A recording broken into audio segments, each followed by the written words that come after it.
9 fresh cards, 10 fresh cards if he plays the Life Drinker first. But this Zul'jin's really good. This is going to be a couple of Wyverns. Be a deadly shot. Yeah, deadly shot. The coin.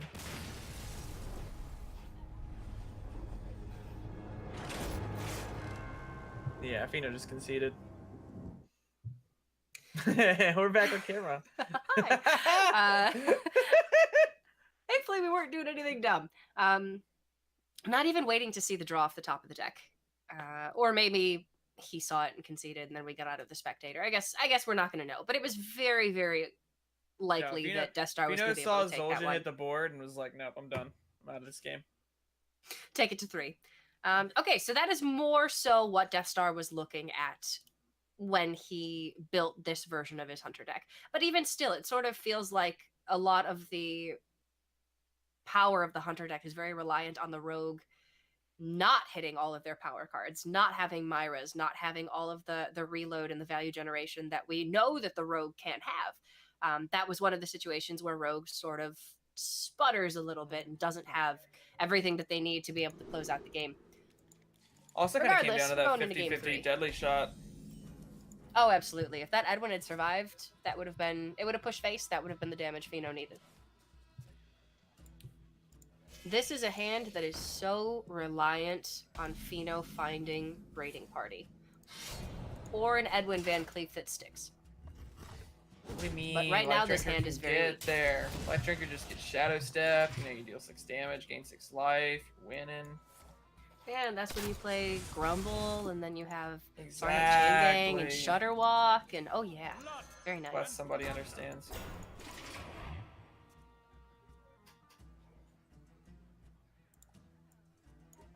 We can see the Deathstar does have a little bit more early game in his tertiary deck. He's got the 2 Animal Companions. He's got the Spring Paws. Actually, his secondary deck, excuse me.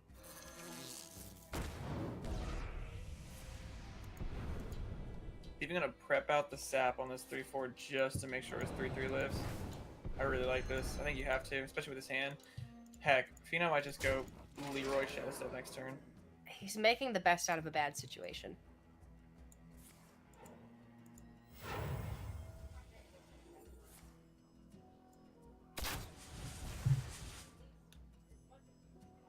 And again, 9 of our 12 players in this tournament brought Rogue, a deck very, very similar to the one that Feno is running. So this can happen. This is what you're running the risk of when you bring this style of Rogue deck that is very, very reliant on drawing the right cards at the right time. Oh boy, I will say though, that's it's a Leroy, that's a step, that's a waggle pick. But that's news. I'm just reading card names at this point. That's a Ziliax. That's a 9 lives. That's an Ursatron. Look, a backstab. That's a Deathstar win. I think that's a Deathstar win. Oh yeah. I wouldn't be surprised if just, chips his face, Shadow Steps it, says, you know what, I'll give it 1 draw for Shadow Step, which actually he only has 1 copy of Shadow Step in his list. So he's gonna need to find some damage pretty quick. He's like another waggle pick or a raiding party. He can still get there though. Hey, Deathstar's just gonna magnetize Ziliax onto the Ursatron. Yep, never mind. Feno's gonna concede here. Yeah, this is gonna be game. I throw out the well played first. I don't know. He doesn't strike me as a well-played gamer. I mean, maybe he waits to see if he draws Myras or not. He did not draw Myras. Yep. See, that's what my Rogue games look like. No raiding parties, no Edwins, no Myras. No win. Bright side Leroy is a decent answer for this Ursatron that healed Deathstar back up to 30. Hey, that's something.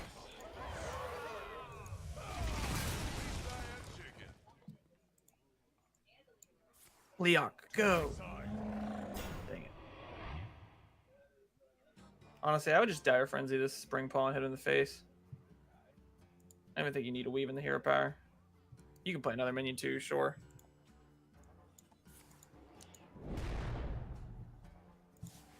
Even in a world where Feno is playing Fan of Knives, which is not this world, Fan of Knives would not win him this game. And he's certainly not playing Vanish. So this is going to be it. Deathstar bringing things back from his first series of the day where he dropped 0-2 to RayC, and he's going to take it 2-1 over Feno. His primary deck just not as well positioned into Rogue, but that's all part of the strategy. You run that primary deck with the intent of being good across the board, and then you have those specific techs in your secondary and tertiary deck to try to shore up some of those matchups that you're expecting to run into quite a bit. So his secondary deck having animal companions, having spring paws, having less of sort of that clutter that the primary deck had, and being more streamlined just to go up against Rogue, it really worked out. Yeah, it did really work out. I don't know if it was a story of, I think Hunter is decent against Rogue, especially if you have copies of Springpaw, but I'm not sure if that was like a story of Acidic Swamp Ooze beats Rogue or Hunter beats Rogue. Because you Acidic saw Swamp there, Ooze really beats Acidic Rogue. Swamp Ooze beats Rogue. Like, they just play their Togwaggle pick, they look at it, they're like, I love this card, it's my favorite card, I'm about to play Leroy next turn. And then this gelatinous mess of just green just comes down and says, no, you're not doing any of that. I hate Acidic Swamp Ooze when I'm playing Rogue. I have PTSD of that card. It's worse than Rogue. Harrison Jones. So I play Warrior. You could play a class without weapons in it, Priest, yeah. I hear, really fun. Oh, dude. Super Priest, good. Nomi Priest, really good deck, a lot of fun. But it's have you heard of this like mage my friend class? Warrior. No, I don't like mage. Paladin? Paladin doesn't exist. Paladin does not exist right now. Any of those decks in this tournament. We are strictly Rogue, Warrior, and Hunter gamers here. I'm actually a little shocked not to see a single mage. Like, I'm actually genuinely shocked because I thought mage was decent, but not super strong. I think mage is really good against Warrior, which is like your best matchup, and it's pretty good against the majority of the field. Like, if any rogue kind of not. Let me phrase that. Any off meta decks. I was gonna say rogue decks, like, it's great against rogue. Why aren't they bringing it? No, like off meta decks, like your paladins, your hunters, like decks like that. It's not that strong against rogue though, so it's pretty good for these players that none of them brought mage. Mage performed really well in the World Championships, but of course, World Championships being a conquest format, you can ban rogue, and then your mage is just a lot less likely to find that win. Whereas with a specialist format, I think some things are going to have to change before we see mage really being a powerhouse, just because of the prevalence of the rogue class. But of course, we are only a month into the new expansion. Balance changes could happen. We could still have somebody innovate a really phenomenal new deck out there. But as of right now, these are the classes that we're working with, and this is just a taste of what's to come, right? Grandmasters is starting up on, I want to say the 17th, and in just about 2 weeks, we're going to be seeing Specialist every single week from some of the best players in the world. And then we're really going to see, how does this format evolve? How do these classes start to develop, and how do these players start to find edges against their opponents? This is just 12 players. That's going to be 48. So this is just a little bit of a taste of what's to come, but as of right now, 9 rogue decks, 2 hunter decks, and 1 warrior. But we did just see Deathstar picking up a win, so officially all 3 of the classes have gotten a win on stream so far. Yay! Even though one of them was a rogue mirror. It's like rogue has to get a win there. I mean, a lot of rogues are going to have to get wins over the course of today and tomorrow. That's just the way the cookie crumbles. But that's going to do it for our first 3 matches of the day. Coming up next, we are going to have 2 fan favorites. It's Muzzy back at it. He got his first win today in our first series up against Reynad, and he's going to be going up against Omni/Zalae, one of the fan favorite streamers and Hearthstone players, a legend who is going to be a member of the Hearthstone Grandmasters. So very excited to see that series, but it is not going to be Jason and I bringing you that one. We are going to be subbing out for NOSTAM and Will Scarlet. So hopefully you guys will be very kind to them. I'm excited to see these next couple matches that we have. And then Dr. J, you'll be back with Will Scarlet later on, and I'll be back to close things out with NOSTAM after that. So thank you guys so much for tuning in so far. We hope you are enjoying Esports Arena's Hall of Heroes, sponsored by Progressive. And when we come back, it's going to be Muzzy versus Zalae.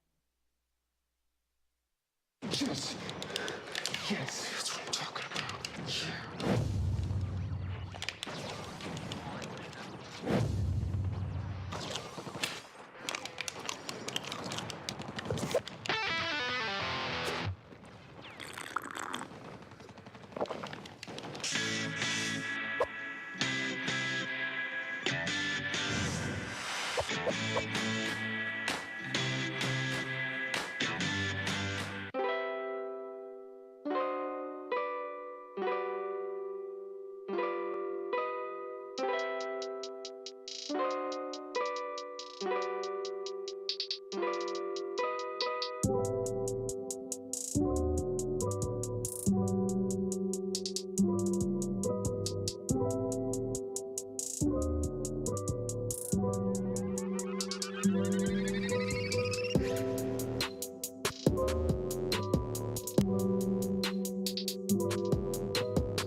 Hello, everybody, and welcome back to the Hall of Heroes, sponsored by Progressive. I'm Will Scarlett, joined on the desk, as always, by the man, the myth, the legend, Bob.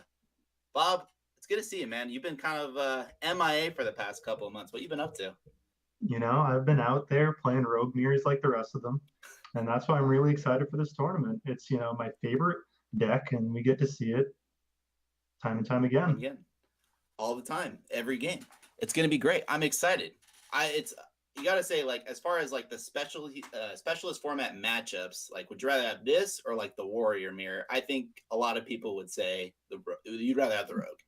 Oh yeah, I mean, a lot of people have experienced what the warrior mirrors do to those open cups, and we are not looking for those 2 hour, best of threes in this tournament. I don't think. We got I think places that's to why be. it was a player agreement that only one player would actually bring Warrior. RayC called dibs, and all the other players respected it. And we're like, all right, we're not gonna want a 2 hour series. All right, let him be the Warrior guy. Yeah, Not you like see there was Fibonacci to compete with or anything. those nightmarish screenshots where the rest of the tournament's like trying to start round 3, and there's still like round 1 game of like a warrior mirror, and it's in game 2. I don't want to talk about it. It's real awful. wacky. I like that it got to the point that people started playing Dr. Boom's scheme, so that when it went to the turn limit, they would have more armor. I think that was like right before the turn limit, you would just gain like 100 armor. Oh yeah, that's the next level heads up play that we like to see. But unfortunately, we don't get to see that. We won't see it. I think we should be very thankful. I'll take these rogue mirrors. They're pretty interesting. Exactly. There's actually just like a lot of nuances in not only the way you play the matchup, but the way you build the decks. And I think that's what we should talk about real quick right now. Muzzy versus Zalae is the matchup we're going to see right now. You're, pretty good friends with Muzzy. You've helped him, prep for a lot of tournaments. What do you think Muzzy's mindset was going into this? I think Muzzy realizes that your main deck should always just be teched for the rogue mirror, and that's why you see, the acidic swamp ooze and the blood silk corsair in the main deck. And that's why I'm really surprised that Zalae has his oozes in the second copy, because you have to imagine that the majority of the players are going to be playing rogue, and that is just one of the top 3 best cards in that matchup. Is just the swing that you get from that weapon destruction, just taking out that pick and bouncing back that minion. And for Zalae not to have that in his main deck, I think will probably give him a very heavy disadvantage in this tournament. Yeah, I can't tell whether Zalae maybe just made a miscall in terms of what we thought the majority of the people would want to see, bring to this tournament, or whether he's kind of hedging his bets, because you see at the bottom end of his primary list that he has the Heist Baron Togwaggle, which a lot of people consider to be a very good value engine for those games that go on later. But he also has the Zilliax, so I think that's just a little bit of a nod to the mirror and how valuable it is. So maybe he's just kind of hedging his bets. Maybe it was a miscall. I don't know. What's your take on that? I've been a big fan of Zilliax and Life Drinker as well. It just sort of does what you're looking to do in that matchup, is just race the other person, and these cards do that pretty effectively, because a lot of the times people will hit the point where they're just trying to get that last burst of damage, and this little bit of healing can just push you out of range. I was really surprised to see that some players have been including Chef Nomi in the decks, just because Myra's is the lowest win rate card in the Rogue Mirror. And it just seemed like a pretty bold call to put it in there when you're going to be playing most of your rogue mirrors. But it might be the case that now that Chef Nomi's in the deck, maybe that's going to change Myra's win rate overall, now that you have this insane win condition. But I just don't know how I feel about Chef Nomi, because it's such a dead draw when you don't draw Myra's. And, man, to draw Myra's and then into that, I guess we'll see how it works out. Right. I think I definitely agree with Chef Nomi being in one of the lists, that being the the secondary or the tertiary decks, just because it is such a good asset against the warrior matchup. But you see, sometimes it's like in Muzzy's case, he has it in the primary list, and not only that, he has it in all 3 lists. So not only does he want it for the warrior matchup, he wants it for all his matchups.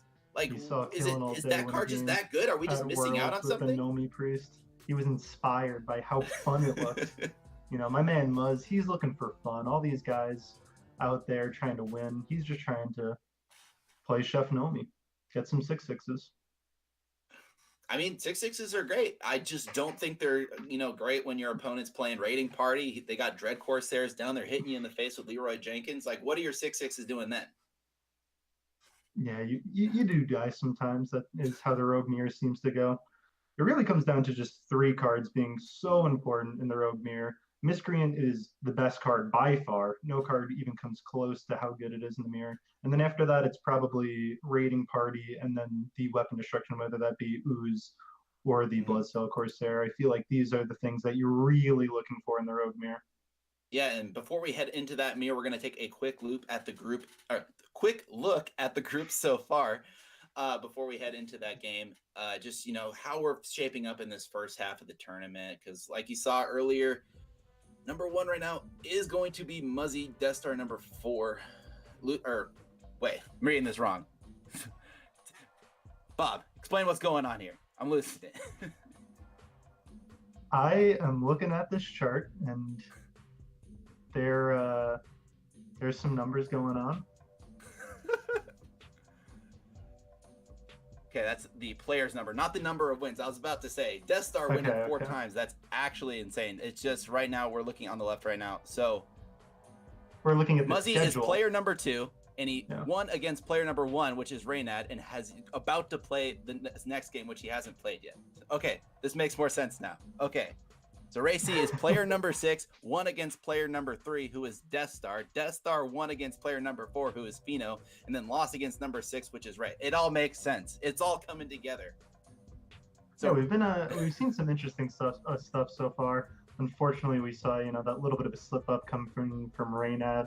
He had exactly lethal, but that happens. I'd like to think maybe a similar play to that would have been lethal in the Bazaar, and slip up like that maybe just happened. But, Reynad is one of those OG players, so I think he just might have forgotten that Leroy. It used to cost 4. It did used to cost 4.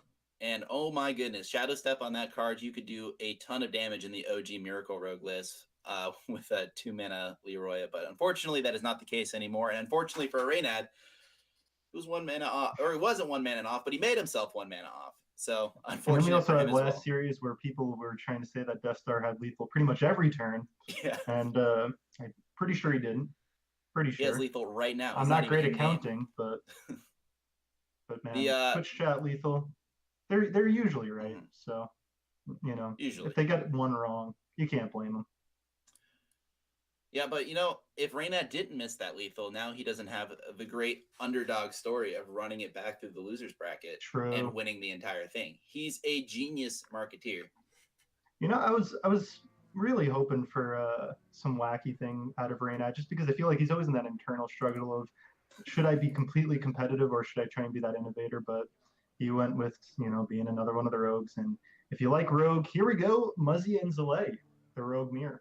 Yeah, Muzzy up 1-0 currently in the groups. Zalae currently 0-0. He's going to get his first game on the board. Is that going to be with a win or with a loss? We're going to find out pretty quickly. But Bob, we were kind of talking about the list, but I want a definitive answer from you. Just going off the primary list, who's going to take game 1, do you think? Is it going to be Muzz just because of all that weapon destruction? I think Muzzy is very favored. Yeah. I think that if you're not playing the weapon destruction in your primary list, you just didn't have a great read on the tournament. So after this, we're going to see Zalae switch to his secondary version, which has those Zoozes in there, but Muzzy's already going to have that advantage in game 1, having him in the deck. I'm also surprised to see that he went for the Evil Cabal Rat. I haven't seen that card played too much, so not quite sure how strong it is in the mirror. I mean, the lackeys are really good, but a full card devoted just to getting 1, it's no miscreen, I'll tell you that much. All right, it's interesting to say just because the rat is actually quite a few lists throughout the tournament, not just in this group or not just in Zalae's list. And I think that might be a nod to the fact that Zalae is running the Edwin Van Cleef, and so I think he just wants more cheap cards available to pump that up as much as possible if he wasn't going to be on the coin, which we see in this game he is not. And Muzzy, having that coin activating those combos with this hand is looking real nice right now. He's got the Evil Miscreant, he's got Edwin Van Cleef, he's got everything he needs to combo with. Yeah, in general in this matchup, going second isn't the worst because a lot of times you are more likely to get that combo and miscreant out first. But man, when you're on the play, which in general in Hearthstone is just always going to be better, a lot of times the player going first will have just a higher win rate across the board in most matchups. When you're on the play and you have the comboed miscreant, it just puts you at such an advantage. this play of the preparating party miscreant is just so strong.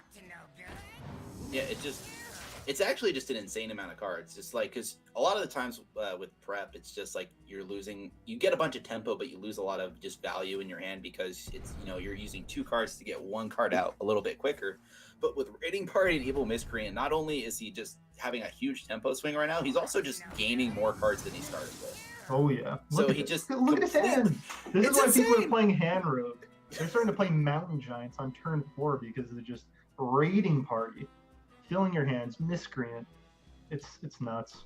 Yeah, And you get the unfortunately waggle for Muzzy, the Witchy lackeys are not great. Mhm. You might go for maybe a double upgrade on this 1/5. In my experience, every single time you upgrade this thing once, you just end up with a 3/3. I feel like there's a million 3/3s at 4 mana right now. at 4 mana. Interesting. Yeah, because 3/3s just for the longest time was just the 3 mana card. It was a 3/3, and it did a thing. It had a battle cry, it had a death rattle, but now it's just the stats as you go up the mana curve have just slowly been diminishing as we get cooler and cooler effects. But Zalae right now with that Waggle Pick pickup is just going to have just such a huge tempo swing, and the mirrors on top of that. You said it was a low win rate card, but after Zalae dumps his hand, I don't know if Muzzy's going to have time to recover from this huge tempo swing that's coming at him. Yeah, Myra's is always good when you're ahead, just giving True. you that inevitability that you won't run out of resources. Or you immediately run out of resources because you're no longer drawing cards. You have a very finite amount of resources. Usually, if you could comfortably Myra's and not die, you will have the Usually end the lethal game. burst afterwards. Yeah, but I would to say it is a limitless amount of resources is I don't know if I agree with that, Bob. The game ends. What's the difference? Yeah. You either die or you This kill is them, true. like in the next turn. All right, Witchy Lackey upgrading to a 3/5. They just wanted to prove me wrong. I believe this is the one. I don't even know what card this is. I think it's the one that gets +1/+1 every time you echo. Is That sounds like a not made up card. I believe you. It is indeed not a made up card. Unfortunately, Muzzy is not going to have that preparation, so he can't do anything with this Raiding Party. He's trying to figure out how to efficiently use his mana. He's going to go for another upgrade, probably just play out this deckhand, just to develop on the board a little bit. But That's not bad. Maybe that forces Zalae to clear it when he maybe otherwise would have left a 2-drop up there. yeah, Zalae's left with a lot of interesting choices this turn. He's got a lot of blackies in his hand that he's going to want to get rid of, but at the same time, he really wants to develop his pick so he can get the Dread Corsair online. But it's going to be pretty punished by Muzzy because he did just pick up this Acidic Swamp Ooze. He's going to destroy the pick, bounce the Corsair back to his hand. Then all of a sudden, all this great tempo that Zalae has managed to have this game is just going to go out the window. When I was playing through the Open Cups, which were primarily just Rogue Mirrors, this was my experience a lot, where I would feel like, man, I'm pretty far behind, and then I just ooze their weapon, and I'd steal so much tempo back, and that's really the big reason why I'd like to see more players have these weapon destructions in their main list, and I would say almost everybody does. That's why I think Zalae might be that outlier, not pecking into his main deck. Actually, I went through all the deck lists that we're going to see throughout this tournament, and about half the field has weapon destruction in their primary list. About 3 people have the Bloodsail Corsair in addition to the traditional Acidic Swamp Ooze. And then the other half of the field at least has weapon destruction at some point in their 3 lists. So between their secondary and tertiary list, there's at least some weapon destruction available. Only one player doesn't have weapon destruction throughout all 3 of their lists, and that's Strifecro. Doesn't have a single Ooze, doesn't have a single Corsair, nothing. And I just don't know whether that is just the sickest read ever, or whether that's just terrible. Preparation in general. Another card that I look at that most people haven't considered cutting is Captain Greenskin in the mirror, because if you see everybody playing weapon destruction, and people even going to even the Bloodsail Corsairs now because you get them from Raiding Party, your weapon is going to be destroyed so often. And is Captain Greenskin good enough when you're just hitting the normal dagger? And how many times can you even do that on curve? This was going to be a point I was going to hopefully save for tomorrow when Firebat was playing, but I think this is a good time to talk about it. Firebat has the exact same opinion as you, Bob. He's decided if everyone's running Weapon Destruction, Deadly Poison, Captain Greenskin, terrible cards. I'm not going to play him, and he cut him from all his lists. And Zalae was almost in the same camp, I think. He chose not to run any Deadly Poisons, at least in his primary list. But still kept that Captain Greenskin, and I guess Waggle Pick into Captain Greenskin is just too good for him. But to pass up, that's just too much damage. But at the same time, it always dies. It always just dies. The other upside of only playing 4 pirates is that you hit your Dread Corsairs at a higher rate, and that usually makes the weapon destruction a little bit less brutal because you're developing besides actually putting up the weapon. This is assuming that you have more on board, rather than just the Dread Corsair getting popped back to your hand. But I was pretty happy to see Zalae opt to not go for that Waggle Pick last turn, knowing that he just gives Muzzy an opportunity to swing back the game with that weapon destruction. So I think we're going to see him maybe finally play it this turn because he's pretty wide on the board. He's faced with some interesting, lines, whether he wants to just start going all face to put on the pressure. In the Rogue Mirror, you do see people go face a lot, but he might be deciding that killing one with the weapon and leaving all these minions to be a little bit better against the Death Rattle from the Ooze, killing the Pick, makes that maybe a little bit less brutal. Yeah, I think Zalae picking up the Deadly Poison and seeing the deckhand and Myra's Unstable Element in his hand, I think he knows he kind of has to be the aggressor this game. Just to, he's got to finish it, and he's got the tools to finish it. It's just a matter of finishing the game, and like you just saw right there, that all that's going face. Acidic Swamp Ooze bouncing one of the lackeys. This is one of the counters that you have against that huge tempo loss that we were talking about earlier. If you just go wide on the board with a bunch of lackeys, it's very likely that bouncing something's actually going to be pretty beneficial to you, just because you get that lackey battle cry again. Oh yeah, I'm pretty sure Muzzy had to hit exactly the Dread Corsair to have a chance in this game. Now that Zalae just gets to slam that down again, he has the Ziliax, he has the backstab. When you get too wide, just Rogue doesn't have any real comeback mechanics from that. If you just look at Muzzy's hand, he cannot deal with 1/1s. There's no Phantom Knives in this deck. There is no nothing. Yeah, there's actually no Phantom Knives in any of his decks. So Phantom Knives is just never going to be an option in this matchup. But Doomsayer's the out. Figured it out. Yeah, Doomsayer off the lackey. There it is. Which we actually saw in when Muzzy played against Reynad.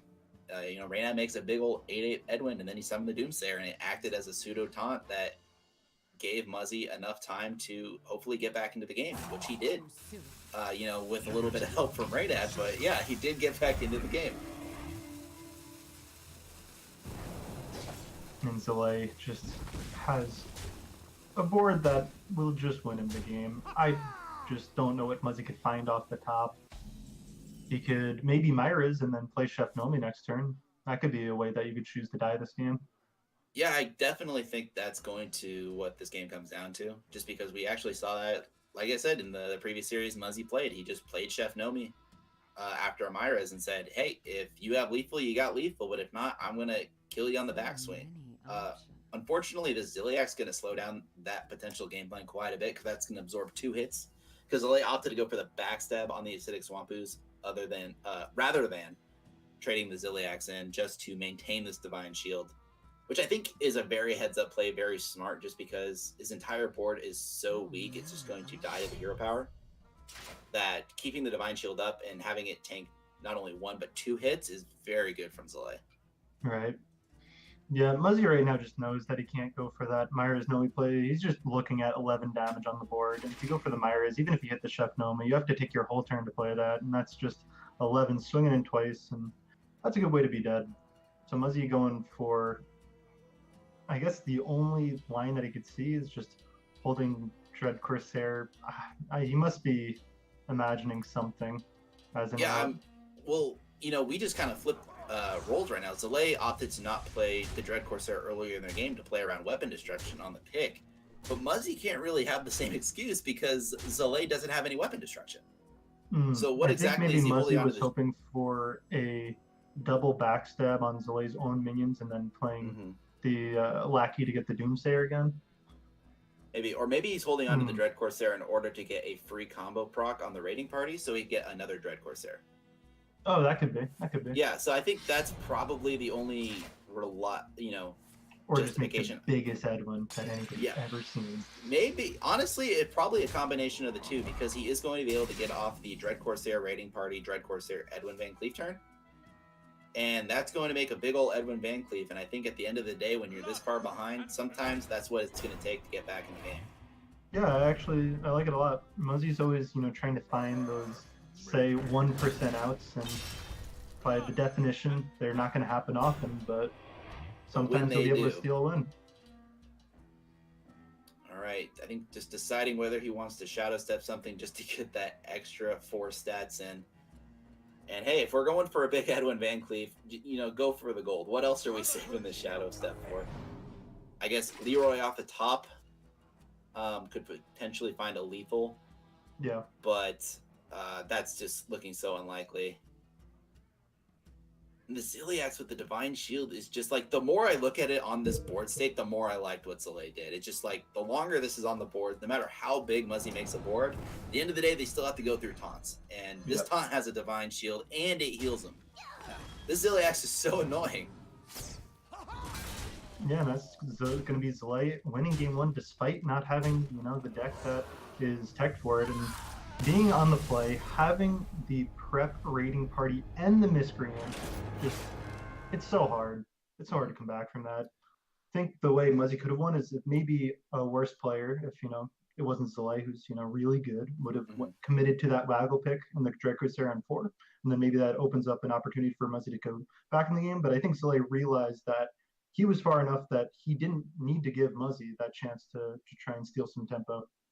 Yeah, so it looks like the weapon destruction not as impactful as we, or I guess it was impactful, but Zalae made the next level read to play around it. So it didn't make as big of a difference as we thought it would. But going into game number 2, players are going to be able to switch it up. And we already talked a little bit about Zalae's list. He's probably going to hop over to his secondary list, which does contain 2 Acidic Swamp Oozes, also cuts the Heist Baron Togwaggle. Going to be a little bit more help in the Rogue Mirbo. What about on Muzzy's end? Right now, I think he's just going to stick with the same deck. I was about to say, most of the games are going to be Rogue, so might as well have that in the main deck. And we see Zalae on the play again with the Miscreant. He's going to really hope to find either a backstab or a prep. You don't even mind going for prep Miscreant, even if you don't play a spell. That's just fine. Just getting that tempo, getting the lackeys instant in your hand, and being able to start going wide on a deck that just can't handle going wide. Like we said, neither of these players put Fanonized anywhere in all 3 of their decks. So these lackeys are going to have to be dealt with the old-fashioned way, and that's Hero Power, daggering them down, or potentially backstab SI. That's a lot of resources to use to, just kill lackeys, which at the end of the day are just, free little goodies that your minions give you. Oh, yeah.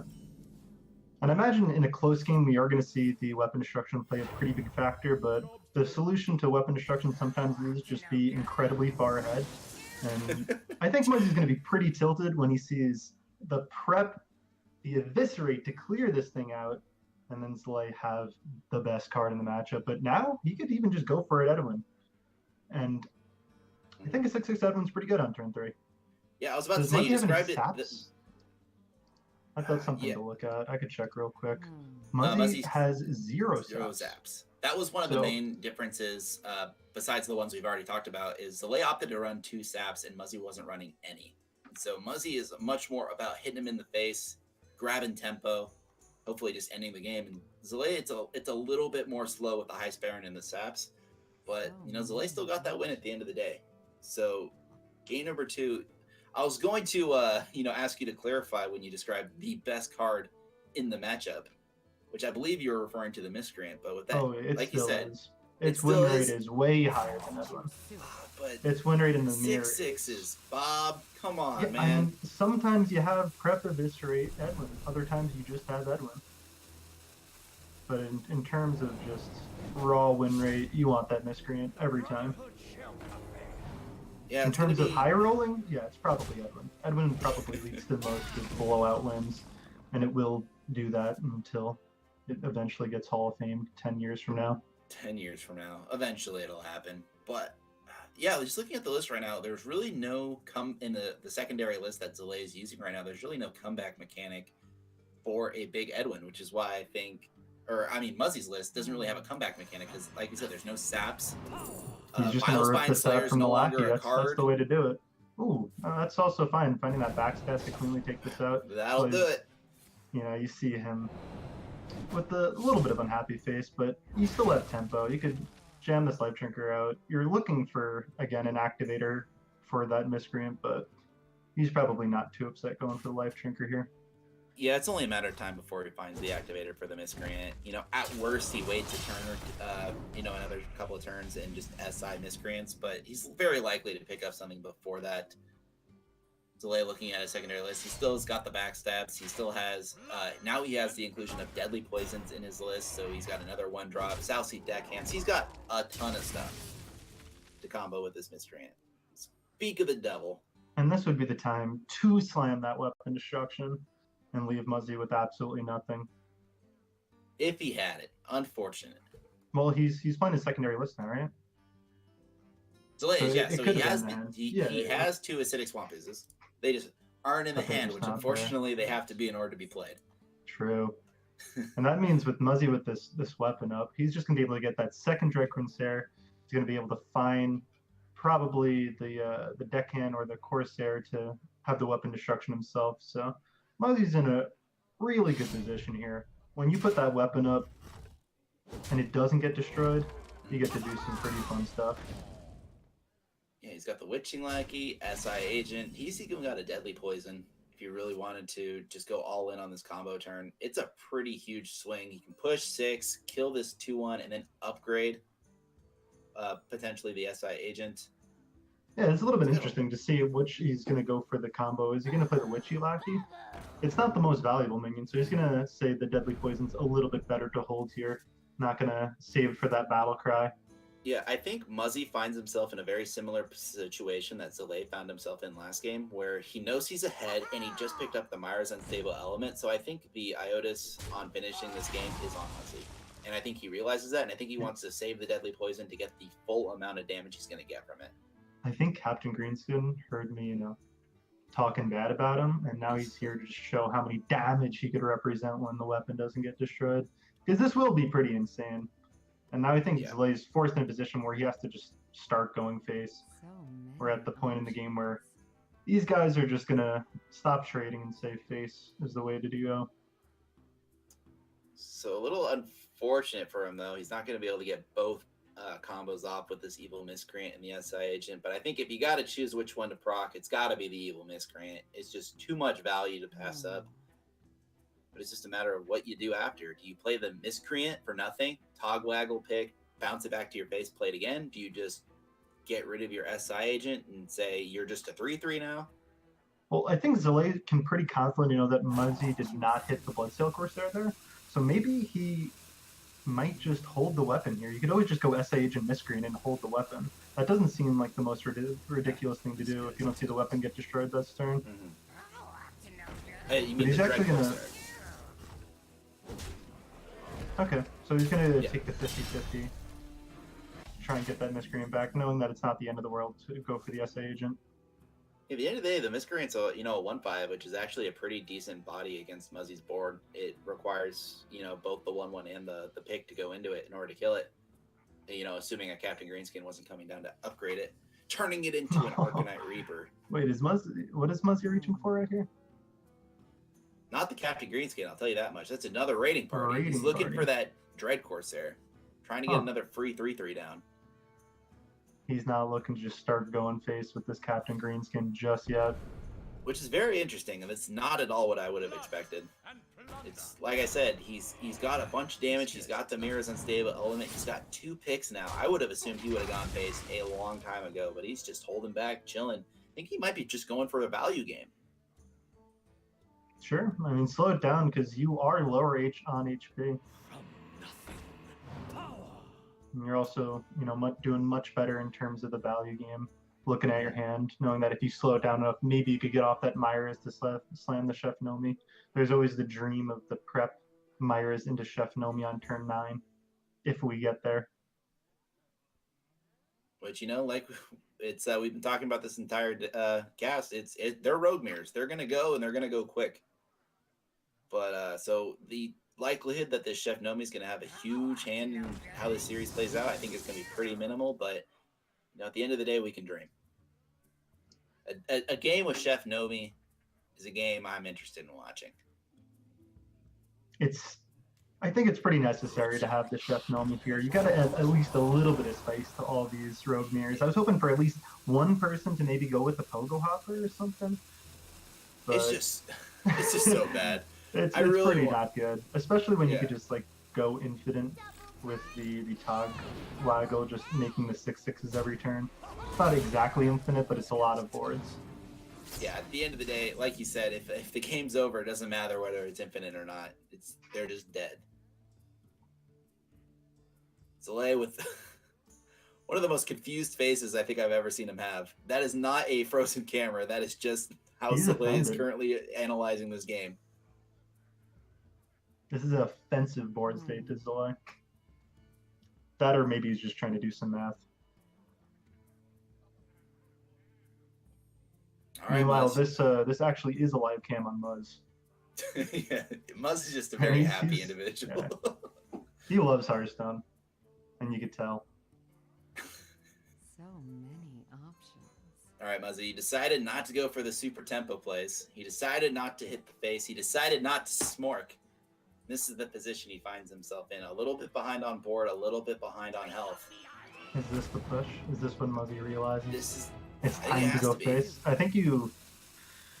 Do you Shadow Step the SI agent to protect it? You take care of a 1/1. It seems pretty good. You heal it for 2, take out a 1/1, so then maybe it forces the trade out of Zalae. you just got to add up the board. Right now, it looks like there's He's actually just 7 going to on the remove the board. damage there. So 4 on the board. I think you have a pretty okay read that Zalae isn't just sitting on a Leroy right now because he's been basically playing his hand every single turn. Yeah. So I don't think you're worried about a huge burst of damage, at least for another couple of turns. But the Cold Blood picked up for Zalae could potentially squeeze out a lethal where Muzzy might otherwise not be playing around it. Especially because Muzzy doesn't have the Life Drinkers or the Ziliacs as well, so he's gonna struggle a little bit on the healing end. He's lost both Dread Corsairs, so at this point, Zalae just needs to find 18 damage, and he's not gonna have any issue sending it face. I mean, we're sort of seeing another situation like last game where he has these 1/1s from the Miscreant, which we were saying are so good, and you're seeing the effect that they have on the game. Too soon. Just knowing that Muzzy doesn't have Fan, he doesn't have anything that deals with these effectively at all. Yeah, for those of you who have been missing Druid lately, here's kind of a pseudo token Druid for you. It's just make a bunch of 1/1s, your opponent doesn't have an answer, they're gonna hit the face. Man, when you are going second and they actually have the Miscreant on curve, it just feels like they get so much free damage in. And this sort of is just the history of going first in aggressive mirrors in Hearthstone. Is just the person going first, because they're basically have a wild growth, is just going to get so much damage in. And then if you're on going second, you need to try and find that swing turn to try and get back into the game. And hopefully you're not dead before that point, because trying to recover at 10 HP in the Rogue Mirror isn't too effective when they have things like Eviscerate, Leroy, Life Drinker, and sometimes even a Cold Blood from a Lackey.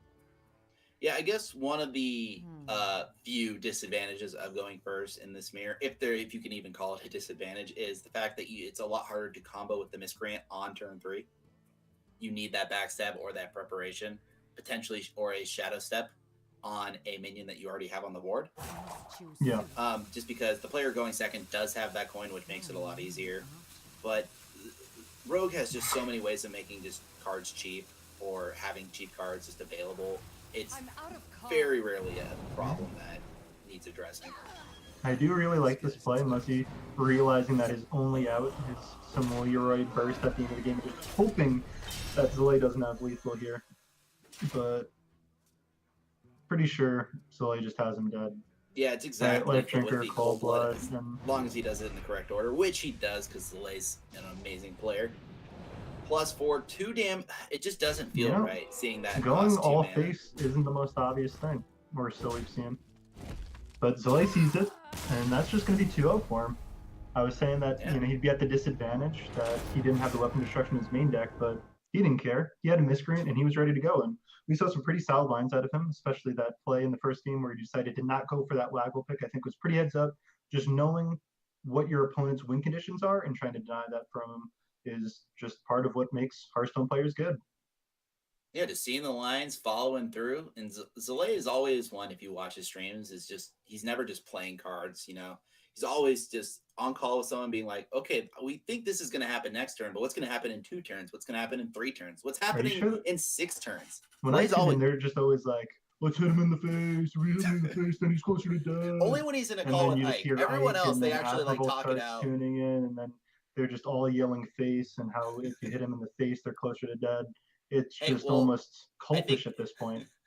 Maybe in that game number 2, Muzzy should have taken some of that advice of hitting face. He played it a little slow. I think there's a lot of room for discussion and what the correct macro lines, but took it a little slow, and he ended up losing the series because of it. So Zalae going up 1-0 in groups, and Muzzy's going down to 1-1. And so we still got plenty more Hearthstone action coming for the rest of the groups. There's going to be plenty more room to move on to the next stage of the tournament. At least Muzzy picked up a game, after that Worlds experience. Yeah, he really needed the I win. love you, Muzz. I'm so sorry you didn't win Worlds. But we're gonna see more Muzzy and Zalae later on, and coming up next in groups, we're gonna be seeing RayC and the European powerhouse Feno. You guys heard that right. We're gonna have a player that's not playing Rogue on the stream. Yeah. We've already had him once. We're gonna have him again because we liked him so much.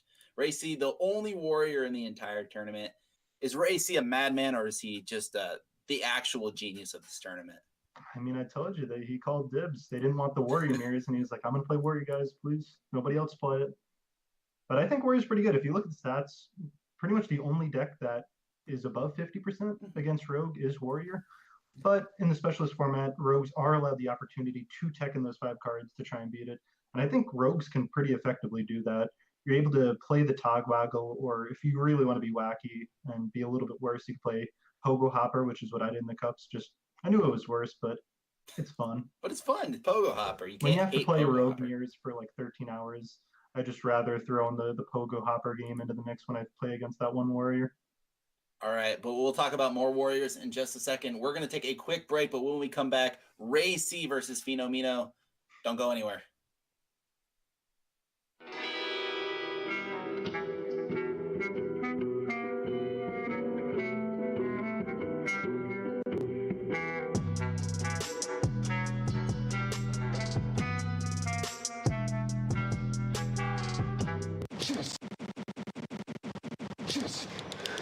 Yes, that's what I'm talking about.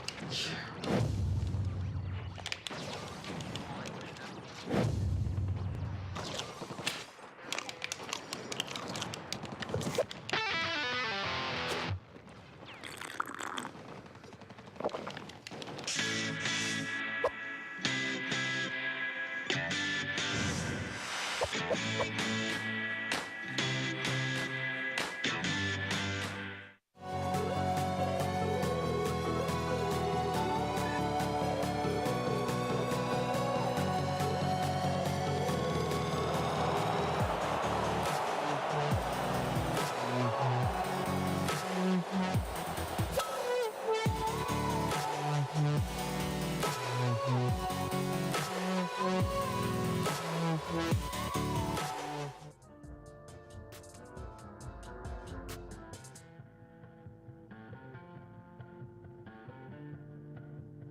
everybody, and welcome back to the Hall of Heroes, sponsored by Progressive. Once again, I am Will Scarlett, joined on the desk by Bob Nostam Madsen.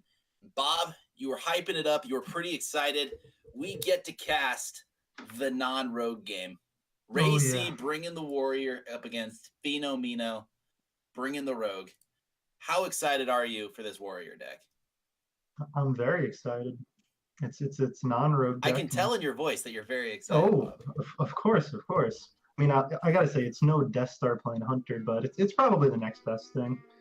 When looking at the list, I'm a big fan that Ray decided to just put this youthful Brewmaster in just every single one of his lists. He does not want to play against another warrior who's just going to outcreate him the first game. I personally would play Brewmasters in decks like this because I don't own Baleful Banker, but I have to imagine that this is not the reason that RayC is making this decision. Probably looking for the battle cry effects of maybe Acidic Swamp Ooze or Harrison Jones, or even just bouncing back the Rush minions to get some more value, if not just the big value game plan with Elsiana. Yeah, Baleful Banker, I'm pretty sure, is also just an epic. So in terms of deck building and dust economy, Youthful Brewmaster is just the clear winner. Yeah, he's really building deck lists for the masses, knowing that not everybody could afford these epics. 800 dust to put 2 of them in your decks. Come on, for a matchup that you don't even want to play. Exactly. There you go. But on the that other being end said, of there things, is just 4 legendaries, but we'll ignore that for a minute. That you can now afford because you didn't craft 2 Baleful Bankers. True. All right, and on the other end of things, we got Feno on the Rogue, the deck that the majority of the people brought to this tournament. What about, if anything, separates Feno's list from what we've seen so far? And I gotta I'm really surprised that he doesn't have a version with Togwaggle's scheme.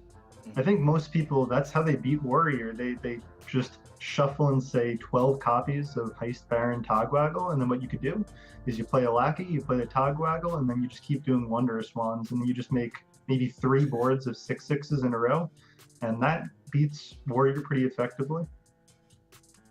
Yeah, so he doesn't really have a deck teched for this matchup. Yeah, he's got his secondary list, which has the Heist Baron Togwaggle and the Chef Nomi, which is, slightly edges him out in the matchup, but his primary list is going to look like it's going to struggle. It looks like it's going to, unless he just gets an absolutely insane start, I don't see Feno being able to finish off RayC before he can get his engine going, before he gets Dr. Boom online. It's going to come down to games 2 and 3, I think, and whether he can get this Chef Nomi and Heist Baron Togwaggle to create enough value to put him over the edge. What is his last deck for? He has 2 Walk the Planks and 2 Saps. What deck is just playing big minions on curve that he decided is worth the tertiary deck slot? Kill 2 6/6s that come out of the Chef Nomi. And then they no longer represent 30 damage. They only do 24. Boom. It's just pretty interesting because a lot of times when you look at these, 3 different decks, it's pretty obvious looking at the 5 inclusion of the tech cards saying, okay, he wants it for this matchup. And looking at the tertiary deck, I would be curious to just ask Feno what he was expecting and when exactly he would pull out that deck in the matchup. Because most people have, the main deck, which is going to be tech for the Rogue Mirror. They'll have a secondary deck, which usually is for Warrior, and then the third one, you get to just have fun with it. You're never going to play the third one. Yeah, maybe. I can't imagine the third one's for the mirror. I'm looking at the Hench Clan Thug, and I'm trying to think what you would want that against, as well as the Walk the Plank. And all I can think of is maybe there's certain matchups where, say, they're playing cards like Hecklebot and these big taunts. Maybe like a Priest. Like a big Priest kind of list, where they're summoning those big 214 Divine Shield minions, or they're summoning Hecklebots, just basically these really huge overstated minions that are designed to just run you out of resources. You'll walk the plank, and all of a sudden that's not an issue. I think that might be what he's looking for, but I can't imagine Priest is on anyone's radar when they're preparing. Maybe he saw, killing all day, killing it with the Nomi Priest, playing the 7/8s with the Seance, and now he has the answer to the 7/8s. But it's going to really hurt him in this matchup that he doesn't have anything with Togwaggle's scheme. Because I think it's very effective at trying to flip this matchup around. Yeah, and that being said, I think that does give a pretty large edge to RayC in this series. Yeah, like I said, I think game one, but you know what? We've been wrong before. Like we said Muzzy was going to win game one. Hey, I against was Zalae. never wrong. Why? I didn't say that he was gonna win. I said that he's favored. Favored. Come on. Exactly. We always use just very. And in we say Hearthstone- probably. We say favored, just so we're never called out for being wrong. So That's the way I to would do guess it. RayC is favored to win game number one based off of these deck lists, and I think Feno is gonna have to bounce back in games 2 and 3 because he's favored in those. It's okay to be wrong as a caster. When you're wrong, you just make the players look good. Exactly. That's why they're over here, and I'm over here talking with you. It's because they're the good players. Unless if the I just players like miss memes. lethal and then also the casters miss lethal, that's when you just gotta let the Twitch chat on cast. Just mic them all up.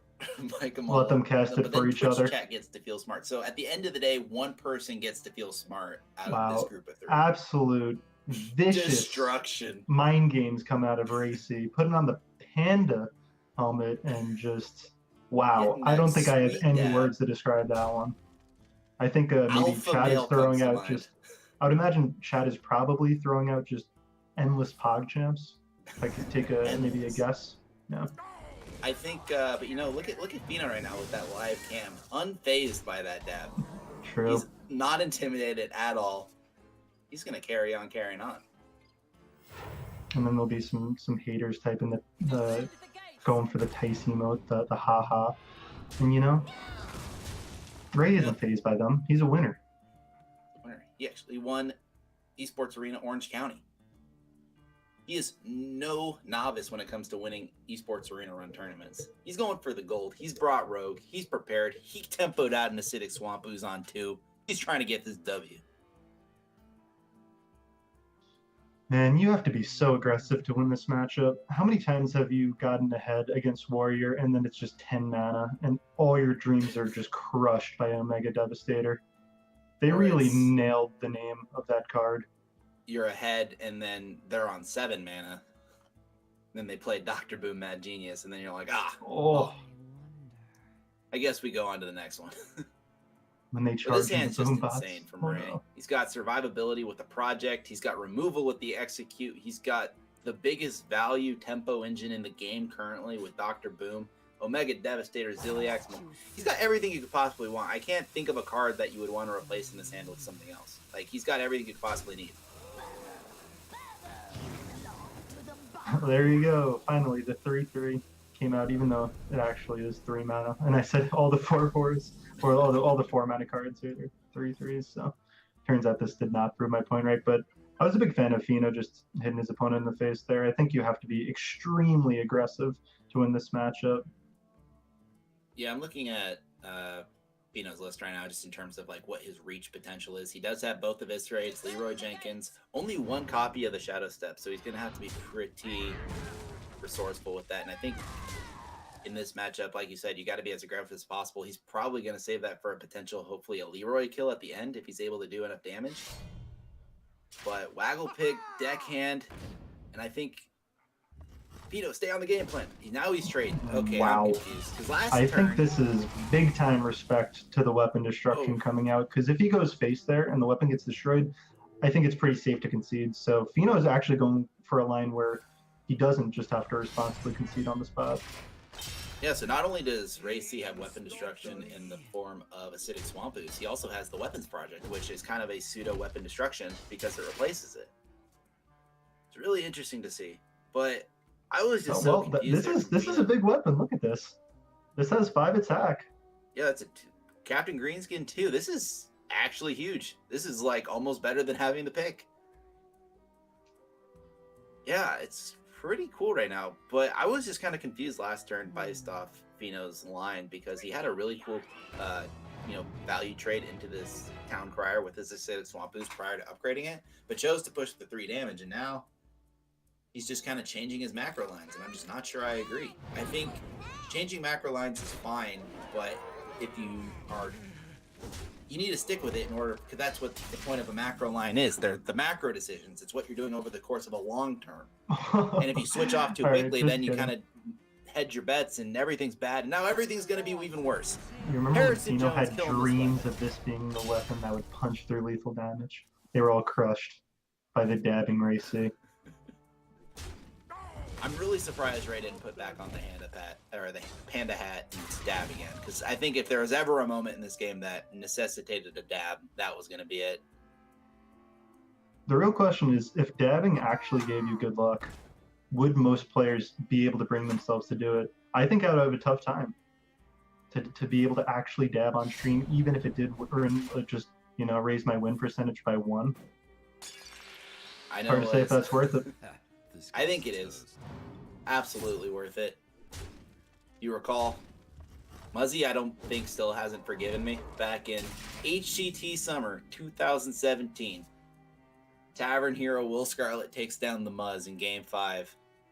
Pop Me Out told me to dab on him, and gosh darn it, I did. He still hasn't forgiven me for it.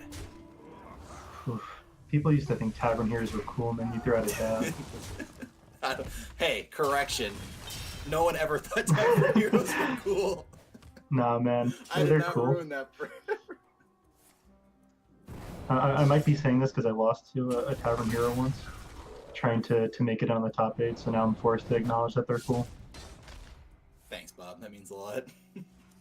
So Feno opting not to go for the deadly poison before, because he could have just got an extra card, which, you know, could have been responsible, because you really, really want that Leroy, and I feel like giving yourself the maximum chance to get it. And luckily for him, that Leroy was Very last card. just in the mix.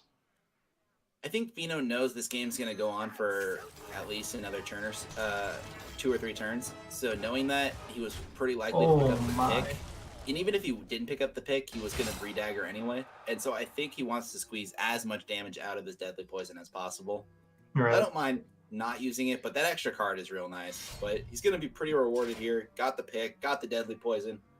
I think he makes this Edwin as big as possible. I think he's just going to push damage.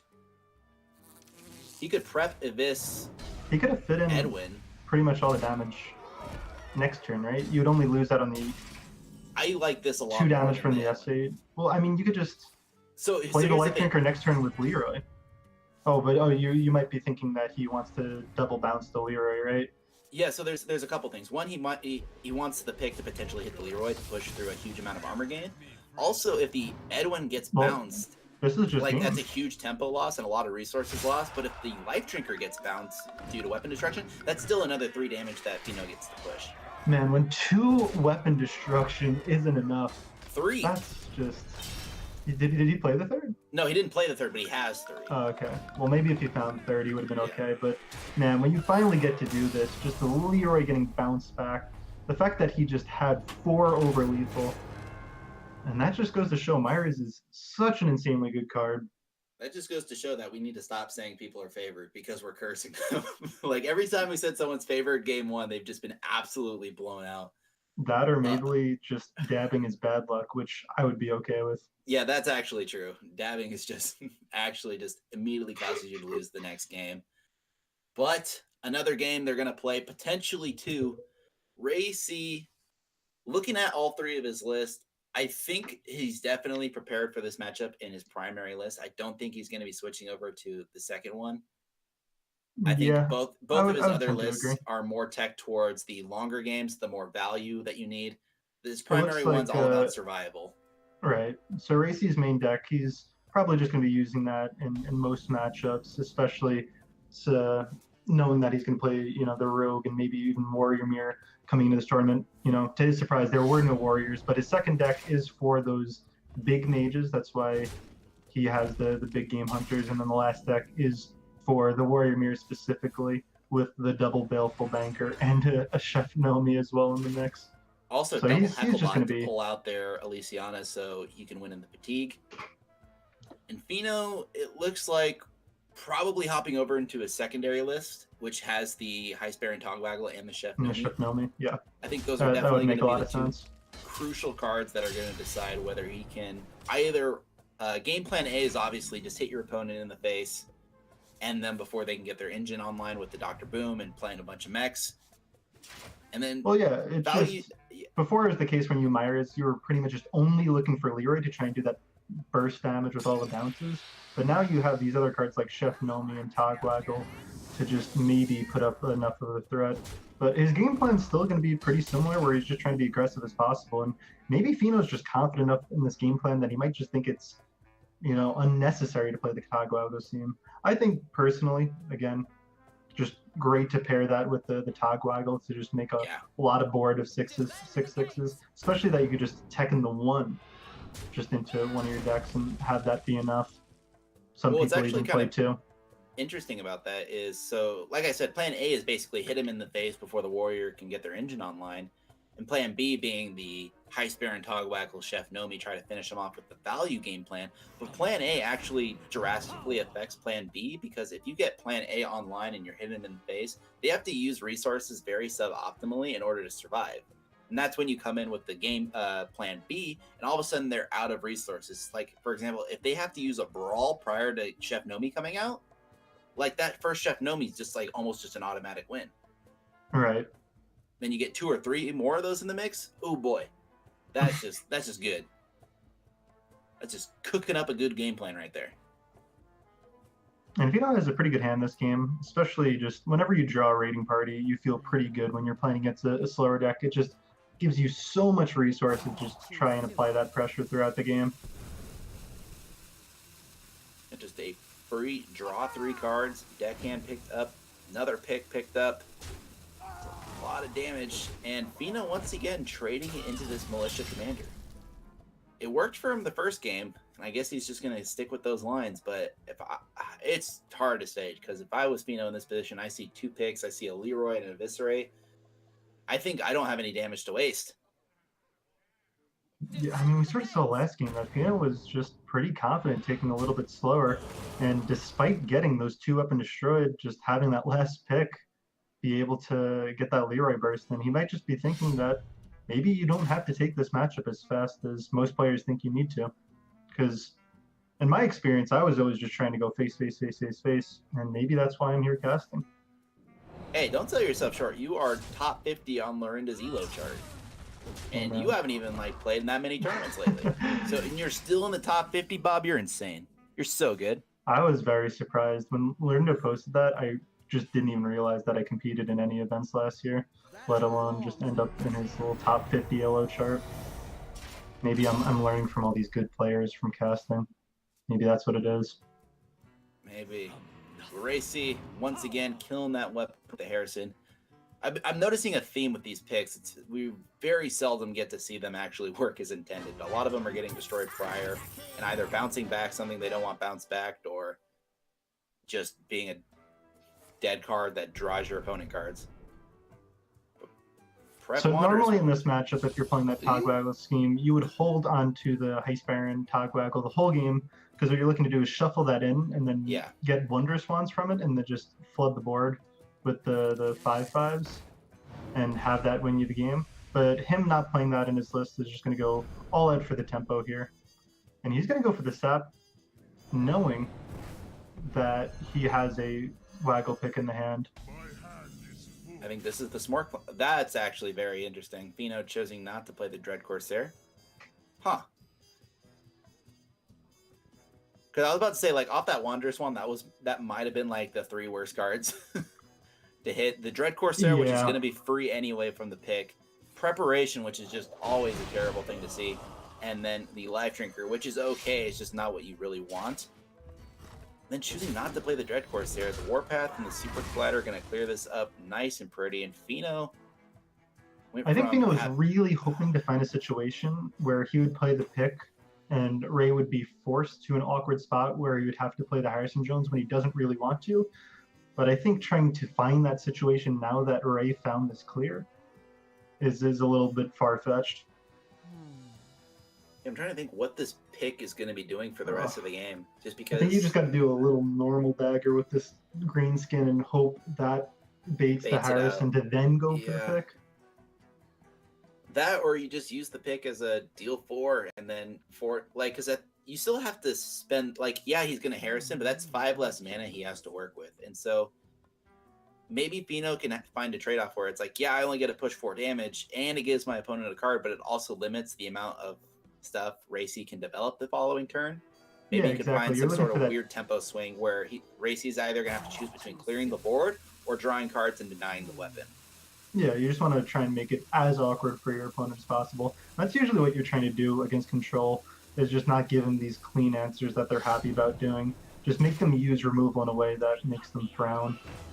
Yeah, that's what I was kind of, alluding to when we first started this series, was if Feno can make RayC suboptimally use a lot of removal by the time this Heist Baron and the Chef Nomi come out, then the Chef Nomi is just going to be that much more effective. But RayC so far has had a pretty easy job of it. He's Super Collider clearing stuff up, Dino-matic just killing the green skin for free, Harrison drawing cards. He's got everything he could possibly want and more. And now he even has control of the board. Just not looking good for Feno right now. I'm still pretty okay with Feno just maybe trying to connect to the face here. Hope for the best. It's going to be a little bit until you get to actually play this Chef Nomi, because we don't see the Myras yet in the hand. And it's a little bit interesting to think, do you just want to rip the Myras immediately when you get it? I would assume so, but some players might want, some of the resources that you'd be burning if otherwise, by not playing it.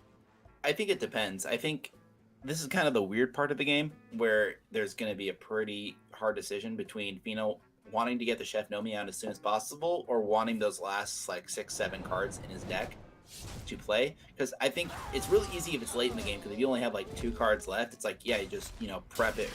Hey, we don't need those last 2 cards. Get that Chef Nomi out right now. But if it's earlier in the game, you're yeah, I want the Chef Nomi out as soon as possible before my opponent has a chance of drawing Brawl. But now you're in this weird middle ground where it's just yeah, I kind of want those resources, but I kind of want Chef Nomi out, and my opponent probably already has the Brawl.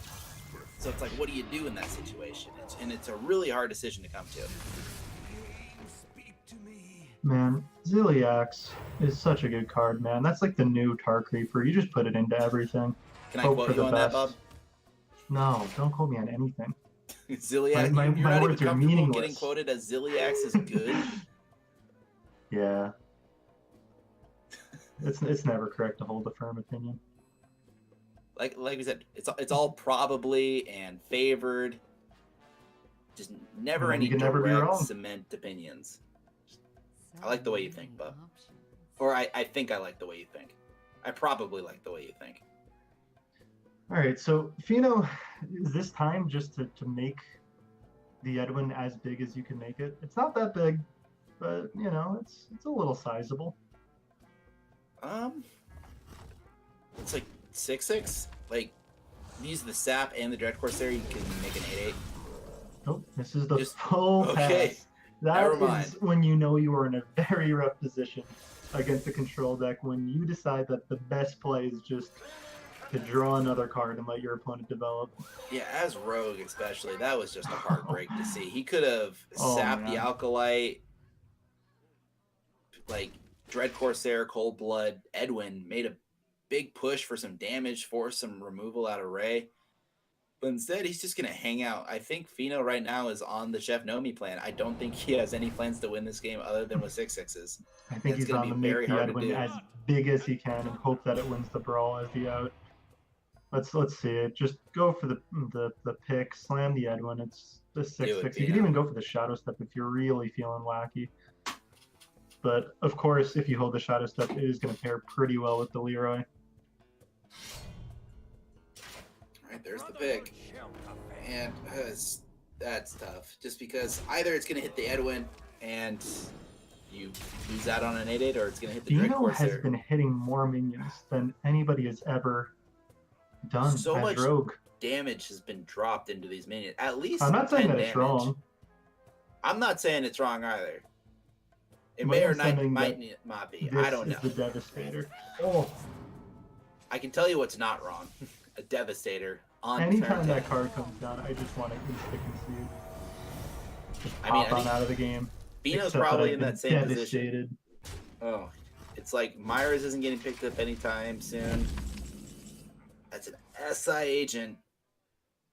Feno, I think this is so weird.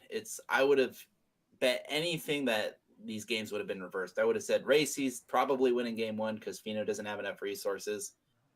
And then game 2, Feno's probably going to come back. But now it's just completely the opposite. Feno added all these resources into his deck.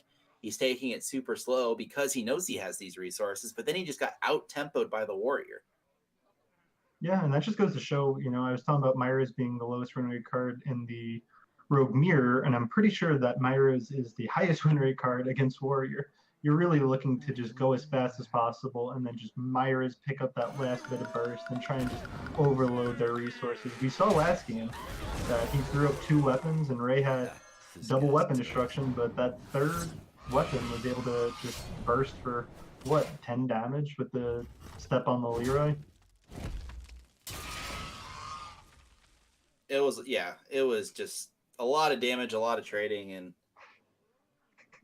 like I said, Feno's just kind of in this weird state of limbo. Chef, Nomi, or bust. Ice Bear and Togwaggle already gone. It got a Wondrous Wand. It didn't And do by a whole weird lot. state, he means that he is losing. Super dead. Yeah, that is a weird state for the Rogue to be in. It's losing. That's, RayC is coming to this tournament knowing that Warrior is one of the very few decks to have a positive win rate against Rogue. And he's trying to take advantage of that. It's hard to say how positive it is after they bring out, the secondary or tertiary deck. But I'm just glad we're seeing some diversity. Maybe one day we'll see all 9 decks. All 9 classes, that is. Yeah, I don't think that's ever happening. I think that's just the nature of Hearthstone. There's always just 1, 2, 3 classes at the top of the the metagame, and especially in a format where you only get to bring one of those classes, those are going to be the ones that you bring. So even in a conquest format, that was kind of this. You very rarely saw 9 classes. So that's just the nature of the beast, unfortunately. Maybe in Vegas, people will really just try their hardest to be creative and find these different deck lists. But it's hard to say when you see all the stats and you're just seeing that over this many cups, Rogue has won this many games. And Feno going to decide that he's had enough of this one. He's not going to see this one out. He knows that even if he found the Myras, even if he played that Chef Nomi, that he was pretty doomed. Yeah, like you said, that was just a weird point of the game where you don't hit the Myras, you're not getting any of your card draw. You just have this Chef Nomi in your hand and just doing a whole lot of nothing. And I think that's definitely one of the pinnacle cards I think that we should focus on throughout this tournament with all these people who brought Rogue is Chef Nomi, just because sometimes you hit that Myras into Chef Nomi and it is sick. And other times you get the Chef Nomi on turn 43 and you just barely get that win at the very end. And then sometimes you just draw a Chef Nomi and it sits in your hand the entire game doing a whole lot of nothing. That was just a dead card. And because of that, Feno's going to drop game 2 or going into game 3. Can RayC go up 2-0 or can Feno finally find that win? We're going to find out. I think that was a conceit strictly to the fans. He knew that people didn't want to watch, him slowly lose over the course of 3 turns. He's like, all right, let's speed this up. What a good guy. Just really playing the game for the viewers. That's what it's all about. Feno's a man of the people. I think Ray is too with that dab. Unfortunately, that gave him a little bit of bad luck in that first game, but who knows? I mean, he's also got the blonde hair going.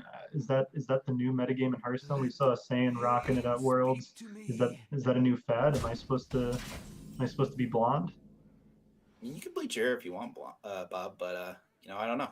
It's saying it makes sense. RayC, he's just a very stylish person. Ray looks good with blonde hair. I'm saying it right now. I'm tired of all these wishy-washy, non-affirmative statements. Ray rocking the blonde hair. I'm the one that's saying it.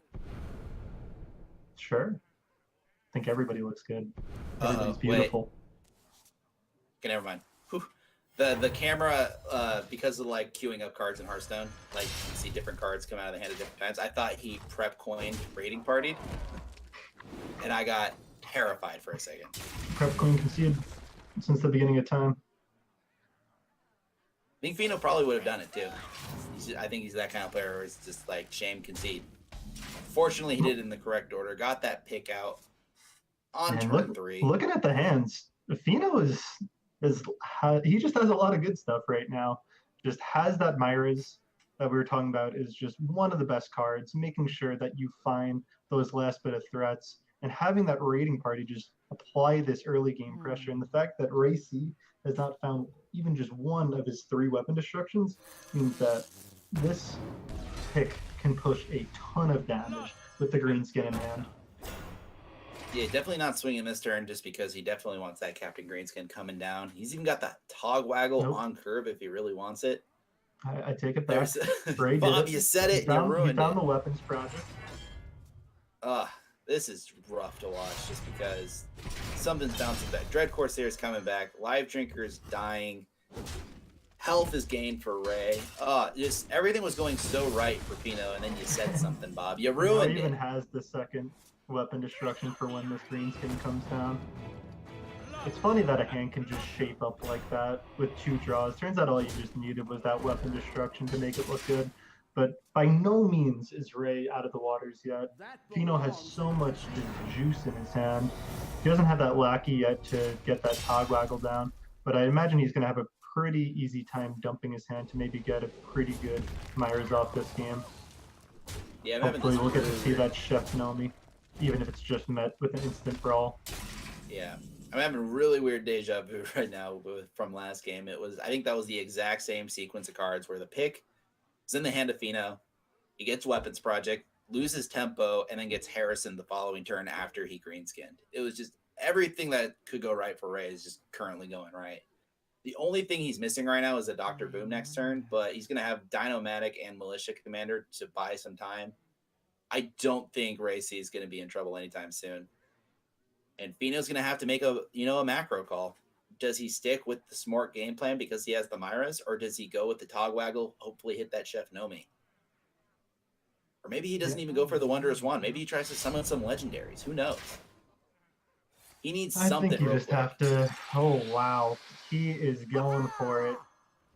I'm pretty surprised by this. I thought he was going to slow it down by the way he was playing in the last couple of series, but he realizes that the earliest you could do this Myras and maybe get the Chef Nomi out, the least likely it is for them to have brawl. And he hit the Shadow Step as well.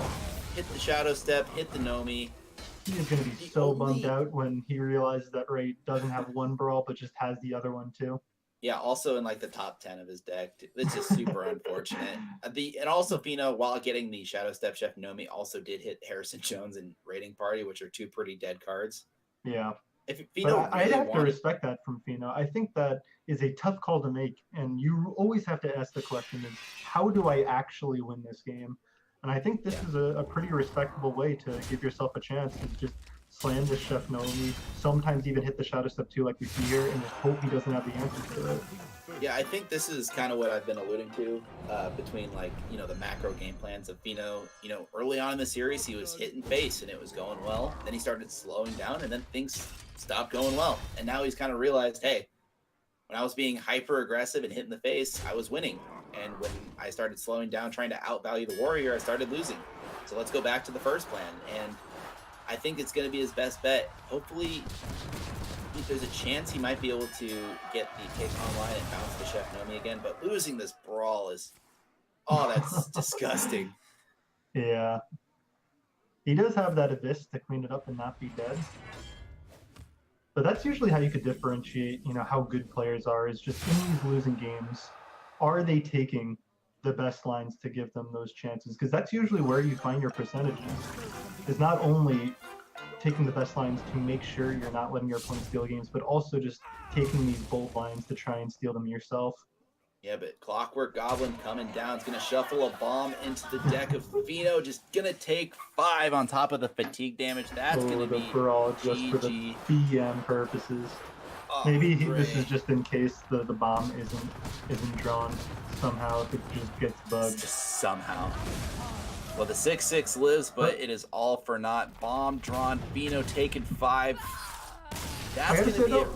I'm pretty happy with this result. We got to see Ray win another series with Warrior, and that means we have a guy not playing Rogue, doing well, it's a little bit funny to call Warrior innovative, but when you look at this 12-player format and that 9 of the players are bringing Rogue, you could point to the one Warrior as a guy to watch. Yeah, I think at the end of the day, it just comes down to what people thought other people were going to be bringing. And a lot of people tech their decks for the mirror, as we saw with certain people who brought Rogue.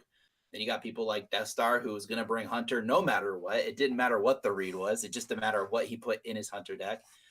Just saying, I'd be interested to see what his justification was for bringing Hunter. Then you got RayC, who's currently 2-0 in groups right now after taking down took down Deathstar earlier. It was probably going to be his hardest matchup, and then took down Feno just now. And so we're going to head over to a quick break, but when we come back, Deathstar coming back online, so we get to cast another non-rogue game up against Muzzy. They're going to be fighting to see who can move out of groups. I believe both of them have a loss under their belt right now, so this is going to be a pretty crucial match. But don't go anywhere, guys. This is the Hall of Heroes, sponsored by Progressive. Don't go anywhere. We'll be right back.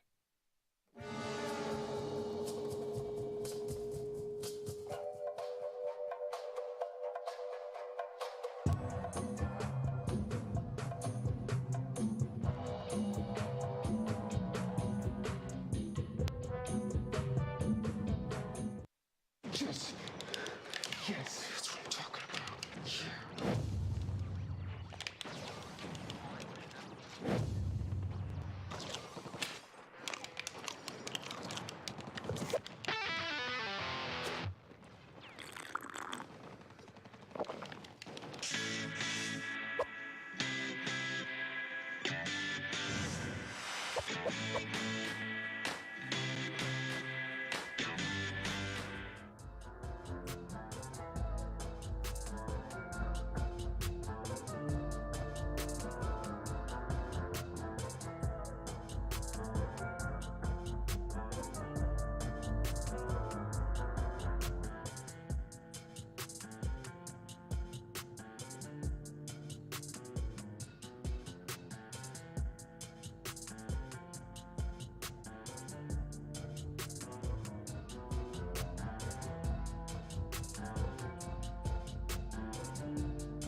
Hello, everybody, and welcome back to the Hall of Heroes, sponsored by Progressive. We're going to be heading into, as we near like the halfway point between the round robin of Group A. We're going to be looking at Muzzy versus Deathstar.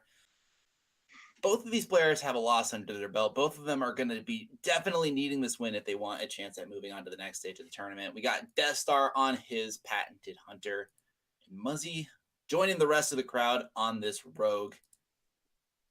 Hunter versus Rogue, not a matchup I was expecting to see too much of this specialist tournament, Baba. What's your initial take on it without looking at the list? To be honest, despite having played a little bit Hearthstone in the recent month, I've only played either against Warrior and Rogue. So this Hunter class, it's going to be a new wild ride for me, and probably for the chat too. Mm-hmm. I think going off what Deathstar has told me when he found out that a majority of the list, or the majority of the field, was going to be Rogue, he was not too pleased. His primary list, like, you just look at like Missile Launcher Venomizer is like his big board clear, and that costs 8 mana, and by then he's probably already dead. I live he's got like Rotten Apple Bombs and Ziliax for a little bit of survivability, but my goodness, game one he's going to struggle. Secondary deck has a little bit more game, but this is going to be an uphill battle for Deathstar for sure. Nah, he's just going to nail the Vicious Scalehide into that Dire Frenzy on turn 6 and then just start ripping them off at the top. I got to say, Muzzy, he's one of my closest friends competing in Hearthstone, and I am straight rooting for him to lose because he's against the great, the returning champion, Deathstar V3 on Hunter. How could you not root for Deathstar V3 in this tournament? He's even got the crown right there in the graphic and everything. I think it's easy to root for the underdog, Bob, but at the end of the day, I'm here for Are you calling Cole. him the underdog? Are you serious? I'm calling Deathstar the underdog right now. The returning champion, the underdog. Is the underdog. That's how powerful this matchup is. I'm looking at this list right now, and sure, Dire Frenzy shuffling stuff into your deck is cool, but so is killing your opponent on turn 6. Which I think we're going to take a look at the deck that isn't Hunter. But Muzzy's doing some interesting things with this rogue. Not many people are playing Chef Nomi in the mainless version, and I would have to imagine that it's pretty good against Hunter. The Mech Hunter isn't incredibly aggressive, and if you draw Myras, it's going to be able to just make it easier to end that game, knowing that Hunter, just like a lot of other decks, does not deal with a full board of 6/6/12. Yeah, I think this Chef Nomi, like I said, it's feast or famine with this card. It's either it's gonna pop off really early or really late in the game and just finish it out, or it's just stuck in your hand being a big old dum-dum. And I don't think that Muzzy really has the opportunity to, have that in the list. You need to be doing something with all your cards, especially in the mirrors, but against Hunter, where they're gonna just start hitting you in the face with these Dire Frenzied minions, the Augmented Elix, the Vicious Scale Hides, the Unleash the Beast. There's just too much going on to have a dead card in your hand. I just want to see a Zul'jin that brings back 5/5, just 5/5/5s with Rush. I don't know how he's getting the 5th one, but we'll find sure. a way. Sure. It's the Unleash the Beast is definitely a very welcome addition in the newest expansion with Zul'jin, especially in combination they just with pair together so well. It's real nice, just because, especially without Kill Command being in the pool of Zul'jin, just because he cut it from the primary list. I think he actually cut it from all his lists, actually. I believe he did. Yeah, he doesn't have a single Kill Command in this entire... That's the Deathstar way. Everybody is just like, you need to play Kill Command. You must. Hunter goes face. I would have assumed like one of these lists would have had at least one Kill Command, just so there's potentially some sort of reach around some big taunts, but no. He's going full control throughout this entire lineup. I actually truly love it, though. I think when they made the specialist format, they were really hoping for people like Deathstar that despite what deck is good, they're just going to play the class they love. And turns out people want to win, so that's not going to be the case. But when you actually get these people like Deathstar, he'll play Hunter in any meta game. And he won last time, so lots of respect going out there. This time, is Rogue too strong? I hope not. I hope we get to see Hunter put up a good fighting chance. Yeah, we're going to see right now, we're heading into game 1. Both players are currently 1-1 in the groups. I love that he just kept the Vicious Scale Hide. I said that it would come out in turn 6 with the Dire Frenzy, but it's actually going to come out turn 5 this game. He's going to save the coin. He's going to rip it, and it's going to be beautiful. Yeah, this card is just, I think especially from what we've seen of Rogue so far, is just super good. It kills Deckhand and lives. It kills all the stuff that comes out of Lackey and lives. Vicious Scale High is just a really good card to fight for board, where Rogue has seemingly gone pretty wide, despite, all the evidence saying that Rogue shouldn't be able to go wide. They've managed to do it, and there he is. The crown is off, the webcam is on, and look at that guy. How can you not want to cheer for that guy right now? He's my champion, I'll tell you that much. Alrighty, Vicious Scalehide kept in the opening hand, like you said, but nothing for it to come down upon.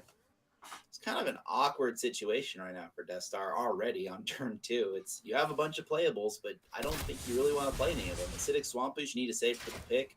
Venomizer, you need to really save for kind of the missile launcher is what you ideally want to save it for, but I guess there's other mechs that you could potentially combo it with to clear off a big Edwin. Some people would look at this Venomancer and they'd be like, maybe I just throw it out. It is a 2-mana card, but I was about to say that Deathstar is going to save it with Missile Launcher, but he decided it's time. Yeah, fortunately, Muzzy does have pretty good answers for it, and I'm going to cast this game as biased for Deathstar as I could possibly be. I will not pretend that I'll be casting it, for both sides. As possible for Deathstar. Just subconsciously, you just want him to win. I mean, I think that's going to be sort of a trend throughout this tournament, that just the fan favorites are likely to be the people not playing Rogue, just because it's easy to pick those people that are, in the minority of not bringing Rogue and just say, I hope you win because you're in the minority. I hope you win because you are just being more creative than the other players. Yeah, and right now Deathstar's proven that you can win without having Rogue. Like, he's 1-1, and right now it's fighting for his tournament life. It's gonna be a big game if he picks this up, and he's got everything he could really want. He's got, like I said, he's got the acidic swamp boots to kill buffed full weapons, clear. deadly shot, killing stuff, wing blast, bada boom, bada bing. All right. Wing So blast. what exactly does Countless Ashmore draw? It draws the Scale Hide. It draws the Death Rattle Ziliax. minion. Oh, Ziliax is the only rush, right? And then there's a bunch of Death Rattles. Yeah, so kind of it draws a rush, a death rattle, and a life steal, right? Yep. I was just trying Right. to figure out if there's any rush besides Ziliax. Well, the vicious scale hide also has rush. But he already drew, 2 out One of of 3 of them. Or yeah, 1 out of them. So he can potentially draw the other, or it's guaranteed to draw the other because Yeah, That's what I'm just saying how is Countless he's only going to Ashmore get 2 out of the 3 draws. Out of cards. well, he has not. No, he has the Ursatron, which is a death rattle. That's also why he has He's 9 not going to lives. hit he's going to draw 2. Okay, Wait. sure. Didn't he just play Ziliax last time? I'm lost, Will Scarlet. Bob, where I'm are a you fake at right noob. now, man? All I know is that the Chef Nomi is being played. I should probably focus on that much. I was too lost in Deathstar's eyes. You ever have that He's happen? looking at his where you're trying to webcam. watch the Hearthstone game and then you see him You hit turn the on base and Deathstar's you're just stream. Like, oh, look at that. He looks at you. You get lost in his eyes. Next thing you know, you're donating 10 subs, and you're like, "Wait, what am I doing?" I won. Just got lost in his eyes. It's mesmerizing. All right, I'm never going to say anything bad about Chef Nomi ever again because he won this specific game. So that means you guys should all go out and include it in your deck. Yeah, this is disgusting. Oh my, this is kind of what I was talking about earlier. Where There's not even a second thought. It was it's- just like, all right, let's dip out of here. it's Yeah. it's a very feast or famine card. It either sits in your hand the entire game doing nothing. It wins the game like on turn 30 after you're fatigued and your opponents run out of removal, or you just Myris into Chef Nomi and it just wins the game on the spot.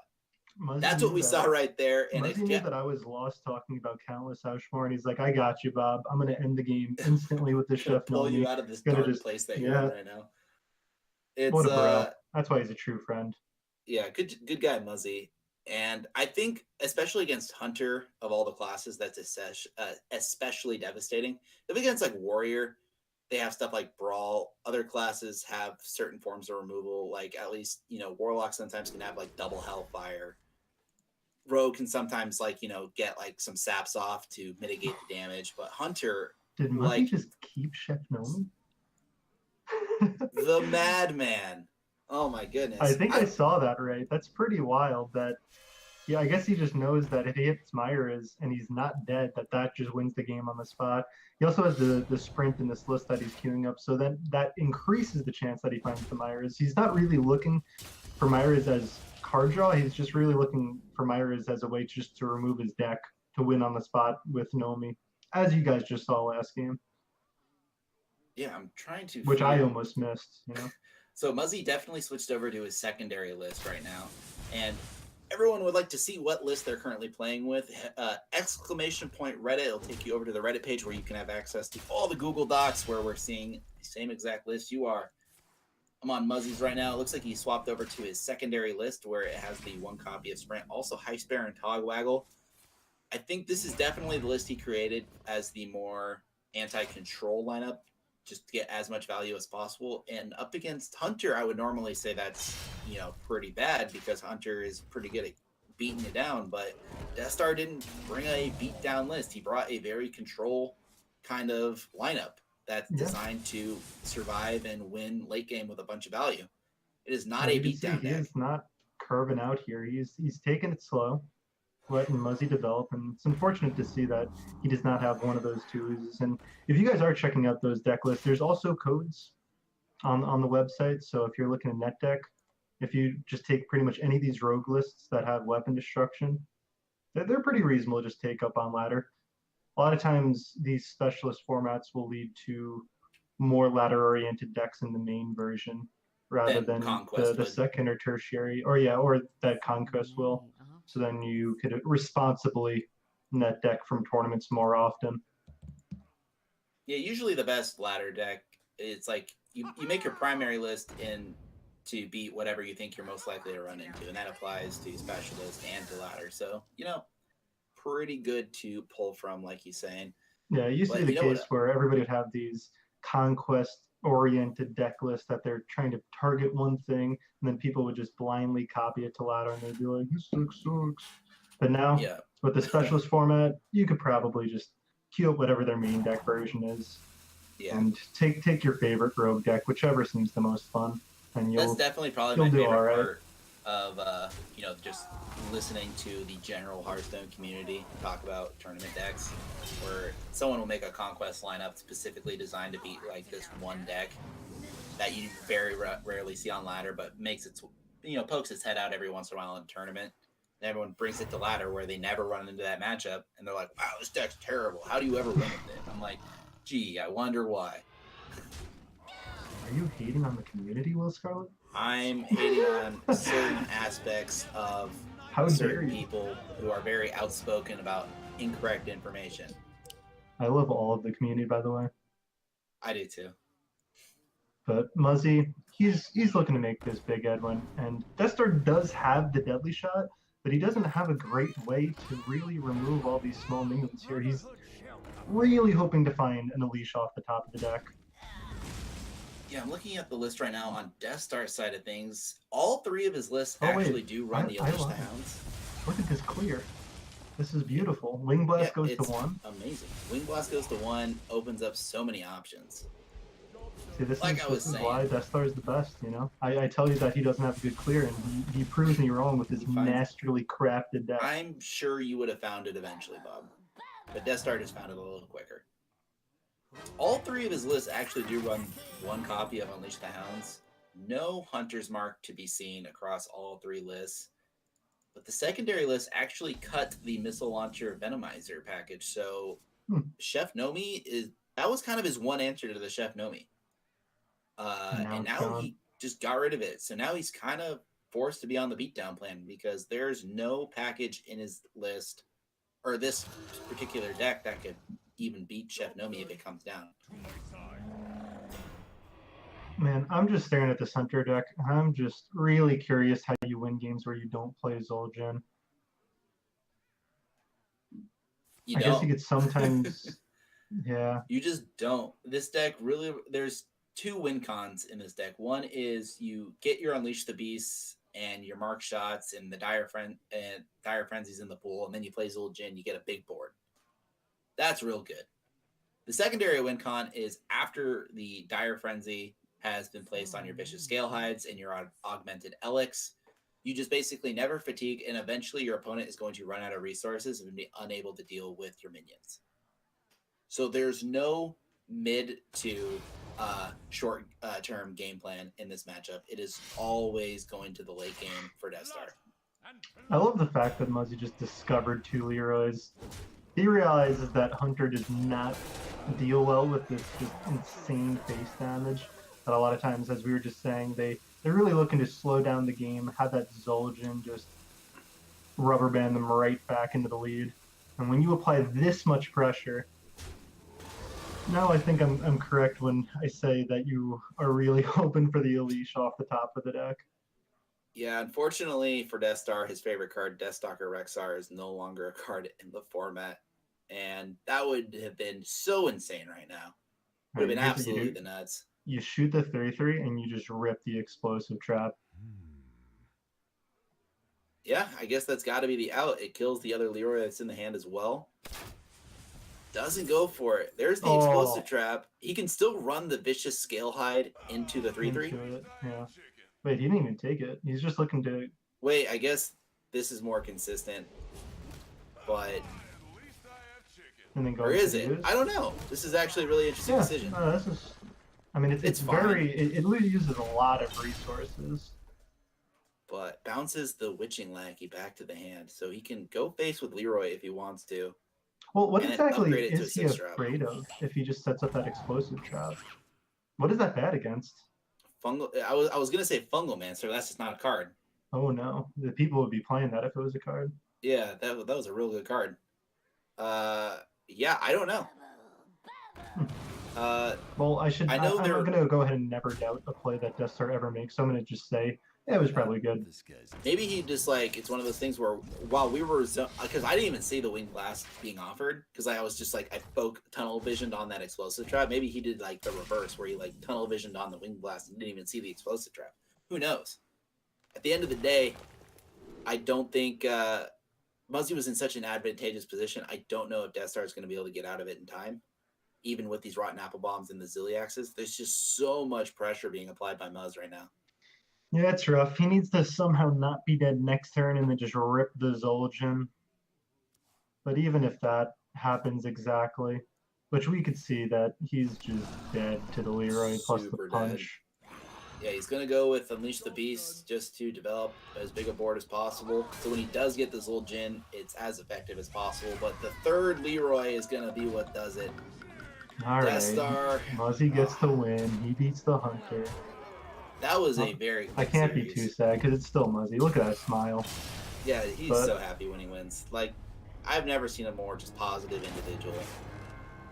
Deathstar also just, he's not too bummed about that. Obviously, the 3 Leroys is pretty big bummer. I haven't seen that many Leroys since like the old Miracle Road days where you would see 3 Leroys come out one at a time with all the shadow steps.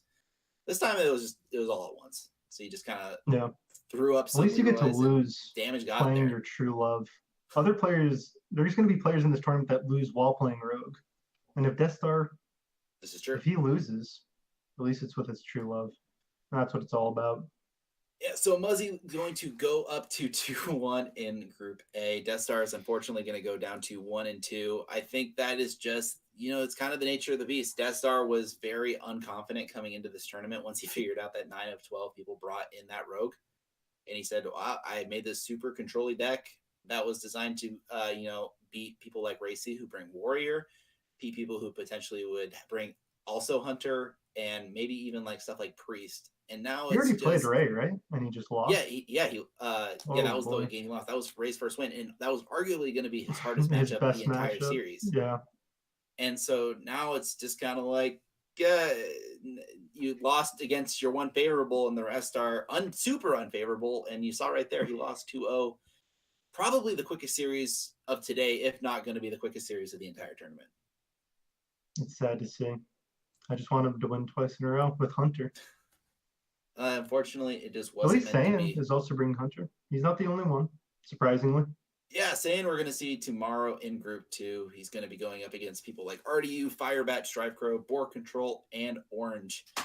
And if you thought there was going to be a lot of Rogue today, ooh boy, tomorrow everyone is Rogue except for just the one Justsaiyan Hunter. So he's our one hope to get Hunter out of there.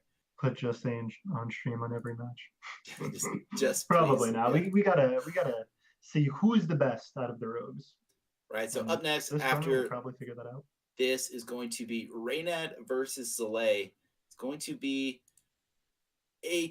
by technicality, it's a rogue mirror. But based off how these people built it, I think is different enough to keep it relatively interesting. Because Reynad titled his decks Burn. Ooh. And so he is much more about going face, doing damage, getting that game over with. And Zalae is more of a, not take it slower, but, win more through creatures, win more through value, win through tempo rather than just straight damage. Yeah, I mean, it'll be an interesting one to see. Despite it being all rogues, there are differences in the decks, as you were just saying. It's not going to just be the same 30 cards going at it every single game. There's varying opinions on what's the best, even just for the mirror. And I think there's a lot of cards that are still up for debate. We are still far from the optimized versions of these lists, despite having almost primarily rogue games. And that just goes to show how much depth there is in deck building. Right. Well, when we come back, Zalae versus Reynad. It's going to be the OG creator of Hearthstone versus Zalae, who representing OmniSlash, who, despite, not playing as competitively as he once did, is still, considered one of the best players. I think currently in the game. He's just ranked master, popping off on that ladder. But don't go anywhere, guys. Zalae versus Reynad when we come back. Don't go anywhere.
Hello, everybody, and welcome back to the Hall of Heroes, sponsored by Progressive.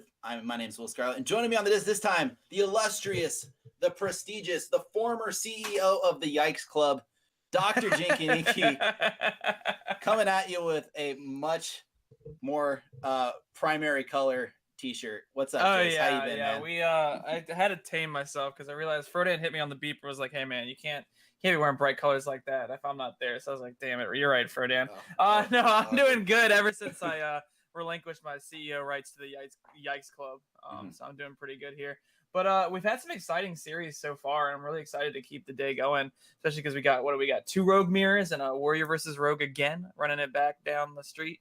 Yeah, and we got 2 of the OGs of the Hearthstone community, Reynad and Zalae, going at it head-to-head, and I figured Bob is a great commentator, but for this illustrious kind of match, we need the professional. We need someone of high caliber to analyze what could possibly be going through their mind, because they're on just such a next level. I don't think we're going to be able to do it, just me and Bob. Whoa. How could you throw Bob onto the desk like that? Bob is the highest of analysts. He's got the biggest brain.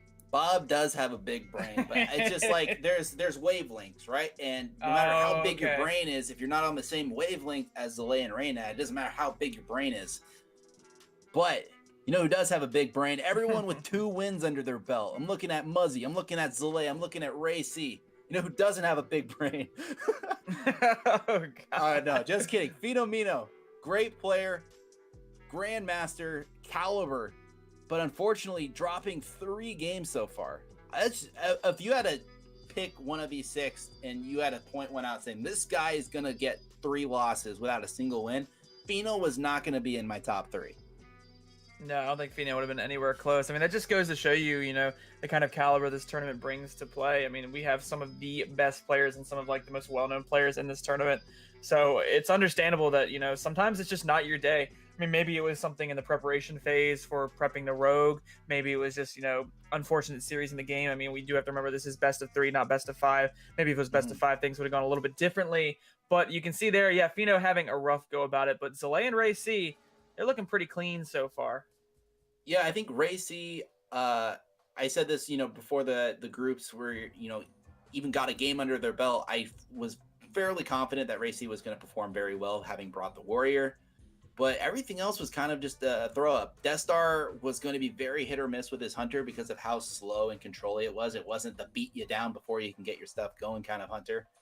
And then Feno, Zalae, Muzzy, and Reynad all brought that Rogue. There's some slight nuances to the deck, but at the end of the day, it's still got the same game plan. Kill your opponent and kill him good. So between those 4, it would have been kind of a toss-up, but Muzzy pulling out ahead. Yeah, Muzzy, another one of those players. Just obviously, he was on the world stage just a couple, days ago, basically. Very proficient player, very strong player, and he probably has the mentality that Rogue is the best class right now. And I honestly can't blame him. I think the only class that can test that is probably Warrior, which we see RayC has brought.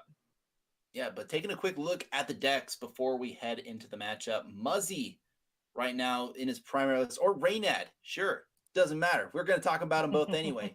Reynad. It says main deck, secondary deck, tertiary deck, but what I see on the Google Docs is burn, burn 2, and burn 3. This man's hitting the face. He's hitting the dome. He wants to get this game over and done with. Yeah, it's one of the best things about the Rogue deck is it just has so many ways to damage your opponent. Even with the inclusion of Life Drinker, it just adds more dynamic ways to burn. You can go Life Drinker, you can Shadow Step it. Life Drinker itself is a body, so you can see why Reynad has named this Burn 1, Burn 2, and what was it again? Will Scarlett? It was I believe it was Burn 3. Burn 3. Okay, yep. Burn, burn, burn. Yeah. Burn, burn, burn. The man wants to hit the face. You know what his game plan is. But I said Muzzy meant the other really good player, Zalae. Main deck, one of the few people, or I want to say not one of the few, he's the other half of the tournament that doesn't have any weapon destruction in his primary list. So looking at the list, he's got the, the evil rat to make more lackeys. He's got the evil miscreant. He's got the standard package on that end. But what do you think he thought he was going to play against in this tournament? Because he has the Heist Baron Togwaggle in his primary list and no weapon destruction. Do you think Warrior was going to be a bigger issue than it turned out to be? Yeah, what this really tells me is that Zalae was trying to hedge his bets with the first deck. He didn't necessarily want to go all in saying, all right, well, if I put the Acidic Swamp Oozes in, I beat Rogue pretty hard. Maybe he wasn't expecting as many Rogues in the tournament, and he thought, you know what, if my primary is, pretty balanced overall, I can beat Warrior, it's decent in the mirror, and it has great matchups into things like Mage and Hunter, he's pretty fine with that, and he can just go ahead and beat Rogue with his Tertiary in the second and third game, as you can see with the double Evil Cable Rat and the main deck Heist Baron Togwaggle. However, this strategy for this tournament, not the greatest, just based off the field, but Rogue is just such a powerful deck that it's ultimately not going to hinder Zalae's performance too much. Yeah, Rogue's in a really interesting place right now where it kind of is in a similar state that Druid was in, just a couple formats ago, where there's really not anything that Rogue's bad at. It's like, you want tempo? Rogue can give you tempo. You want value? Rogue's got value. You want healing? It's even got that. It's got Life Drinker and Ziliax and bounce effects. So, it's one of the most well-rounded classes in terms of what it's capable of doing. Maybe in all of Standard history. Maybe second only to when Druid is at its penultimate. Yeah, probably. It's one of the most well-rounded classes, and that's something you really want out of your specialist class, because if you think about it, if we go to the meta pass, I know a lot of players maybe not have experience with that meta, but playing in the Open Cups, one of the best decks was Midrange Hunter, because Midrange Hunter could burn your opponent pretty aggressively. It had Deathstalker Rexar for value, and it could take the late game with literally any deck. So this is kind of what the Rogue is doing now. Most specialist decks want to be mid-range decks because you can tech for aggro, you can tech for control, and then you're pretty good against every other mid-range deck, just being a mid-range deck yourself.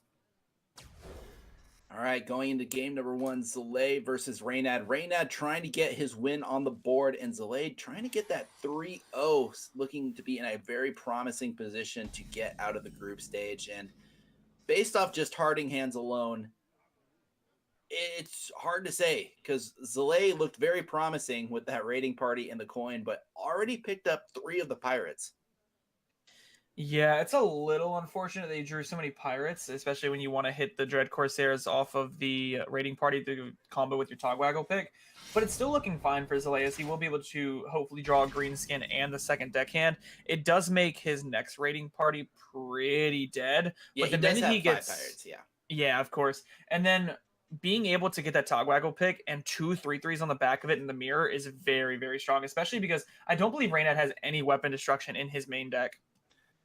Yeah, looking in his primary list, no, he does not have any weapon destruction, but in his burn number 3, very aptly named, he does have 2 copies of Acidic Swamp Ooze. No Bloodsail Corsair, however, so his only form of weapon removal is going to be those 2 Acidic Swamp Oozes. But it looks like he's got a lot of other stuff going on in that deck as well. He also has Defender of Argus, and I think definitely the mirror is what he was thinking about when he put that in, because that's just like almost a Fungalmancer, but it also gives taunt, because it also so it prevents stuff like Leroy from going to your face and potentially finishing off a game before you want it to be over with. Yeah, Defender of Argus is also really strong with Evil Miscreant on curve. If you go Evil Miscreant, maybe get another one of the 1-drops on the board, you make it a 2/6 with taunt, which is already pretty obnoxious for Rogue to try and deal with. As you can see here, Zalae went for coin Miscreant. He understands that he probably needs to get something on the board to contest this Henge Clan Thug. He does have an answer for it. It's just a pretty expensive answer in the form of Deckhand and Dagger, but he probably has to go for it. You really can't leave Henge Clan Thug too uncontested. Yeah, Henge Clan Thug is just a card that I didn't even see coming, because I saw it in the tertiary list for Reynad, but I didn't realize it was also in all his lists. Henge Clan Thug is just one of those cards that kind of, despite how good it was in the Odd Rogue package, kind of had to get kicked out of the list to make room for cards like Raiding Party and Dread Corsair. It was just unfortunately the card that had to be cut. But Reynad's deciding he still wants it, and I just don't know how I feel about it, because the whole point of the Thug is that you get it on board, you start snowballing it bigger and bigger, but if you're getting the pick online, potentially you could just diminish your entire snowball effect. Yeah, it's one of the cards that has weird applications with the Togwaggle pick, but it's still just such a strong card that I don't mind Rogue players playing it.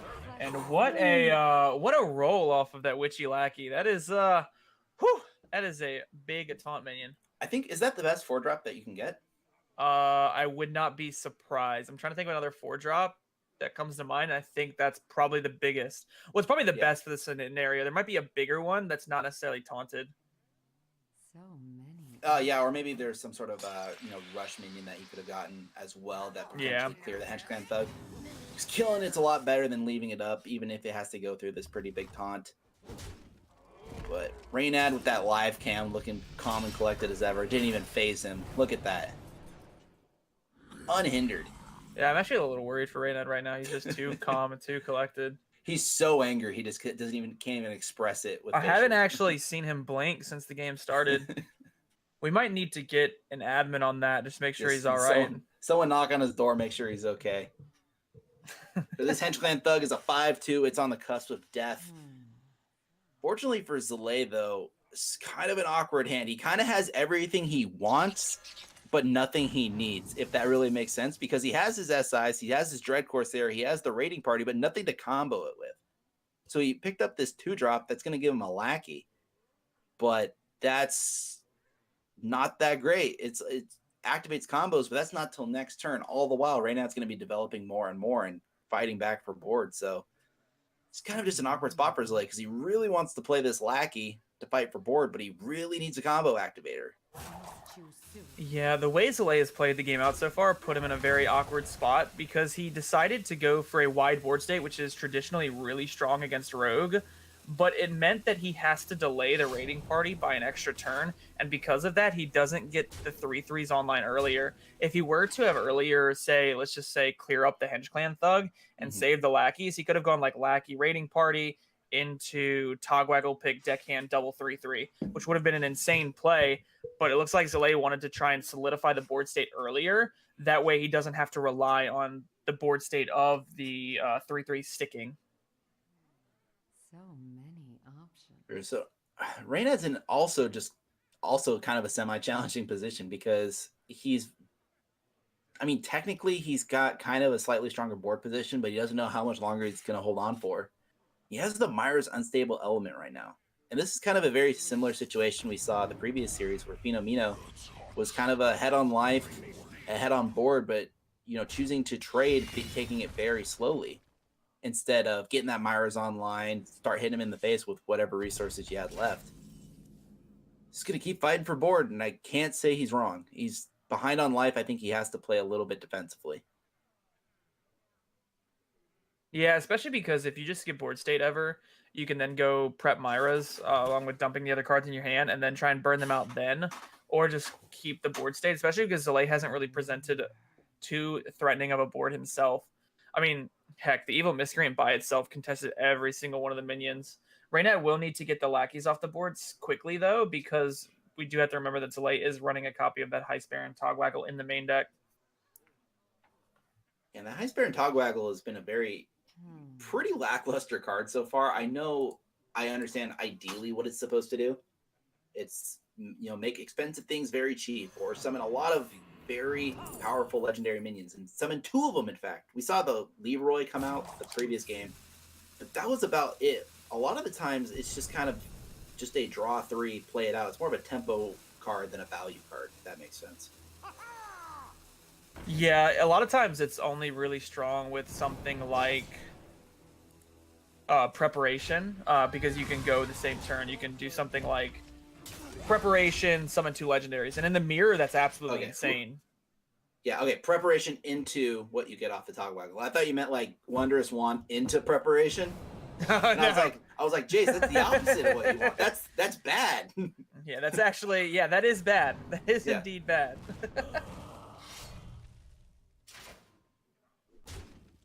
Right, raiding party finally coming out for Zalae. He's got the pick. He's got free Dread Corsairs, but it's going to be definitely hard. This is kind of Zalae's final push right now to develop some semblance of a board state. He's got the pick, Eviscerate 2 Dread Corsairs, which is a huge tempo swing, and it's going to fight back for board extremely well. But Reynad's got Prep Myras, and he's going to draw basically 10 cards, maybe 9 depending on what he gets off the top for his next turn. but Yeah, I he's think- going to draw a lot of cards, and he's going to try to end this game very quickly. I think no matter what he draws, he actually can draw the 10. Like, there's nothing in his deck that he cannot play with his primary list. So if he really wants to, he could draw the full 10, which he might end up going for. Yeah, I think, because of the preparation, even if he were to draw something like a Leroy, he would still be able to play it. Yeah, It technically. would be an interesting decision, though, because he could technically play it. But Yeah, I don't know exactly. if he wants to. See what it is. There's an SI agent. All right. That's not bad because you can go prep, play the SI, and then use the Yeah. draw. You can get the for sure combo off. You can even bounce back to your hand with the Togwaggle pick. That's a Hey. hootenanny and a half. Can I get that again in English? Yeah, that's a hootenanny and a half. Okay, good. All right, I just want to make sure. Oh, So- double Dread Corsair. Yeah, I really like. We were talking about how swinging you can get the SI back, play it again, but this also allowed him to get 2 free Dread Corsairs out. He could still swing if he really wanted to go for the 1 and 3. I don't think he will. I think he would rather Yeah. just use the resources that he has with that Eviscerate to push damage. Let's see what the rest of his hand's looking like. Shadow Step is all right with the deckhand. Picked up an Eviscerate. The Evil Miscreant's pretty nice. Everything is good except the Raiding Party. The Raiding Party's everything's the really one good. true miss. Everything else is good. Like a Leroy obviously would have been nice, but this is also Heck, you kind of have a build your own Leroy with the Life Drinker Shadow Step. You just go Life Drinker Shadow Step it back, and then you can play the deckhand if you want to, or the Eviscerate. Yeah. I mean, I'm pretty sure, unless Zalae finds something insane off this evil Cable Rat, he is just dead. I Yeah, don't this think is a there lot is of any damage way facing that now. he's not. This is 9/9 stats on the board, 4 damage coming from the hand, or from the the weapon, and then another 4 from the hand. Life Drinker another 3. There's so much damage right now. Even if he had like say a Ziliax, I don't think it would even be enough. Then this is, I think, game 1 going over to Reynad. Yeah, I think it depends on what this evil Cable Rat gets. Maybe it could pull the So it would- Ethereal Lackey. Yeah, it would have to get that. So either discover a spell that could potentially get him out of this jam, or maybe get the Witching Lackey and upgrade into a Taunt. Maybe get another Hecklebot. Yeah, that could do it as well. It looks like he Um, wants to go for an on-board play, though, because he feels as if, you know what, if Reynad doesn't have burn here, I can win by on-board because I'll burn him out in the next couple of turns. Fortunately for Zalae, that's not the case. He actually has all of the burn. Yeah, so this is kind of just how Reynad wants to do the lethal, because I think he has about 3 different ways of doing it.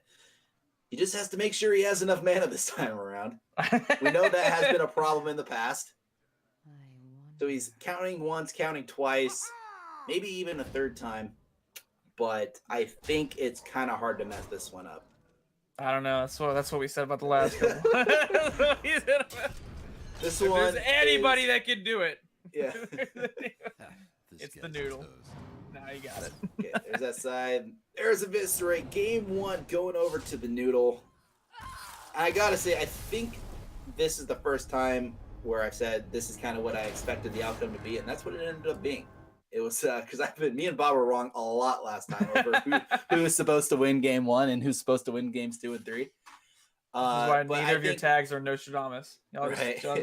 yeah. The burn, I think the more aggressive lists in these kind of decks usually end up winning.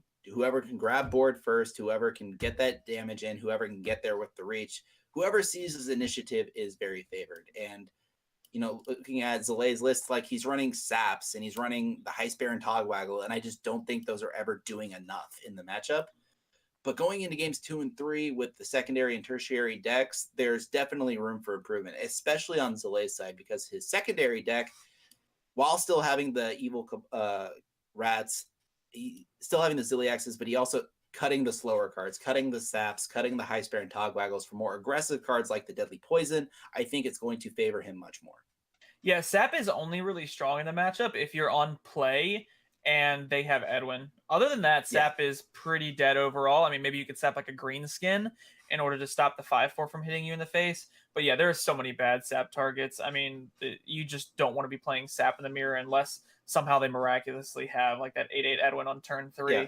And that's usually only in blind scenarios where you don't know your opponent's deck list. If you know your opponent's deck list and they know they're running Saps, you're most likely not making a big Edwin in the first place. unless it's just like super early with the coin with prep, and that's just like your only option. Yeah, But- either that or you just have like a good curve, like you go prep rating party and then coin it out. Oh yeah, or of you course. just go Yeah, prep yeah. rating party and But- play it. Yeah, but the game plan going into the game is never like I'm winning this game with a big Edwin Van Cleave, like you would say in like against Control Warrior or like a Freeze Mage, like where that's like your win condition. Yeah, that really depends on what the initial deck list is. If you can see that they're not playing the sap, sure, go ahead, keep that coin, keep that prep, keep that rating. Well, I mean, obviously you probably keep that hand no matter what. Yeah, But Yeah. keep that Edwin too. That's where I'm getting at here. Exactly. And then on Reynad's side, so we said Zalae's probably switching to deck number 2. For Reynad, probably going over to deck number 3. This is the deck we were talking about earlier where they have the Defender of Argus. Still, and besides that, that's kind of the same package as before. Is double acidic swamp ooze, which is very nice in the matchup. Still has those Hench Clan thugs. And then I think Defender of Argus is going to be the key card to look out for. I think weapon destructions, that's obviously going to be good, basically at any point in the game. But if you can get a key turn with Defender of Argus, shutting down that aggression from Zalae, I think that's what's going to seal the deal. Yeah, one of the biggest notable differences is he's opted to cut Myra's for his Ziliax. He also has the weapon destruction that we were mentioning. I think weapon destruction is much more important in the matchup than say like Myra's Unstable Element. Myra's Unstable Element needs a lot for you to go right in order for it to put in the work. For instance, that game, Reynad had the prep, he had the Myras, and then he had like a board state over and was Zalae. also ahead on board to allow him to Exactly. have the time to do that. So basically, there's so many variables that have to be going already correct for you at that point where you were probably already winning the game. And so cutting it, especially for cards like Harrison Jones, which is basically going to be a draw 2 or 3, deny a bunch of tempo, deny damage. I really like where Reynad's head was at making this list. The Hench Clan Thug's kind of the only question mark. Yeah, Hench Clan Thug I still think is just really good though. The best feeling in the world is when you Harrison Jones a Togwaggle pick, especially after the green skin. If like green skin is their only minion, it feels so good. You just play it. You're like, all right, give me draw 1, give me sap your minion, and give me a 5/4. Yeah, the pick is just so like we actually saw like earlier in the series where or earlier in the day where there were people who played the pick and could have played a free Dread Corsair. I believe it was actually Zalae we were commentating. Had the pick, had the Dread Corsair, chose not to play the Dread Corsair, just to play around the chance that they had weapon destruction to bounce the Dread Corsair back to their hand, which would result in a huge loss of tempo. So the players are definitely aware, but Reynad going second with the coin, with the miscreant, just the dream. Combo out those lackeys. And Zalae's hand is just a whole lot of nothing. It's like, it's so close to being good too, right? It's like, he has the prep. He's one rating party away from this hand being insane. He's one like combo activator away from this hand being insane. He's one Reynad having a pick on 4 for this hand to be insane. There's just so many things that are just so close to being incredibly good, and it's just not there. Yeah, this is one of those times where you want like a Hench Clan Thug when your 3-drops are really awkward and you don't necessarily want to play them. Whereas a Hench Clan Thug, you can kind of like run out there, bump the 1/5, and then they can't necessarily like value bump and witchy lackey it. So this is where Hench Clan Thug is useful, but I definitely see where you can say that Hench Clan Thug a lot of times can be really awkward as well. Let's imagine like the hand was double Hench Clan Thug. And I'm going to make fun of Reynad real quick because he forgot Direwolf Alpha placement. But that's all right. We don't worry about that. It's like back in the day, I'm sure everyone gave him stuff for like Shredder placement. Right. I mean, especially like of all the players to like forget placement, like the OG inventor of the Zoo list, which is just one of those decks that have had Direwolf Alpha since like its inception all the way till today. It's just one of those cards that never has been dropped from the list. Of all the people to remember that placement, you think it'd be Reynad. I mean, a lot of times it's just kind of like getting to autopilot. I mean, everyone's, I think, susceptible to it. It's not something you necessarily really think about too much when you're playing. You're just kind of like, all right, put it on the board, just get it out there. I mean, I've done it before on ladder. I'm sure everyone has at one point, except for Will Scarlet. Admit to that, Jace? Never admit to it. You've never misplayed a day in your life. Never, not once. If you've misplayed, how are you out of the Yikes Club? Explain that science. Exactly. Science cannot prove anything. Top 10 questions scientists can't answer. Watch Mojo, top 10. Top 10 times Star Wolf placement matter. All right. Zalae, speaking of positions mattering, he has no positions to put down anyway. So it actually doesn't matter for him because he just has no cards. He's got an Edwin Van Cleef to make a 4/4, I guess. But these acidic Swampus is we've been hyping up as being like the MVP of this matchup and just going to be the MVP of the entire tournament. And they're just sitting in the hands doing nothing like a bunch of dum-dums. They're waiting to pounce. I don't know what you're talking about. They are waiting. They are in the midst. They're looking for Togwaggle himself. Right. That way they can rip the pick out of his hand. They're just waiting patiently for like they're like underneath that bush to the right of Valera right now, like with the pink flowers. They're like in there waiting to pounce while Valera's just getting absolutely massacred in front of them. They're like, we're waiting. We're not gonna help. We're gonna wait. It's coming soon. And Valera's like, guys, please, I'm dying. I'm getting destroyed here. Just play me as a 3-2, please. No. No, We're waiting. We're waiting. We're waiting. Patiently. Oh, raiding party. It's coming around the corner. Raiding Jesus. party. Guys, goblins are descending from ships. I really need your help. No, we are waiting. And if you thought Reynad was ahead a second ago, oh boy. Free Dread Corsair coming down. This pick is terrible for Zalae. Just because even if it gets destroyed, it's either bouncing a Dread Corsair, which is like pretty okay, or it's bouncing the Miscreant, which is like the best card in the deck. You do not want to let that proc again. So Yeah, it's just like at is- best it's mediocre, and at worst it's just you just lose harder than you already are.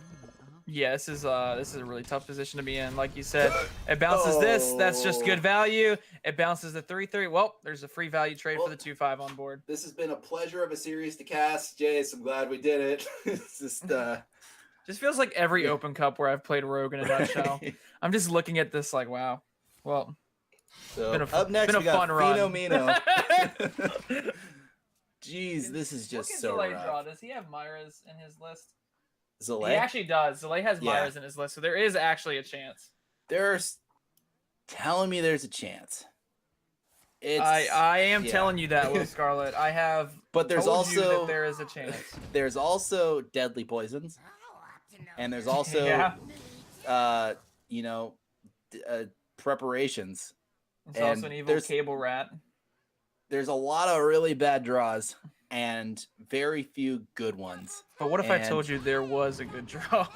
Tell me about it. What is it? 5 mana. 5 mana. I'm on board. Get the game over with quicker. Get the game over. 5 That's not mana. Get to fatigue so you take damage fast. Your opponent has Exactly. lethal. Yeah, Dread Reynad's Corsair. getting on board. Great card off raiding party. Not so great when you just have the dagger. This is rough. Yeah. I got a feel for Zalae right now. He's up 2-0, just like overall in the tournament, and just dropping 2 games like this, it's hard to see. Yeah, it is. I also love how like all the oozes came to show up and only one Togwaggle pick got played. It's like literally all 4 oozes this game have been seen. Only one Togwaggle pick has been played. Yeah, the MVP of the series showed up. He's so good he didn't even have to play. He's just sitting on the bench. He's just waiting for his time. Got a multi-million-dollar contract. Just waiting to close out the game. He's just like, I'll be here when you need me, coach. I'm just gonna hang out. Eviscerate. Just Zalae's just clinging to life right now. Fingernails hanging off the edge of the cliff. And he's about to fall. Another miscreant picked up. These miscreants have just been so good. You wouldn't think that just like a onslaught of 1/1s would do this much, but in a matchup where there's really no AoE and everything is single target and you're just fighting for board, these 1/1s have been absolutely insane. That's also why you see these players going very wide on board. That's why they typically make plays that don't necessarily seem the most intuitive. For instance, you saw Reynad go for a play where he went like triple 1-drop there because he knows there's no Phantom Knives. There is no reason to fear any kind of removal from Zalae. Zalae is going to have to dagger down each one of these. If he's daggering down each one, that means he's not playing a waggle pick, and that's really good for Reynad. Yeah, Reynad, just like that, Zalae going to commit honorable seppuku. You mean and Sudoku? Subaru. Subaru? Yeah, that That's what I sounds said. about right. Yeah. Honorable Subaru. Reynad taking the series in 2, getting a point on the board. Reynad didn't want to leave without a win this time. I believe in the previous Specialist Showdown, he just got absolutely destroyed. I don't think he actually picked up a win. Not to bring up the past. Like, we keep bringing up Reynad's, like, he's just like, did bad in the last one, missed lethal. But he got the win. He finally did. And I'm happy for him. Zalae still in a pretty favorable position right now. He's still 2-1 overall. Reynad picking up that win. And I got to say, not too surprising. I think just while it was a mirror, there were definitely nuances in how they built the deck list and what they thought they were going to play against at certain points in the tournament that definitely decided that series. Reynad much more aggressive, much more damage focused, and that paid off there. Yeah, it really did. I also love how Reynad's not afraid to take those risks. I mean, we see with his deck list that they are unique. It's not necessarily your typical run-of-the-mill rogue deck that we see from the majority of the players. I mean, there are some very unique inclusions, although we haven't seen those, come into play just yet. I mean, maybe they will in the future. Alrighty. Looks like up next, if you're happy with seeing Reynad, stick around. We're going to see him play back-to-back. Can he keep his momentum and get another win on the board? Or is Feno, the 03 European, finally going to get his win on the board? God. Feno's in a rough spot right now, and I want him to get at least one win. It's his time. He deserves it. But 03 like I said, in Europe should not be saying in the same sentence. Like, that's right. That's Of unheard all of. the regions to get at least one win. In his supposed to defense, be- it's got to be like 4 in the morning over there, True. probably, Yeah, he's or probably a maybe little tired. it's a little past midnight, I think, Yeah. over there in European time. So definitely probably tired. I mean, then again, that is peak gaming hours, so maybe Feno's used to it. It's just the optimal time to play. He has no excuse. All right. Right. Reynad versus Fenomeno coming up next. Don't go anywhere. You're not going to want to miss this. Don't go anywhere.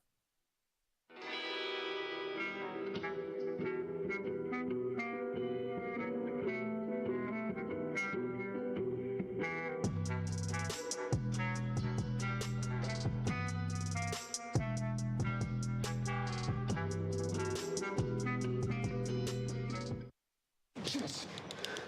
Yes, that's what I'm talking about. Yeah.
everybody, and welcome back to the Hall of Heroes, sponsored by Progressive. I'm Will Scarlett, joined once again by Dr. J.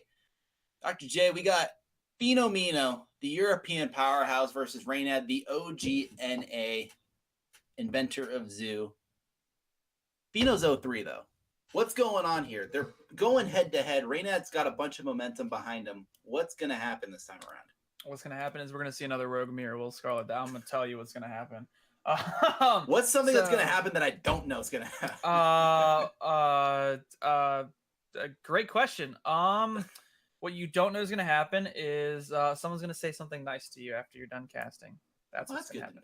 Okay, that has nothing to do with this matchup, though. As you can see, we're having another Rogue Mirror. So it looks like Feno, like people saying things nice to me super rare. It's just like no, that's not which is in turn an insult.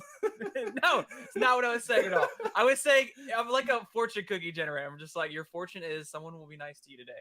Okay, someone's nice to you every day, but just specifically today, I also know that. Thanks, Jason. I like where your heart's in the right place, and that's what matters at the end of the day. I can't go on with this cast. I can't. But you know who isn't in the right place? Feno, because he's also 0-3, like we said. So let's talk about what Feno's doing wrong and what he's doing right. What he's doing right is I think he has a very good primary list. I think his deck is designed for this mirror. He has the Acidic Swampus and the other form of weapon destruction, the Bloodsail Corsair. And Jace, I want to ask you about this. Raiding Party is one of the best cards in the deck. It's super tempo. It's super value oriented. It gets those Dread Corsairs. It gets the Waggle pick. But does Bloodsail Corsair, despite being weapon destruction, cloud up the pirate pool too much to deny Raiding Party its benefits?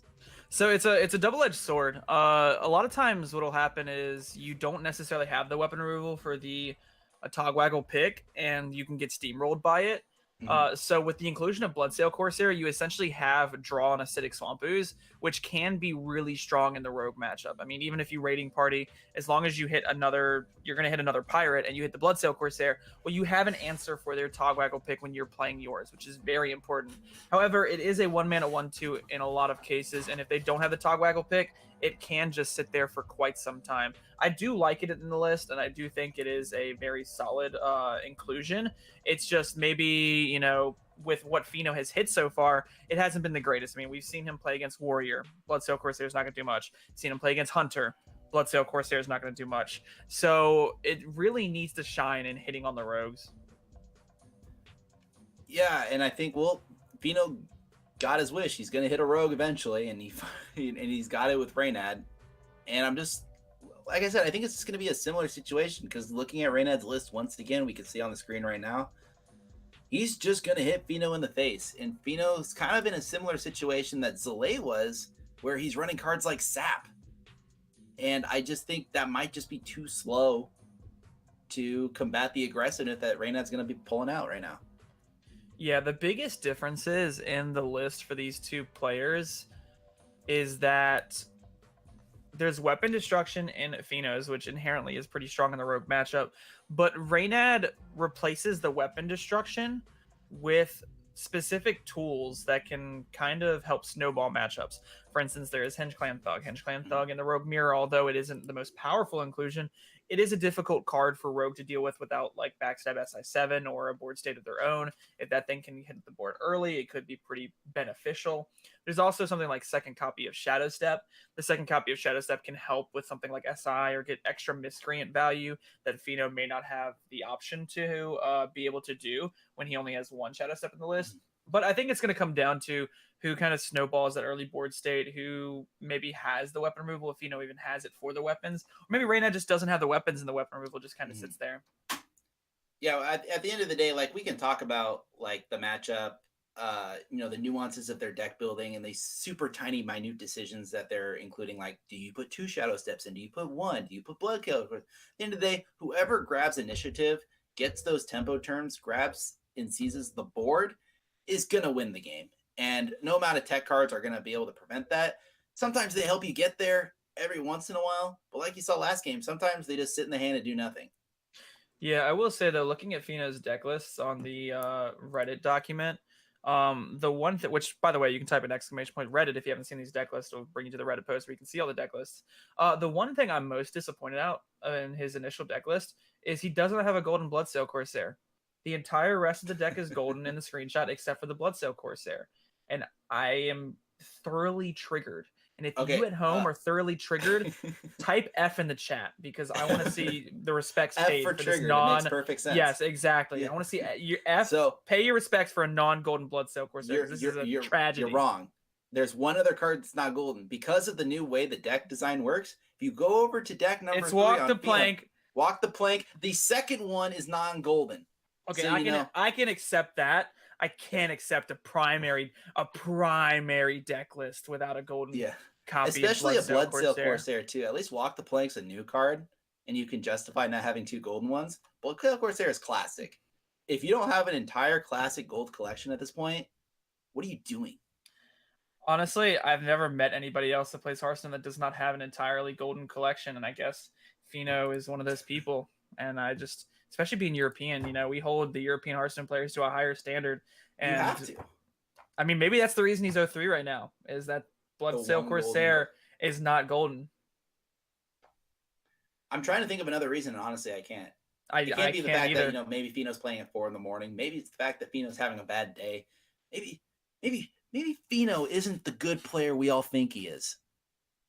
Okay, it's the Bloodsail Corsair. I'm saying it's not those reasons. I'm saying it's not those reasons. I'm saying it's the Bloodsail Corsair not being golden. Yeah, we don't. It's not the 4 a.m. around here somewhere. Yeah, get your tinfoil hat out. Oh gosh, I'm trying to think if there's any other reason it could be, and I cannot come to the conclusion of any other reason besides that. And he probably took these screenshots on his Europe account. I imagine he's playing on. We're playing on the NA server, aren't we? I would imagine we would be. I mean, everyone else is. It's like it's him and BoarControl basically are the 2 Europeans. Is Orange in there as well? Yeah, Orange is there as well. So and RDU. So we have 4. We got 4 EU and 8 NA. There's some NA math right there. 4 + 8 is 12. That's how many players we have. You nailed it. Anyway. Let's beat them by majority.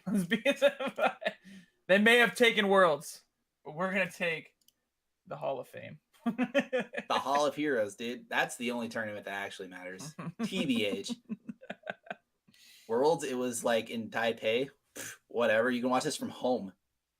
I mean, you can watch Worlds. Which one's better? But obviously. We don't talk about that either. Oh gosh. What else can we talk about? Well, we've talked about the primary list enough. Let's talk about the secondary and tertiary list, because at the end of the day, the secondary list is fine. It's all golden. Like it's fine. It's perfect. You just play that one. We found the problem. I'm trying to think. Reynad is also, I believe he's running. Is that a Mukla I see? Yeah, there's a Mukla in the secondary list. Is that a nod to the new major list that is becoming quite prominent, where their hand is often quite filled with a bunch of combo cards to get as much value as possible? Are they just trying to, is that a nod to that, or is there some other insidious reason Mukla is being played?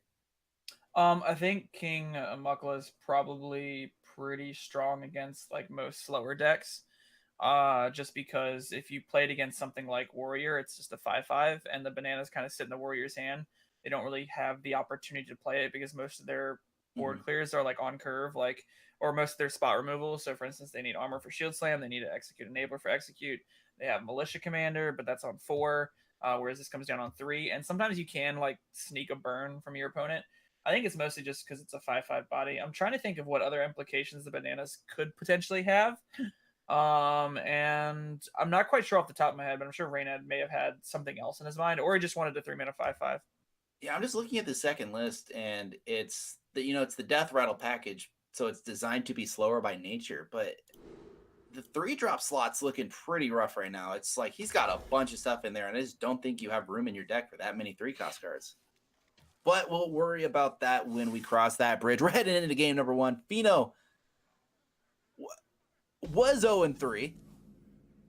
Managed to defy expectations and make me look like an even bigger dummy. I've been saying 0-3 this entire time. He's 0-4. He's like, I'll show you, Will Scarlet.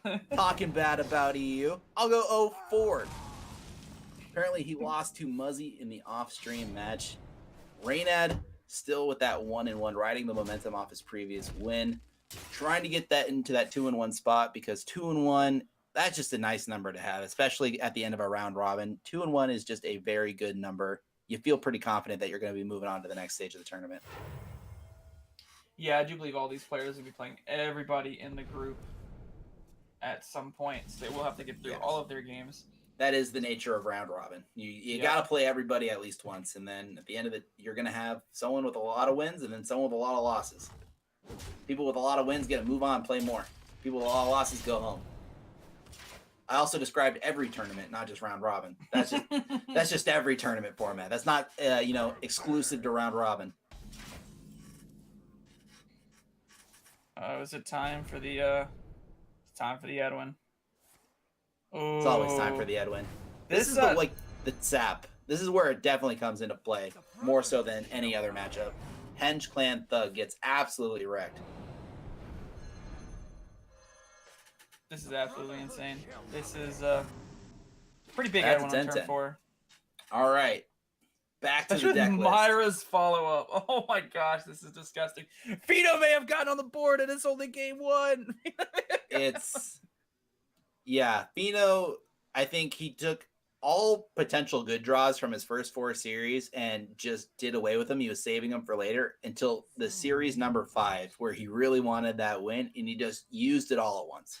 He's out of luck points now. Feno said, I don't care if I lose every other game in this tournament. I want to beat Reynad. Exactly.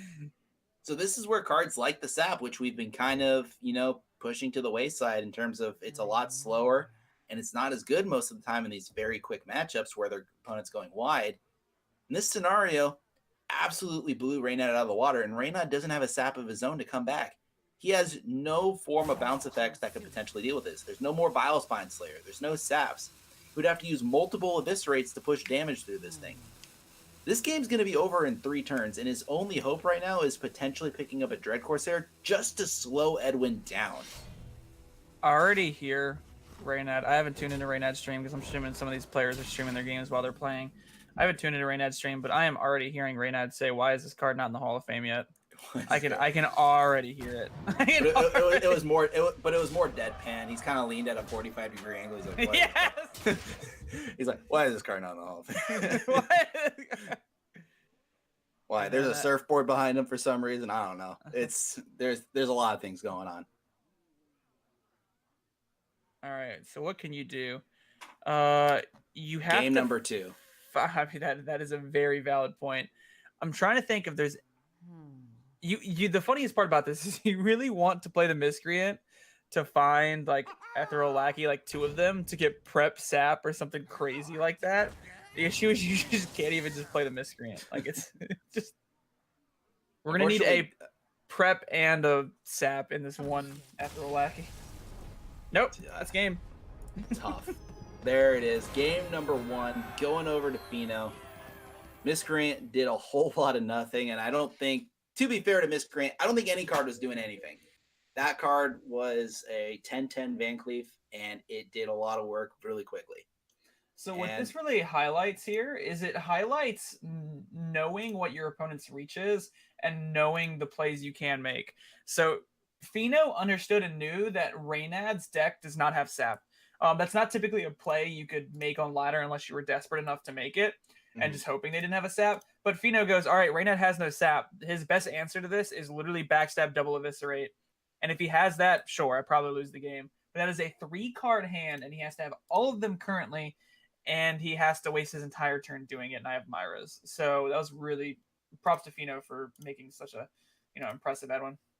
Yeah, really heads up play. That was kind of what I was alluding to earlier in the previous series, I believe, when we were casting Zalae, when we were talking about his sap inclusions.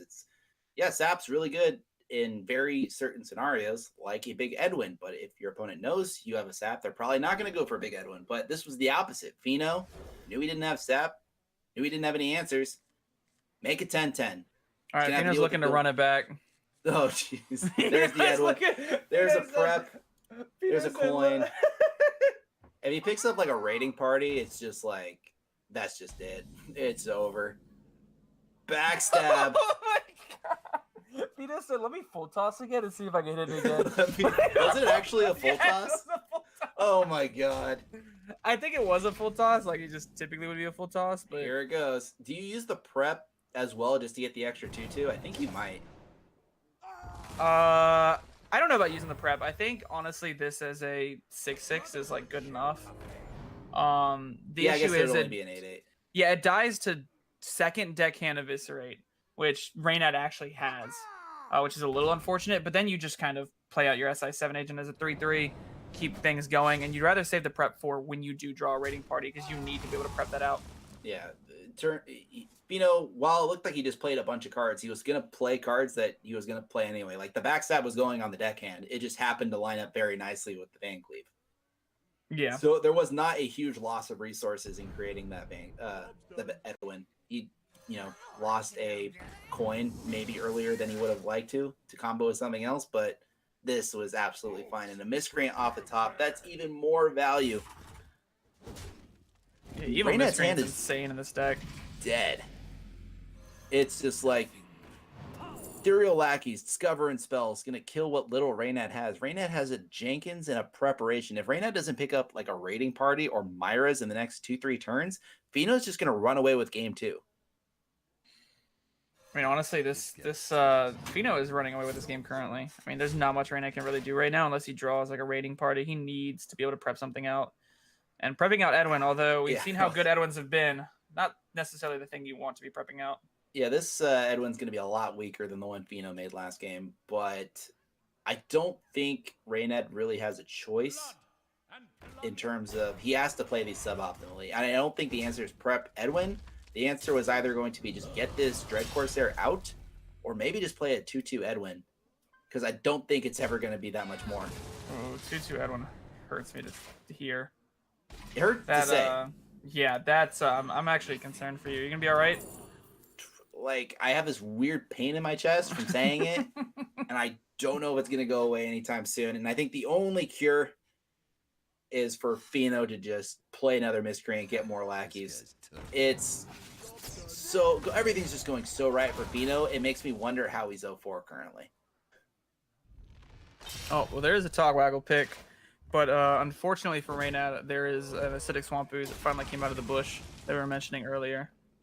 No, that was a different Acidic Swamp Ooze. That was okay. This is Bob, the friendly Bob? Swamp Ooze. This is Bob, the friendly Swamp Ooze. I didn't know Nostam was an Acidic Swamp Ooze out of That's all a different cards. Bob. You're getting your Bobs confused. I really am. Too many Bobs bobbing and weaving. Bouncing back to the hand, going back. That's 4 lackeys in the hand currently. Preparation. Coin. So now the next spell's going to Concede. cost 6 less. Edwin Van Cleef, gaining 3 mana. All right.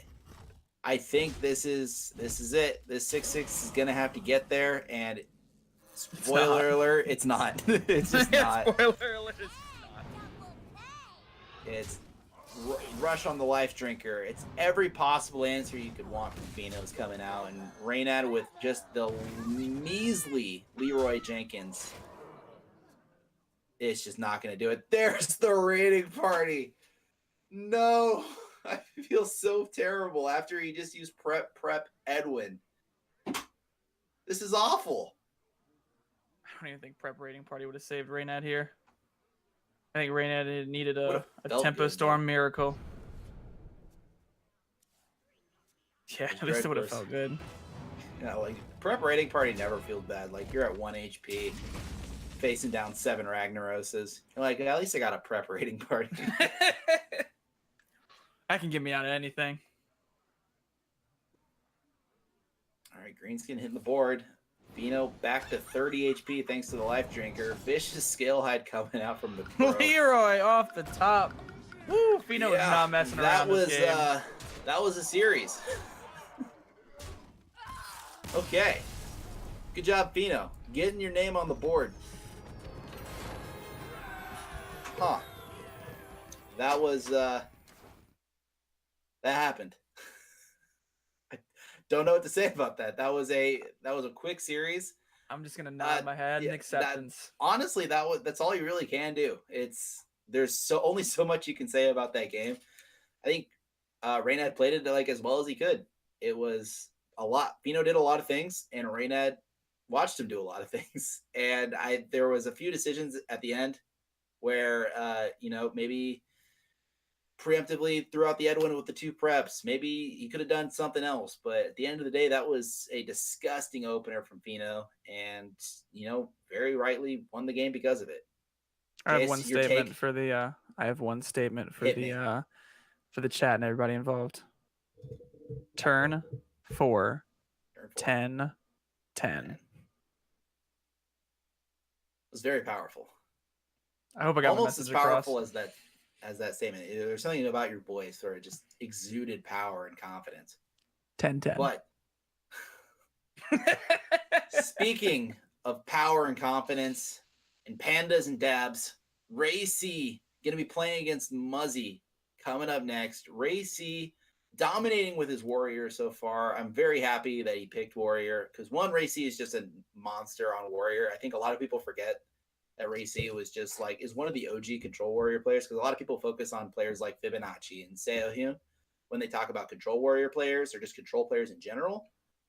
RayC's right up there with them. He is just so proficient. He's so efficient, and I'm excited to see what he's going to continue to do the rest of this tournament because he is popping off so far. He's going to go up against Muzzy, who, like the rest of the sheep, brought Rogue. And so far, no, they're bringing Rogue was probably just objectively correct. I'm just kidding. It's definitely just the best deck that you could have brought. But he's doing okay with it. But he's of sheep. But he's gonna have an uphill battle because he's gonna be facing down Warrior. And so RayC versus Muzzy, both players doing well. Both are gonna be looking to get another W on the board. When we come back, RayC versus the Muzz. Don't go anywhere. This is the Hall of Heroes sponsored by Progressive.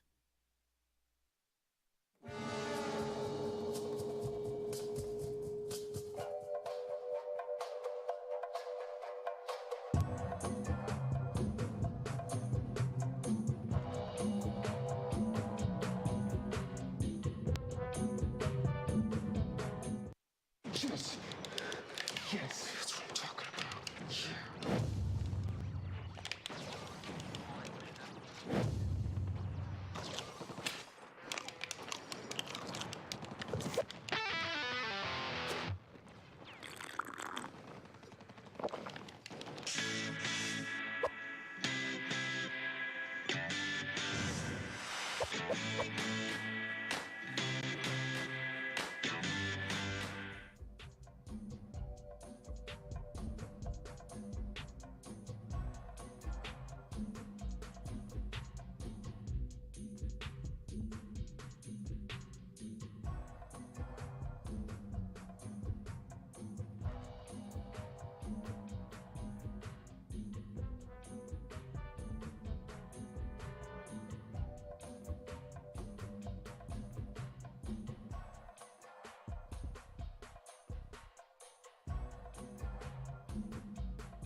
Hello, everybody, and welcome back to the Hall of Heroes, sponsored by Progressive. I'm Will Scarlett, joined on the desk by the one, the only Dr. J. Dr. J, we got RayC, the Control Warrior God, versus Muzz, the world competitor for 2 years running on the Rogue. Just on matchup alone, I got to give it to RayC, but just based off the quality of these players, I think it can go either way. Yeah, yeah, for sure. Muzzy definitely. I mean, if you haven't heard his name at this point, I don't know where you've been living or what you've been watching, because you haven't been watching Hearthstone streams. As for RayC on his end, RayC made the meta decision of bringing Warrior. He is actually the only player to bring Warrior, which I find a little shocking. Something tells me there was, a group email, a group memo that said, "All right, guys, we want to make sure this tournament doesn't last 7 years. Let's go ahead and not bring Warrior." And Ray said, screw that, I'm bringing Warrior. No, Ray actually replied, "Okay, sounds good," and then brought Warrior. And then brought Warrior, exactly. But yeah, just looking at it and just based off how he teched it also, I think he definitely made the correct meta read. Not only to bring Warrior, but to also tech his deck to beat Rogues. Because you see, he's got Weapons Project. He has Acidic Swamp Ooze. He's got Militia Commander to help fight for board. He's got everything you could possibly want. And on the screen right now, you can see the group so far. Feno picking up his win. Deathstar, unfortunately, still only has the one win against Feno as well. Reynad 1-2 currently, but Muzzy and Zalae looking to be in a prime position to be moving on to the next round. Yeah, as you can see there, Feno not having the best round of the tournament. But as for RayC and Muzzy, they are two of the leaders right now, alongside Zalae. As you can see, the other three are not doing as hot. But this game is pretty important. I think both of these players really want it, because I think if they get this win, it might just solidify them into that top cut to where they can move on to Sunday. Because both these players, RayC at least, is undefeated right now. Muzzy has lost one game. That was only to Zalae. And everyone else in the group really has lost the majority of their games. So going, with 4 wins into the next round is really where you want to be. Yeah, 4-2, just looking on how it's shaping up right now, is probably almost going to be 100% to move on. 3-3, just based off of how people have been playing so far, if your tiebreakers are good enough, is probably going to be good enough as well. I think for both of these players, Muzzy looks like a win and in, and RayC it looks like a win and likely be in. Yeah, likely be in for sure. So it's going to be interesting to see, how this match turns out. We've seen RayC do pretty well against the Rogue so far. I believe he's only hit one Rogue. He actually hit Deathstar with the Hunter. And I didn't think the Hunter was going to be too fairly well situated into this Warrior anyways. I'm just a firm believer that Warrior is probably the best deck for Specialist. The only thing it really loses to is something like Mage, which nobody in the field brought Mage. So that was a really good call on RayC's part. Yeah, and I think just looking at the the secondary and tertiary list as well for RayC, I think just by the nature of Control Warrior, I think you're able to tech your cards much better to beat stuff like Mage. So for example, like the main deck is very good about beating creature control decks like the Rogue. And with like Harrison Jones, Weapons Project, and Acidic Swamp Ooze, you can see that. But then the secondary list, he has Unseen Saboteur, which I think is definitely a nod to Mage. I think this deck is designed to beat Mage because of the double big game hunters as well. So you got 2 big game hunters to beat Mountain Giants, and then you have the Unseen Saboteur, which is cast a spell from your opponent's hand. So they sometimes will, preemptively use, some of their spells that are designed to give them a bunch of cards when used in combination with Khadgar. But if you make them use it preemptively, then everything can go wrong very quickly. But like we said, no mages in the tournament, so probably never going to see the second deck get played. Yeah, we actually did see the second deck get played against Deathstar, which was really interesting. And there we see Muzzy's deck list, bringing the traditional Rogue, as you can see from his primary. It does have a copy of Chef Nomi, which is pretty interesting. Most lists you see with the primary don't necessarily have that card, but we've seen Muzzy create some interesting setups with it. There was one game where he lost, but he went Myra's on 5, and he had coin to where he could go coin Chef Nomi in the mirror. He only Myra's for 3 cards, but his goal wasn't necessarily to get value over his opponent. It was to play a bunch of 6/6s and win the game. Yeah, and it was just a definitely good call because I believe when he did that, he was playing against Reynad. and Reynad had 2 cards left in his hand, and Muzzy said, "Hey, if you got the Leroy, congratulations, you win. But if not, there's no way you can clear this board. There's no way you can survive." You know, fortunately and unfortunately, Reynad did have the Leroy. Just did a little misplay, and so Muzzy made the correct play, and I guess got rewarded? Question mark.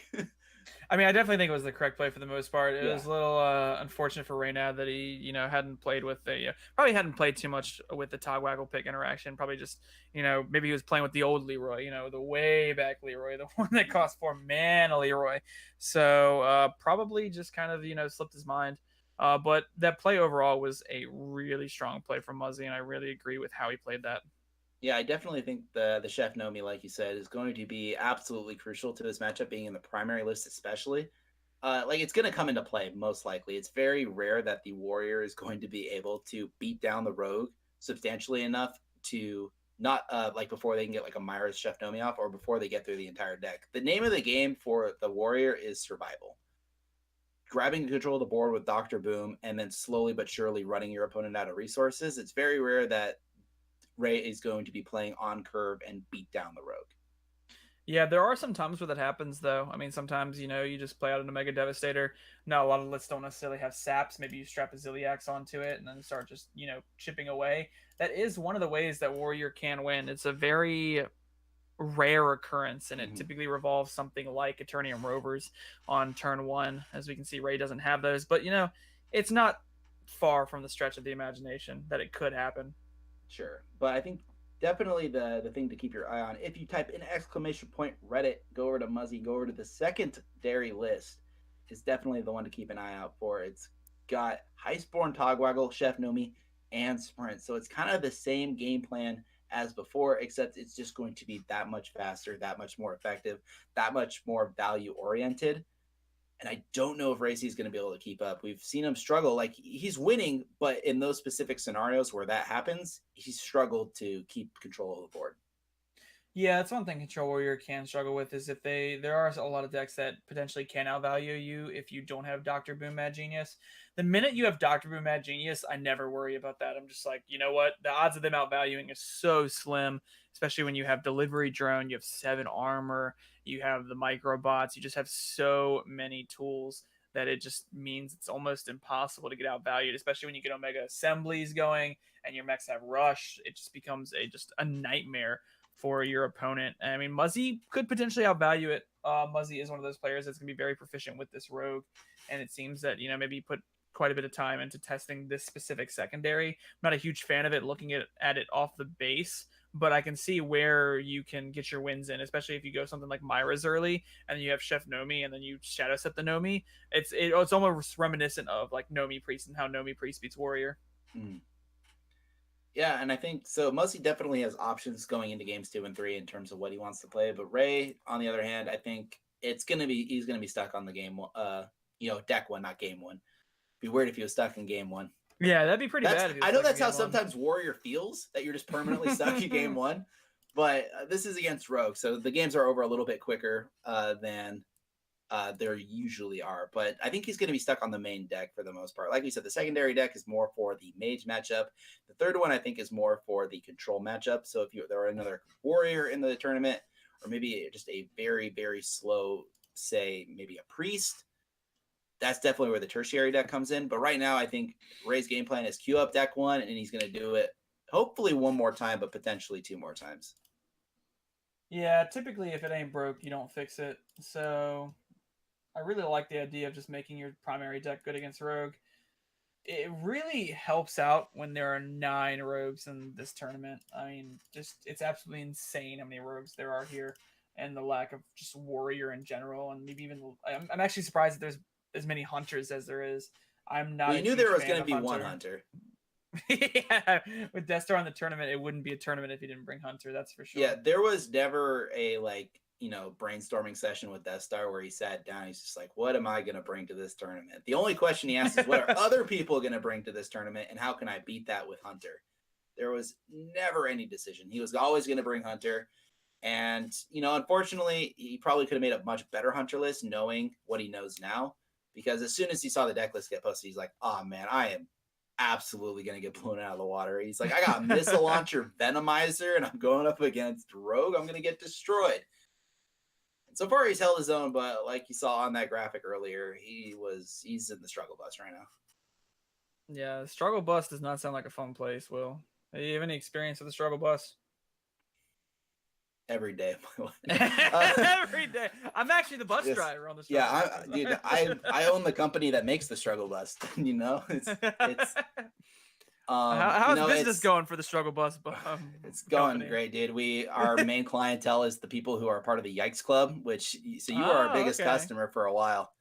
Yeah, no, without my business, I don't know how y'all are staying afloat. Like, let's be real here. We're not anymore, but thankfully, the second round of Open Cups are starting up, so you know you'll be coming back to us. The struggle bus goes out of season between the dates of April 29th to May 7th.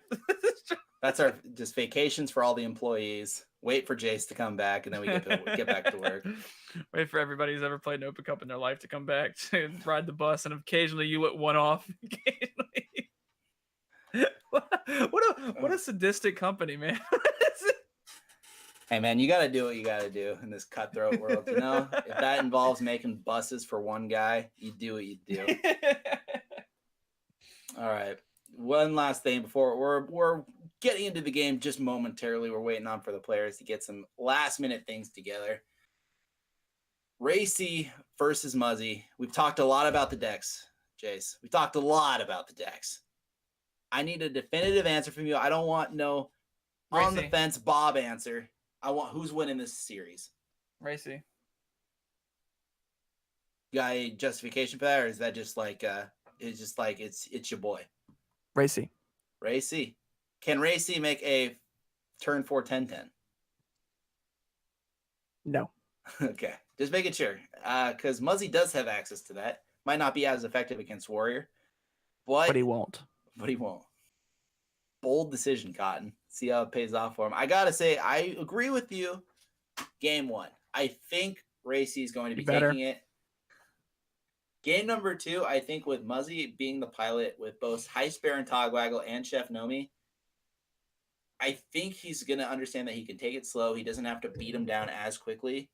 And I think he might get there. There's we saw that earlier with Feno, where it could be argued that Feno maybe took it too slow.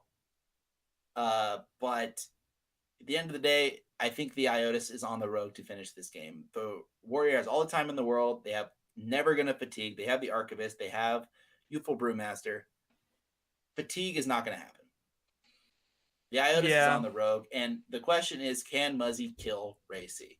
And I think with deck number 2, I think it's possible. I think with deck number 1, it's still possible because he has Chef Nomi in the primary list, which we were kind of, given a little flack earlier. But I think in this one specific matchup, which I think Muzzy probably thought there was going to be a much more of going into this tournament, I think Chef Nomi in the primary list is correct.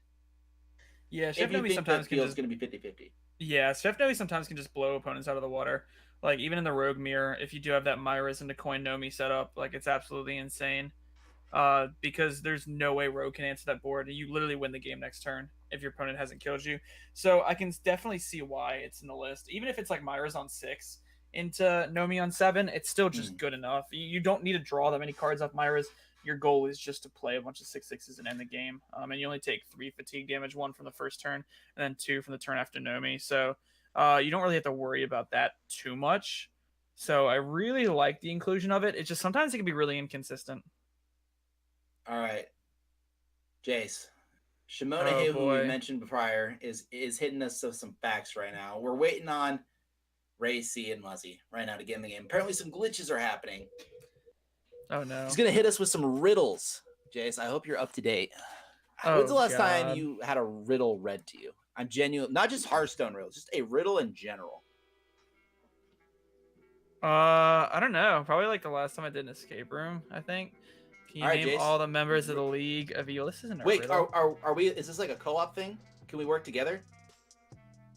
Okay, we're working together. All right. We got the obvious one. We got Swamp Hagatha. There's 5, What was the right? question again? Is this like a trick Name the question? members of the League of Evil. Oh, we're Jace, just how many naming- times have we watched We're this just naming the cinematic? members. We're just naming. Oh, I thought it was We're like not maybe. naming the lackeys. We're naming the actual members of the League of Evil. Oh, okay. It's not a riddle. It's just a question. It's not a. I was like, looking riddles at are this like just it's gonna be questions some that are riddle. slightly harder than normal questions. So these are just very easy riddles. Okay, There it's you go. Rafam, Lazul, Dr. Boom, Hagatha. Hagatha the Witch, and then, oh god, who's the last? Oh, Togwaggle. That's all Togwaggle. 5.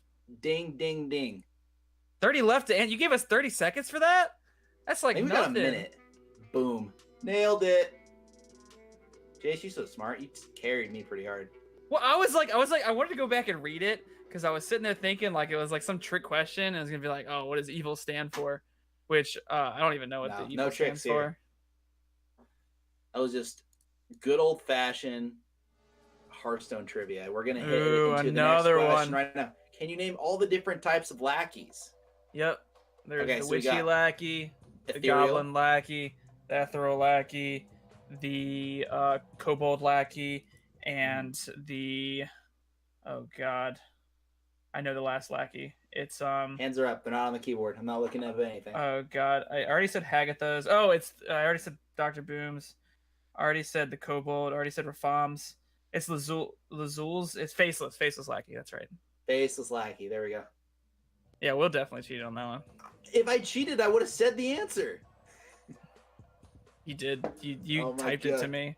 I got a did. DM Nothing got, right no, here. You didn't. I'm screenshotting literally the DM right right here. now. There's nothing there. You just sent up a screenshot of the DM. We got him, boys. We've DM'd before, Jace. It's right here. You see this little message right here? That one that popped up right there? Yep, that's his DM saying all the You lackeys. get it, Jace. You're popular. You have DMs. Congratulations, man. God. Oh, we got another Okay, one? riddle number Oh, God. 3. Another one. What are the 3 P's of villainy?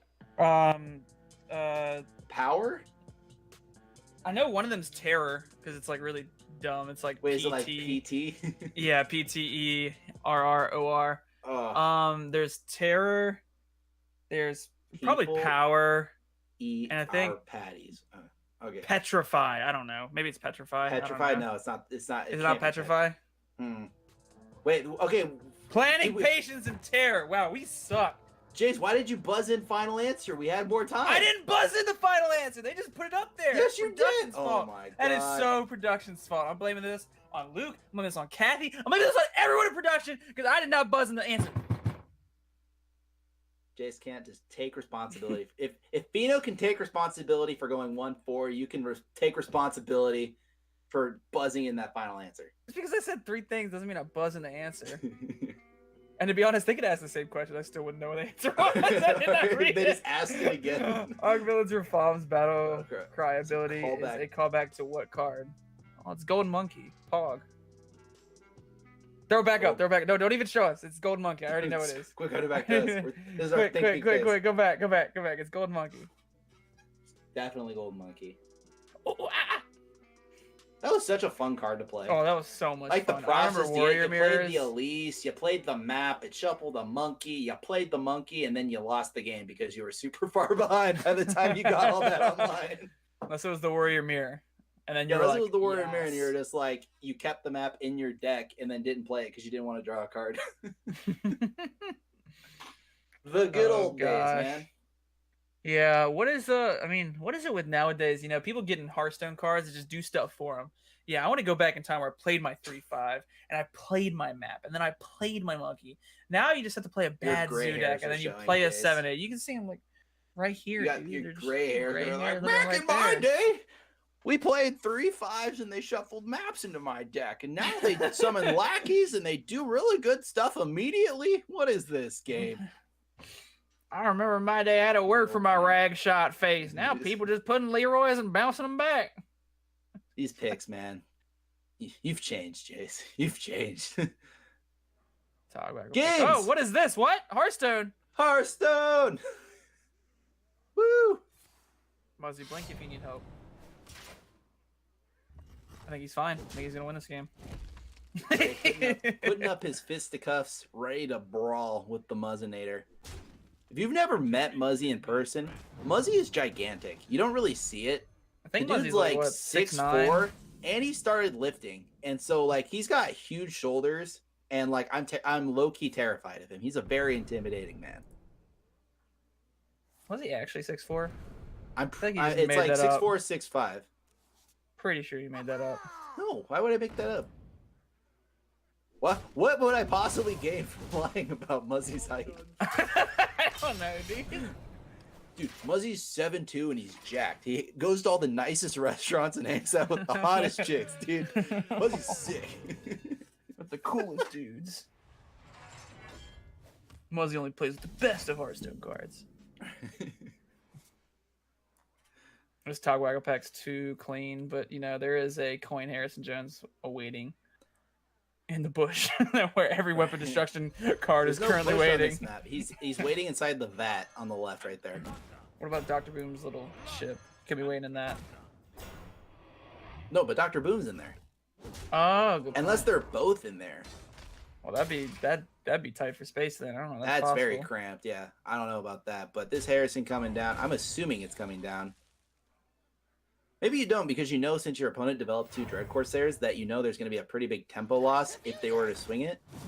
Yeah, I'm actually fine with this. I think this is better because it clears the board, and then if they have something like Captain Greenscan, which Muzzy will most likely play here, the Harrison is so much better. You force out the weapon swing, and then you bounce the the Greenskin back and have tempo.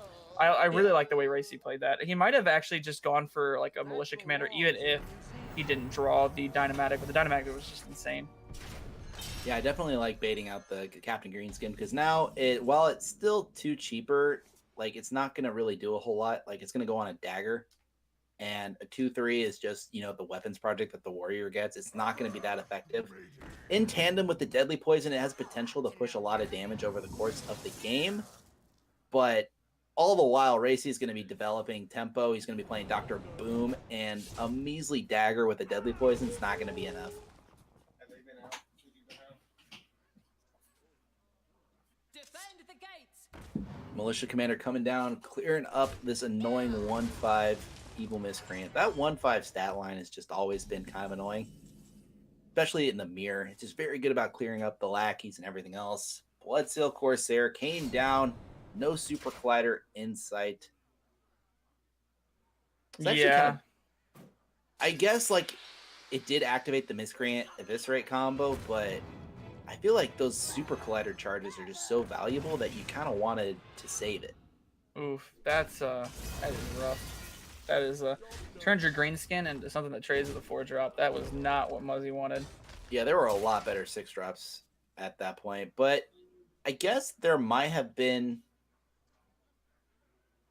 Well, it had Rush, so it's not like you just want to leave it up because it dies to so many things like Warpath.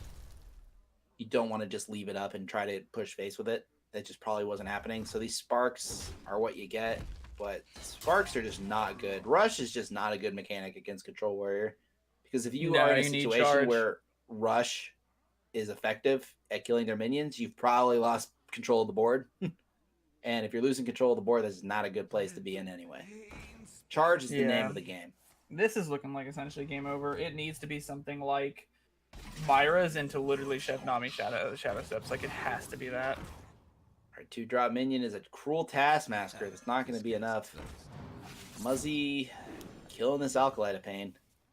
I guess you just gotta. I'm trying to think if there's any potential, burn plan for Muzzy. I don't think with the Dr. Boom in hand, I don't think there's any consequential burn targets. Like even if he hits the Elysiana, like RayC is gonna have so much value from this Dr. Boom that fatigue is just not even something that crosses Muzzy's mind. Honestly, the only thing that Brawl would the only thing that burn would be good would be like Brawl, because then if you do draw the Myras into Nomi, you know that there's less likelihood of them having Brawl, or they wouldn't have enough Brawls. Very true, but Ziliak's coming down. At this point in the game, the warrior is ideally at 8 HP with an empty board. Yeah. And then you hit the Leroy, and it's the opposite of that. Ray's almost at full HP. He has armor. He has control of the board for. Everything's going bad for Muzz. This is. Yeah, but everything that could go wrong for Muzz is going wrong. There's the Myras though. All right, that's the second Shadow Step. He Shadow finds Step, Nomi. Oh my gosh. How did this game go from so wrong to so right so quickly? Even got the prep, eviscerate. Oh my goodness. Okay. Take back everything I said. Muzzy, S tier player. Never doubted him for a second. And no brawls are in the hand for RayC. He's got the one Super Collider and the Shield Slam. So right now what RayC needs to do, recognizing like how he loses the game, he needs to find a way to put enough pressure up. That way, if he draws into the brawls, he can push a lot of face damage and try and kill Muzzy and Fatigue before the Nomi's come down. He's got to live past this Nomi's coming down next turn. I don't think he has enough time to do anything course. before. I think if you're going all along the line of do whatever you can to lose to the worst case scenario, then I think it's got to be this shield block. Draw as many cards as you can. Look for that brawl. There it is off the top. Yeah, there's one. Rewarded. The issue is there are going to be 3 Nomi boards, not just 1 or 2. We'll cross that bridge when we get there. We hit the first brawl, and I'm stoked. we just got to the bridge and we're like, wait a minute, this bridge isn't even here. There was no bridge at all. No bridge at all. Jason, did you draw the bridge on the map?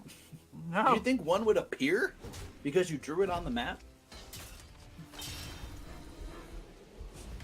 All right, that's where Ray's like, please, no, just One don't have time much. dealer. One time dealer. Yeah, Chef Nomi, it's glowing orange. And when Chef Nomi glows orange, that means you're supposed to play it. Shadow Step. Gonna use this backstab as well, just to empty out the hand a little bit. Also gets rid of that 1/1, just have an extra 6/6 on the board. Yep. Extra 6/6 is very nice, especially because it's going to be necessary to finish off this game. You really need that extra damage. Because right now he's representing 36, and Ray only has 33, 35 with the armor up if you were to choose it. So he has to remove some of these. Yeah, and it's so like dangerous to play Dr. Boom right here to try and buy yourself another turn with armor. That way you can try to remove him with the mechs. But I mean, honestly, double Devastator Execute is pretty strong here. Yeah, it also leaves Muzzy in kind of an awkward situation because he's still going to have 3 6/6s left. And it's like, do you want to use one of your Nomi charges to get, only essentially half of your 6/6s? But at the same time, you also need to apply enough pressure to force removal out of RayC. So maybe he just goes for like the Life Drink or Miscreant lines and then saves the Chef Nomi for another turn. And that's what it looks like he's doing. Yeah, this is kind of risky though, because if you give RayC like a free turn, and he can like shove face, or he can use like what were we saying? He can discover a spell. He can get Togwaggle Scheme and shuffle more Nomis into his deck. There's so many good things here. It'll take the Nomi offline for at least a turn or two, but I think that's the value he might need at this point.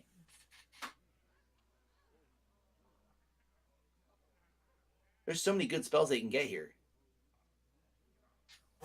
Choose suicide.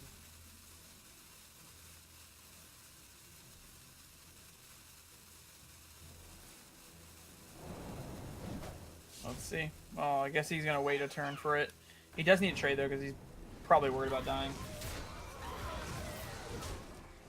Fatigue is going to be an issue.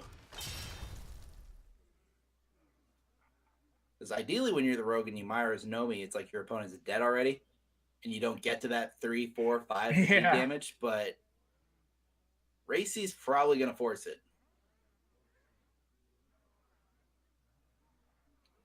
Trying to think of what's best here. You could just go like a lot of Warpaths. But the issue with that is you just leave up 2 6/1s. Yeah. Last I checked, 6/1s deal as much damage as a 6/6. That is true. Less damage for being injured. That's Unless it is a light elemental. What is that? 5/5. I guess it wouldn't be a 6/1. Oh, light elemental. Yeah. that has its attack equal to its health. Yep. That is potentially not a way that RayC can win because these aren't light elementals. You probably could just roll this 3 times and then cast the Omega Assembly. Just to get rid of majority of the board. You could also cast it 3 times and then just play a I also like commander. Doing it only 3 times as well, just because it leaves the 1/2 up, and the Miscreant, it has nothing to trade into, and so that's basically another slot that's getting taken up for a 6/6. That's true. Chef Nomi's going to summon 1 less 6/6, and then get Shadow Step once again. I wonder if the Ethereal Lackey's coming down this turn. Because you don't really want to I think float so. mana. You gotta. Another Shadow Step. Shadow. Alright, Holy instantly moly. grabbing this one. I think he thought for about half a second on grabbing the Pit Pocket, just because it's 5 warrior cards, but warrior cards usually don't smork the face. You know, it does smork the face. Chef Nomi. That is true. Alright. Brawl Devastator into Ziliax. Into Bomb. Oh my gosh, this is bomb insane. is actually huge. Hold up. Okay, so another Chef Nomi's coming down, and another Shadow Step's coming down.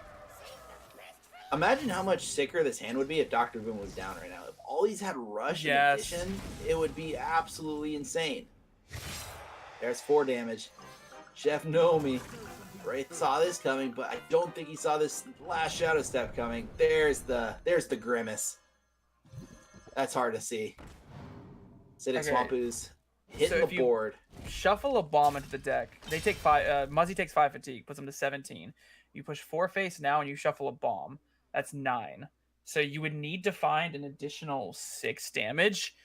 If you were to find 2 more Clockwork Goblins, or maybe you just have enough healing with the Ziliax, because hopefully Muzzy has to trade into it. Yeah. So there's 3 cards left in Muzzy's hand. RayC knows for sure one of them is Chef Nomi. I think both backstabs have already been used as well from Muzzy. If not just one. So it's very unlikely of this last card's backstab. So I think it's okay to leave the Ziliax up without worrying about that. The problem is, are you going to heal enough? And I think it's going to heal quite a bit. It's going to heal for 7 off the front end. Or Omega, wait. Did Omega already attack? He didn't, right? Yeah, Omega has not attacked yet. Yeah, okay, so if you put it on that, attack for 7, heal 7, another thing has to run into it. Another 2 things potentially have to run into it. So that's going to heal for like 21. Oh, Ziliax having Magnetic is so insane. There's another 6 too. Weapons Project. And he kills the ooze, that way he can't proc the shield, so it has to be 3 6/6s that go in. No, or he can use his face. But if he uses his face, I guess he's not dead. Well, he would die in the next 5, turn. 6. Yeah, so he's going to take 7 and then So 6 he has from to put fatigue. the 6/6s in. Oh, this is the last assault. RayC just beat 4 Chef Nomis. What an animal. What a panda. What a panda indeed. 3 of those. The warrior is back to 33 HP. Chef Nomi summoning 3 6/6s, but staying on the board this time. I mean, around. actually, does he have lethal? Because he would have to. He takes 6 fatigue, has 2 damage. The warpaths are not enough. He actually doesn't have lethal just yet. Another Ziliax. Jeez Louise. Is that enough life gain? Between that and the replicator. Yeah, because you put on the replicating menace, and it goes up to 6 attack, and they have to put 2 Death Rattle summon 3 1/1s, right? And then that can kill the 6/3. What now?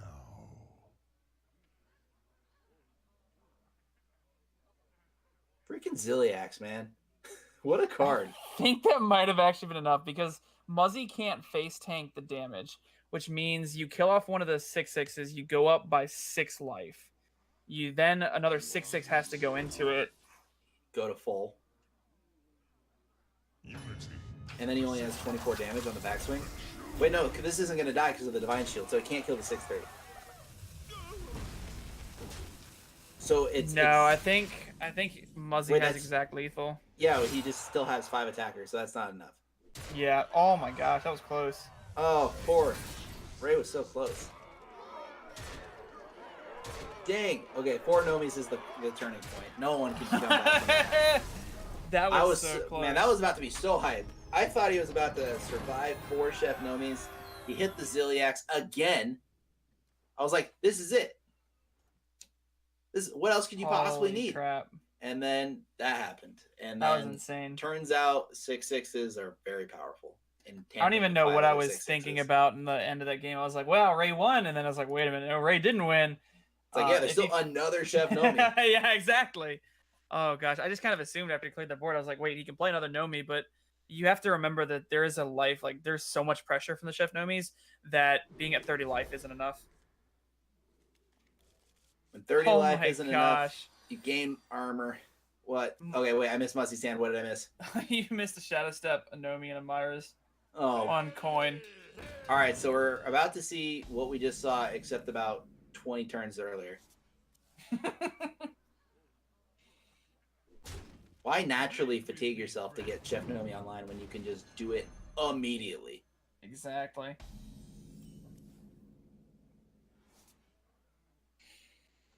I honestly wouldn't be surprised to see Muzzy just go for the line of holding the coin and going for that exact play.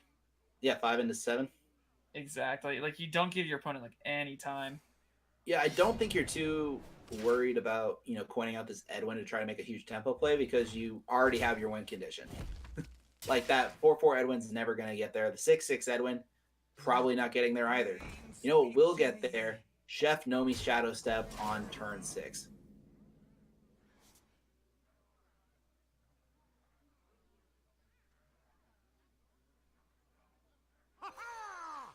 You can see Muzzy swinging face there. He was setting up for this play of just, putting the 2-1 into the 3-2, staging off a little bit of the pressure, and then hero powering again. He could opt to go for Coin Edwin, but that kind of throws away his initial game plan. But he looks like he says, you know what, just having Myra's on 6 into Nomi is going to be enough. I need to pressure a little bit here. Huh. Very curious.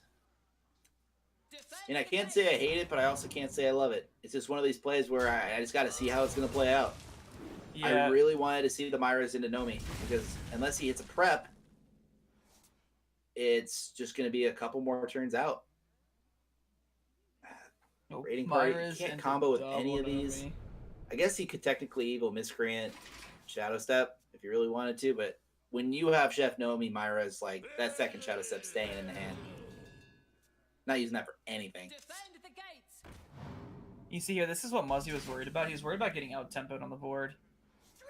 Because there was a world where the warrior could just play a couple minions and out-tempo him. That way he couldn't really do anything.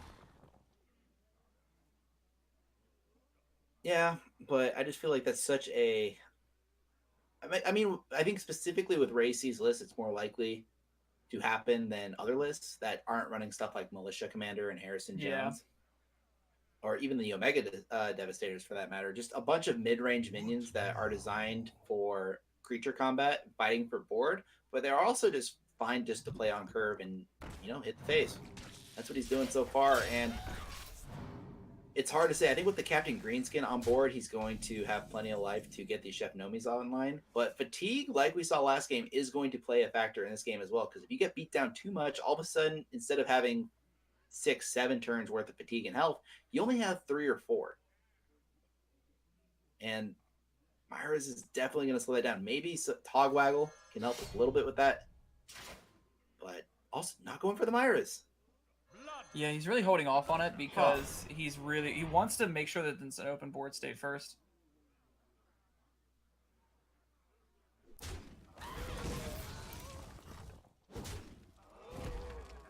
All right. Well, we're delaying the Chef Nomi plan. Got the Togwaggle. Harrison Jones coming down. The huge tempo loss. Haven't seen this in quite some time. Thought earlier in the beginning of the tournament, but it hasn't really come into play since then. That just feels super bad. Muzzy, denied himself the Chef Nomi this turn because he wanted to fight for board. But by fighting for board, he ended up giving up the board because of that huge tempo loss. So he's basically in the same position he would have been had he just played Myra's. Yeah, the only issue is, though, he'd be a lot less life down. So he's really conscious of that. Because right now he's at 18. which means that he has to be very careful when he plays the Myras because he could just die.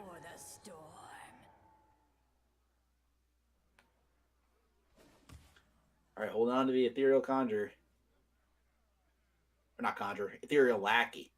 Yeah, Conjure. Surprised he held on to, I guess he just doesn't want to flood the board too much because there's a chance that it lives throughout a couple of turns for the Chef Nomi. Maybe he just wants to save it to combo with something else. Who knows at this point? It's such a wacky game. There's so many decisions that I just thought he was going for that he just ended up not going for. Do you remember, he kept, this was the keep. Myra's Shadow Step Nomi, he kept this. This is the game plan from the beginning, and now he's just kind of delaying it. I'm just not sure how that's going to play out. He's at 11 health now. Yeah, he's quite low. And I like how aggressive RayC's been playing this. He understands it. Like, hey, look, I can't let Muzzy have time. Last time I let him have time, you saw what happened. Yeah, he got 4 Nomis. Exactly.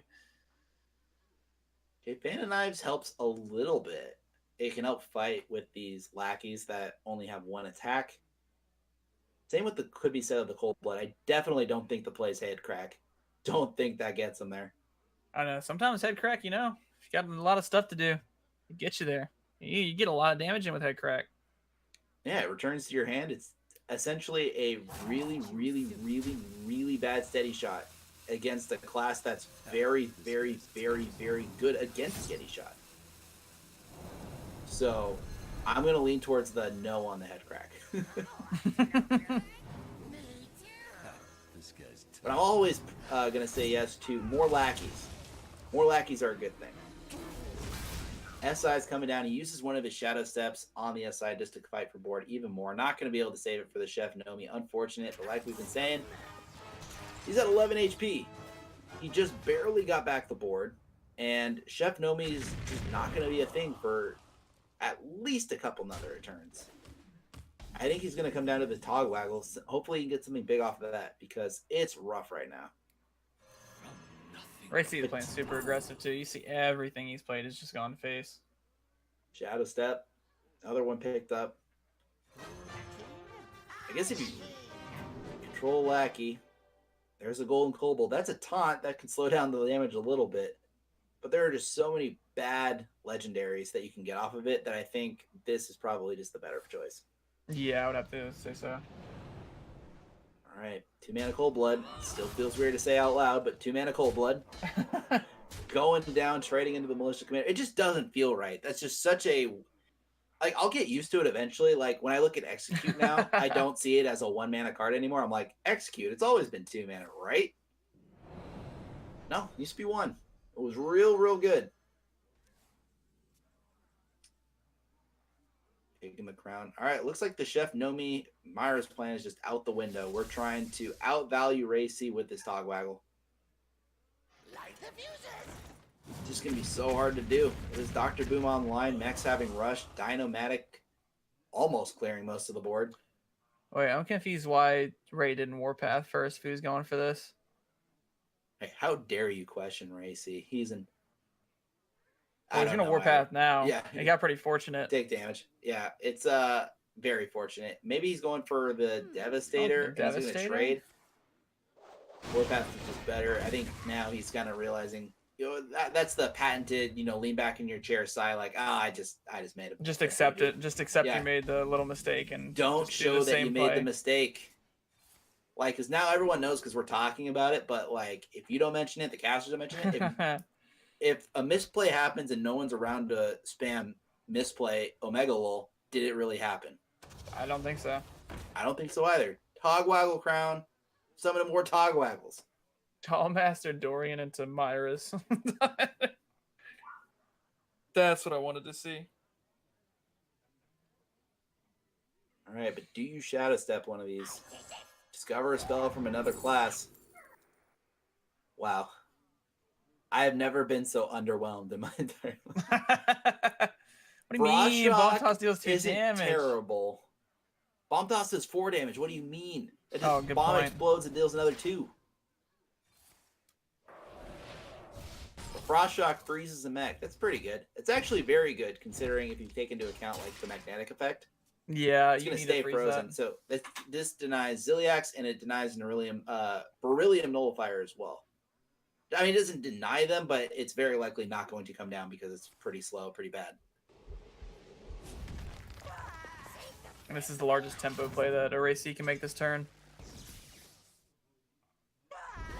Yeah. So he went for it. I like it. Dino Mag. Such a good card. Off the Omega Assembly. Another Eviscerate picked up. I'd say if this was a different game where RayC is traditionally more at a lower life total, that'd be a good pickup. But oh my. This is rough. Another Crown picked up. What kind of legendary? Another 5/5. I give up. Yeah, I'm just gonna give it up. Those legendaries are pretty awful. We're going to game 3. Game number 3. Definitely not what I was expecting at all. But like you said, I said it probably is not as likely to happen. You said it's very like not likely, but more. It's not as uncommon as you think. Is the Warrior beatdown plan? They have enough mid-range minions now where they can just slap those down and hit the face, and it's all right there. Muzzy's entire game plan was that Myra's Nomi that he kept in the opening hand, but because of Ray's aggressiveness, he was down to 11 HP in like turn 7. He didn't have enough health to work with, couldn't get the Nomi online because he couldn't afford a Myra's, denied him his entire game plan.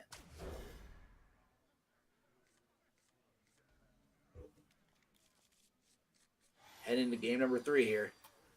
Looks like they both queued up the same exact deck. 2 Evil Miscreants in the opening hand of Muzzy, along with the raiding party.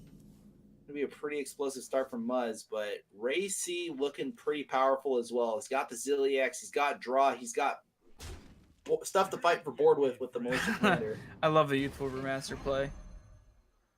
Which is good. More value, Just draw more always rush has cards. it. He's made that play on 2 like every single game. Well, it's like you're never using this on the Elysiana. Of Like, course. You're never going that late. And that's I just think it's funny that he's always had it. is not only is it just drawing the rush minions, which are like your best minions in the matchup, it's also thinning your deck just so you get one closer to the brawls and closer to the Dr. Boom. Because those are just your big cards that are going to win the matchup. There's Myra's again. Oh, it just feels so bad. Maybe if he picks up a prep, you can go for the Myra's Nomi again.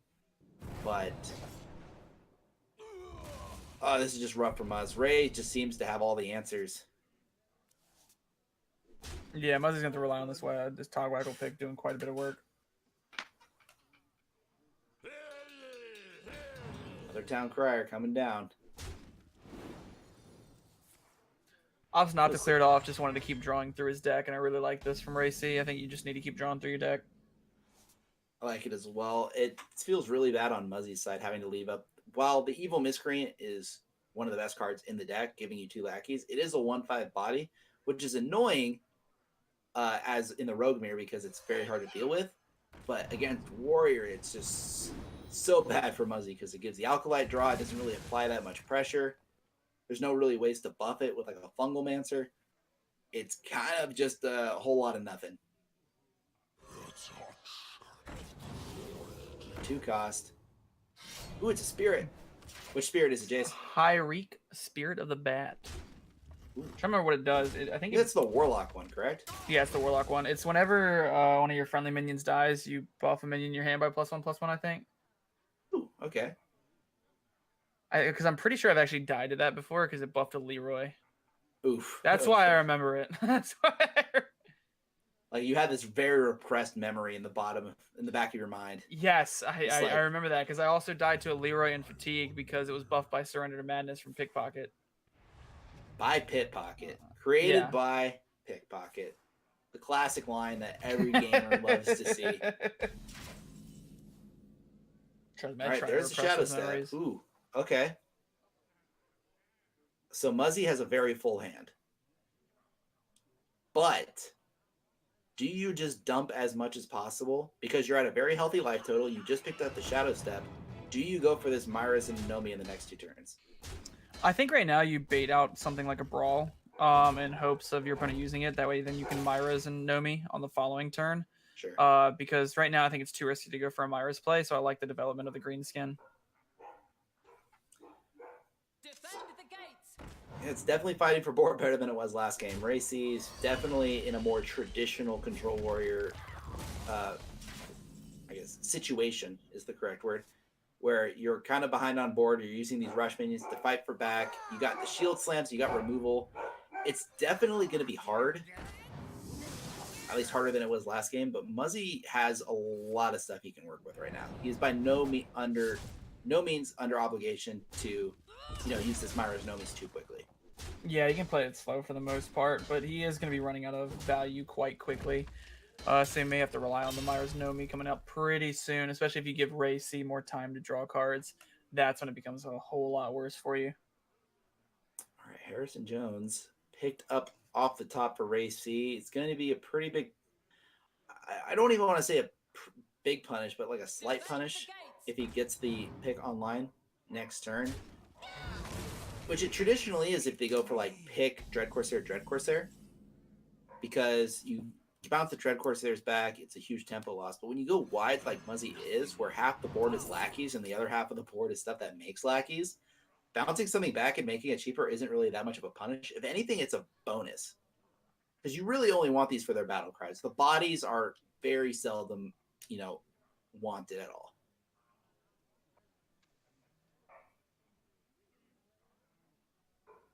Wouldn't be surprised if Muzzy opts to try and take the cheap shot just to kind of help himself for a living when he plays like the Chef Nomi turns out.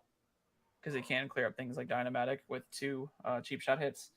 But he's really debating on this Togwaggle pick and how much he wants to go in with it. A lot of damage is being represented right now. If he goes pick, Deadly Poison, that's 12. Another 3 off the board. Even he's got cheap shot for late game. You can push like it's essentially a Pyroblast. So, potential that the smart plan is the correct plan. Can cheap shot go face? Hey, can it? I thought it could. I'm not actually sure. Wait, actually, I don't think it can. That's 2 damage to a minion. Wow. Yeah, okay, never mind. You lied to me, Will Scarlet. I was like, that's a Pyroblast. I was very disappointed in the riddles we had earlier. And so I wanted to give you one, except you didn't know it was a riddle, which makes it the ultimate riddle. Good save, Will. Good save. Modern problems require modern solutions. I will say, though, one of our producers, Luke, just said those riddles were fire, and I have to agree with them. I agree as well. No, you don't. You literally said they weren't riddles. Checkmate. So, Hearthstone, it's game 3. And it's very, very fast-paced. Dread Corsair coming out. Muzzy's hitting the face. Just a friendly reminder, this is game number 3. RayC is currently 2-0 overall in the round robin, and Muzzy is 3-1. Either player winning here is going to probably cement them moving on to the next round. And a loss going to hamper their ability a little bit, but both of these players are the 2 most winning players in the group so far. I don't think a loss here is going to affect them too much. Oh boy, I think now may be the time. Where Myra's more comes time. out. I don't know. I think Myra's might come out. Gonna play the free lackey. Summon a scheme. Ooh boy. That's actually pretty good. Because you can go Chef Nomi scheme. Get another one. You definitely go Myra's here. Oh boy. This is just absolutely insane. Even picking up the preparation as well. I'm out of cards. Okay, well, the majority of the cards drawn from that weren't the greatest. Yeah, that was. And by weren't the greatest, you mean absolute garbage. That was actually just terrible. The Harrison Jones might come into play because if he does the Togwaggle scheme on the Nomi, you want to use Harrison to draw the Nomis as quickly as possible to empty out your deck so they're actually online. So that's one potential thing, but the same could also be said of the Sprint, but the Sprint could potentially overdraw too much. Also, RayC's just in a weird position because he's facing down this board, but does he really even want to clear it? Because as soon as he clears it, he knows this Nomi's coming out. So can you I wonder if there's a weird game state where you just hero power this turn and just not clear anything and just take the damage. Yeah, it's like you're gaining 7, and you're only ever going to be taking like 5 a turn, essentially, based off that board. Yeah, but I think it's a bit too And, ambitious. Yeah, it's really hard to say. But it's like, I don't mind using the Warpath there just because you know if Chef Nomi is going to happen, Warpath is never going to be a thing that you can actually use. 2 Chef Nomis going back into the deck. Alrighty. RayC's got 1 Brawl. Gonna be looking for the other. Fortunately, as opposed to last time, he does have the Dr. Boom online earlier. So there's potential that he could use these Omega Devastators and the Zalae Axis to clear off more than last time. But Muzz has so it's the same as last game. He's gonna have to go through 4 of these. Wins the brawl. Oh, that's insane. Because Oh, now my. he can hopefully play a mech alongside this. How about Like a 0-9 just the taunt? 0-9. I mean, that's fine. Because right now, RayC's goal is to kill Muzzy. He has to. Almost out of cards. I mean, he can't play a Chef Nomi this turn. Over a spell. Better than last time. The draw is actually very good. I think you go for What would it Adoran be at if the he end had of your more mana? hand. Yeah, he needs one more it would be mana. good. Yeah, okay, I was about to say you could prep this out and get the Nomi online immediately, but never mind. 11 mana casters. Omega Wolf. Whoa. I didn't say that the draw was Caster. good. Caster. There we go. Thank you, No Will S. Scarlet. Oh, you're welcome, but I wouldn't throw you under the bus like that. Now, if Bob were here, oh boy. I Oh, would yeah, put- we always throw I'm Bob like, under Bob, the bus. why would you say something so idiotic? I have never heard something. And he would just be like, okay, I'm sorry. Like, he would just, like, not even dispute it. I love Bob. All right. I don't want to roast him too bad. Bob's All great. right. I don't know if I would have discovered that turn. I think I honestly... Oh, Spring Rocket's pretty decent, and so is the Omega Devastator. Honestly, double Omega Devastator is probably insane. How many Omega Devastators do you want? How many Omega Devastators does it take to be a rogue? Is this another riddle? Yeah, this one's another riddle. I'm gonna go with I'm 4 out of cards. is enough. Look at this board he's facing now. This is insane. He's up. Wait, hold on. Is it just lethal? 11 on board plus 16, or 14 with the Ziliax plus what fatigue is he in? Is he in 2 or none? He'll be taking 2 because he took 1 the first time he played a Nomi. Okay, so he's 1 off lethal. Wait, so no, he didn't. No, he didn't take 1 because he shuffled the cards back in the deck. so- immediately. So he hasn't taken any fatigue damage. So Ray could potentially push 14 damage right now. And honestly, I don't hate it. Because he has this taunt. He's going to Ziliax something else. So it's going to have Divine Shield taunt and Lifesteal. Weapons Project. If it didn't give your opponent 6 armor, it would have been lethal. So you probably go Hero Power, Ziliax, Shield Slam, and then just push everything face. You put the Ziliax on the taunt. Or maybe you distribute the taunts. I'm not actually sure. And just push everything face. You do that for sure. It's actually a good question. I don't know how you distribute the taunts or whether it even matters because it's 3-2 at the end of the day. I guess distributing the taunts better against SI because he can push through the shield better since it's all on 1. That's true. He can't get backstab because it's injured, which is a weird interaction to see because Oh, it and he has gets Divine Zap Shield. Cannon. Oh my! So Muzzy has to end the game this turn, Yes. and And he did. he did. Good job, Muzzy. Oh, Wow. gosh. All right. So Chef Nomi, despite making several appearances this series, RayC takes it in game number 3. Was That's not insane. expecting that. How many Nomis At got all. played? It was 4 the first game and 2 or 3 that game. Oh gosh, that's too much cooking for me. It's too much grease fire for me. So, Jace, congratulations on your very successful prediction. You said RayC was going to win the series with no hesitation. You didn't give it a second thought. Nope, no second thoughts. Was there? Nope, Give me a look, nope, Jace. It nope. was just like, you sure? All right. No just making second thoughts. I don't want to misinterpret what you're saying and spread it to the masses. I can only think in first thoughts. It just comes out. It's like you don't even think about it. It's like a But hamster running on a overall, wheel. Incredibly well played by both players. RayC, like I said, and it was showcased there. This guy's insane on Control Warrior. He's one of the best in the game. Not just the best in NA. I think he's the best in the world. Easily top 5, if not top 3. And it shows there. He's able to pilot games that other people definitely would have lost up against Muzzy, who also one of the best players in the world. This is a world-class showing that showed the strengths and weaknesses of both decks and how to pilot them as effectively as possible to diminish those weaknesses. Yeah, I mean, it was just a good display of skill. I really like the warrior call that RayC's brought, and it goes to show he is currently 3-0 in the round robin rounds. Yep, 3-0 currently in the round robin, and Muzzy is going to be dropping to a 3-2, which is still a very positive record and is very likely to move on to the next round, assuming he can get one more win in. Because he's got one more game to play. If he goes 3-3, it's going to come down to tiebreakers. A 4-2 is very likely to get in.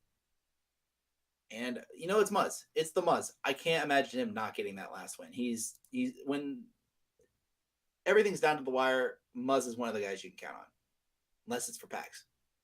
There's packs on the line. Not like this. No. What do you mean there are Muzzy's packs a great on the player. line? He's better than me. I'll ever be. But just just packs. It's okay. I can't say anything. I voted for Ike. So like, as far as like packs go, like it's all good. But like I said, we got another couple of series coming up very shortly. Bob and Cora are going to be hopping on the desk, finishing off Group A's round robin. Congratulations to Ray for that win. Don't go anywhere, anybody. Cora and Bob coming up next. They're going to be casting, I believe, Zalae versus RayC. So if you want to see more RayC, stick around. He's coming up next. Don't go anywhere. This is the Hall of Heroes, sponsored by Progressive. Yes. Yes, that's what I'm talking about. Yeah.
Hello, friends, and welcome back to Esports Arena's Hall of Heroes, sponsored by Progressive. My name is Cora Giorgio, and joining me to finish up the events of the day, we've got Robert Bob Lol Nostam Matson.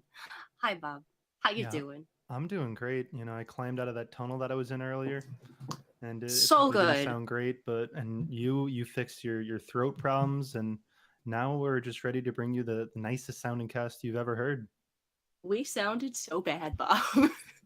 I Yeah, it sounded happens, it like happens. a guy for the first match, and you sounded like you were drowning. But And you know what? We both got there, yeah, and we that's okay. survived. We've had quite the journey today, as have these players. They've been playing their sets all day long, and coming up, we're going to have, it's going to be Zalae taking on RayC, but you can see here the matches that have occurred today, and you can hopefully figure out the win rates based on these numbers. Zalae and Ray are currently both at 3 wins. Ray has not lost a series yet. Zalae is 3-1. So for both of these guys going up against each other, this is, I would think, a win and in. Player at 4 wins, very likely going to be moving on. I do believe Ray has to play one more match against Reynad, I want to say, who is 1-2 right now. So there is a chance that both of these players could be moving on, as Muzzy is stuck at 3-2. So it would end up coming down to tiebreakers if Zalae lost and Ray won, for instance, and then we had 2 players who were 3-2. But it is looking like it is between Muzzy, Zalae, and Ray at this point. Yeah, it's actually really cool to see Ray. You know, it's weird to call Warrior innovative, but I mean, he's just the only one bringing it, and having that actually find success. It was a little bit sad to see Deathstar come in with, you know, his hunter builds and just instantly die. I was hoping for the repeat championship. That was disappointing. If anybody can pilot a hunter to a win, you know it's Deathstar, and he did it last time. So I think we were all hoping that he was going to be able to put up a really good performance this time around, but it's just a very different meta than we were playing in last time. Hunter was a lot more powerful. But right now, Warrior is a really strong counter strategy to Rogue. However, we did see in Ray's previous series against Muzzy, which I was told he ended up winning, although I am 15 minutes behind, so I didn't see exactly how he won, but I did see game number 1 where he got quad no-made and somehow managed to hold the tears inside of his body as it was happening. So I'm very proud of him for that. But Warrior doesn't look like much of a counter deck when that happens. Yeah, Muzzy said that he won an 1-8 brawl to win the final game, so Muzzy was a little bit tilted. Oh, he won a 1-8? That's what he said. Dear. But Okay, Muzzy well, always, that's, you know, he likes going to to be coming up embellish, in a so few minutes. We'll find out from the chat. Oh wait, I think exactly we're seeing it right what now. happened. I think we're seeing it right now. I think his Dynamatic is going to survive the 1-8. Wait for it. Yup, that's what happened. All right, that's what Muzzy was talking about. And 15 minutes dirty. from now, people will understand that we just saw that right now. That was pretty rude.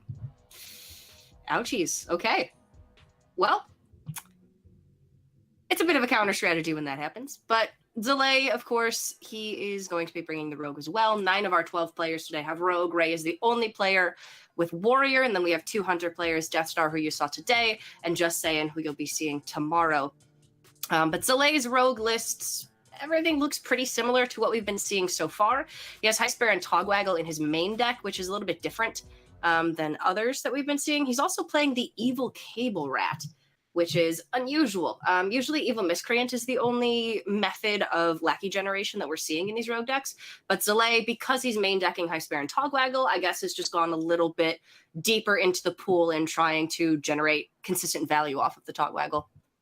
Zalae was actually in the chat saying that he doesn't feel very confident about the lineup that he brought, so maybe he felt that he should have included things like Weapon Destruction in his main deck. Maybe he's not convinced about Evil Cabal Rat. It's hard to say specifically what he was talking about when he said that he didn't really like the lineup that he brought. So he was basically just taking the stance that he was pretty happy with the 3-1. Let me see if I can find the exact quote from him, because I remember what you were talking about. He said, "I'm 3-1 with a expletive lineup. I certainly won't complain about my draws." I think referring to his matchup against Reynad. So, I love that Ray was just pointing that he's on camera to his mom, and then his mom just throws out the number 1. Because Ray's mom is the biggest, probably, fan of anybody in Hearthstone. She supports Ray so thoroughly. She is just... It's something else. She's the epitome of a mother. Linda is so supportive. Her name's Linda, by the way. Everybody should follow her on Twitter. She's a gem and a half. But she is just like everyone's biggest fan, and it's so great. And she, being the best mom she could be, brought Ray some gamer fuel to make sure he doesn't starve during this Warrior series. Absolutely. He's a big boy. He's got to keep those energy levels up. And I mean, it's working today. He's 3-0. If he can win this series, he's going to be undefeated so far. He'll be advancing on to the top 4. And Ray's had some good results in the past, but it hasn't been since, I want to say, 2017 when he won a One Nation of Gamers Geico event and then ended up going on to finish second in another, I think. So 2018 for him was not a very good year. Yeah, that happens, and that's probably a pretty big misplay because 2018 was the year to high roll, so then you could just slide into Grandmasters. So unfortunate for Ray, he picked the wrong year to be good. Yeah, but no hopefully kidding. he's able to pick up a decent result in this tournament. Yeah, it would be a nice confidence booster, I think, for a lot of these players. But Zalae here trying to decide how much does he want this evil miscreant to be active this turn. He can't just wait until next turn and go Ethereal Lackey Miscreant. But that would mean that this turn is probably just Dagger Pass. And that's really weak. I think he's just trying to figure out if he's just going to use the prep or not, just to get the Miscreant out. But I think he realizes that it's just not going to end up with too much pressure against Warrior. Maybe if it was the Rogue Mirror, you just go for it there. But against Warrior, things go a little bit slower. So he's just going to wait to maybe just combo that next turn. And especially with the Ethereal Lackey in hand to discover a spell, it's not even that Zalae is worried about potentially top-decking Raiding Party, it's that he's going to get a spell guaranteed from the Lackey that he can then use prep to play immediately. So it's very worthwhile for him to hold on to it, especially since he does have a way to activate the Miscreant this turn. So in terms of big threats that Zalae has in this matchup, he is playing the Heist Baron Togwaggle in his main deck, which most players aren't doing because of the popularity of that Rogue Mirror. Just not the greatest card in the mirror, but at least he does have Myra's in this version, which is the best card against Warrior. Bob, this is about to get fun. Well, I think you take the scheme. I really do. I think you take the scheme. Yeah. Take the scheme, hold on to it, let it grow, and then when Heist Baron Togwaggle comes down, scheme it. Yeah, this is why I've been so surprised that so many players aren't bringing Togwaggle's scheme in any of their decks. I just think whether it be Poker Hopper is the worst version, but you could just play Heist Baron Togwaggle and then just Togwaggle's scheme and then just shuffle that and just Wondrous Wand a million 5/5s on the board. You do that 3 times, it's the same thing as Chef Nomi without being as cheesy, and you're not taking fatigue damage. Yeah, I think maybe it's a little bit unusual that we're seeing it in a primary deck here for Zalae. Obviously, he doesn't have the scheme, he just has the Togwaggle, and taking a look at his other lists. He is running 2 copies of the scheme in his tertiary deck, so assuming he loses game number 1, or even if he wins game number 1, he's going to swap to his tertiary deck because that is his teched deck for the Warrior matchup. But it would make a certain amount of sense, I would think, on ladder and even in other events to just go ahead and main deck it. It has other uses than just playing it on Heist Baron Togwaggle. Well, I was just mostly surprised that a lot of the Rogue players didn't even have it in their secondary or tertiary deck. They just didn't bring something to hard beat Warrior. Yeah, it seems like for example, Muzzy just they went for the didn't have Nomi it in his strat. decks. Yeah. They all had the same idea, just different execution.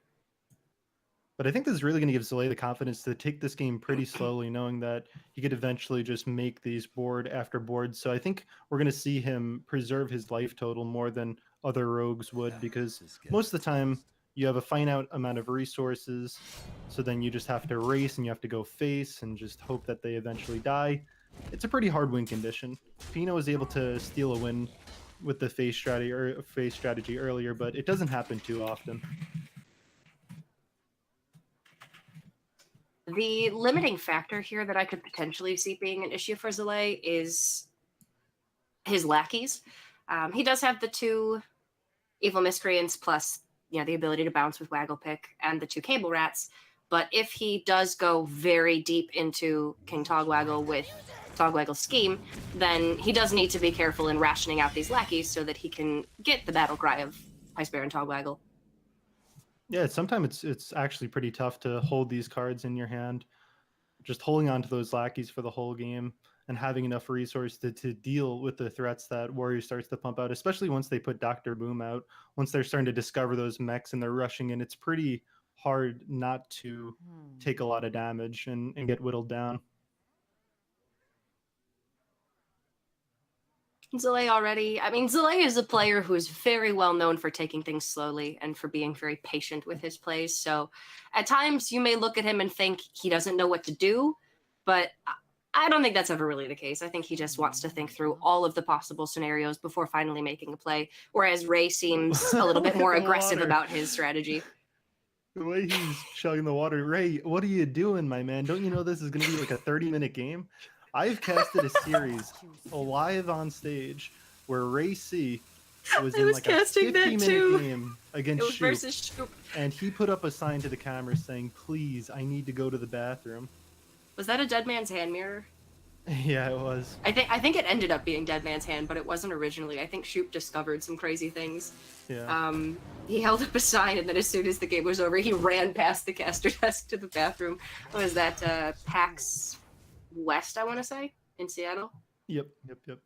Oh, that was hilarious. I would argue that the biggest misplays are coming outside of the game right now because one, Ray just drank a lot of water, which is pretty scary, and then two, the game's going to go pretty slow. I think you could bring the full plate right in front of you right now. We see him picking from the side, going bit by bit, but just move your keyboard forward, put that plate down. I mean, absolutely. And Zalae is a player who's taken the full 75 seconds every turn, so it's like, you know, if you're eating some pasta or a sandwich, like, you've got time. Plus, you're just disrespecting Linda's food. And you know what? You never want to do that. Linda's a nice lady. I'm sure she makes great food. You can appreciate it and play a game of Hearthstone at the same time. Man, Zalae really is going to take a lot of time each turn because, I mean, once you get that Togwaggle, the game becomes incredibly interesting that you have this alternate win condition that your deck wasn't designed to do in its main version. I'm going to text Ray. I want to know what he's eating.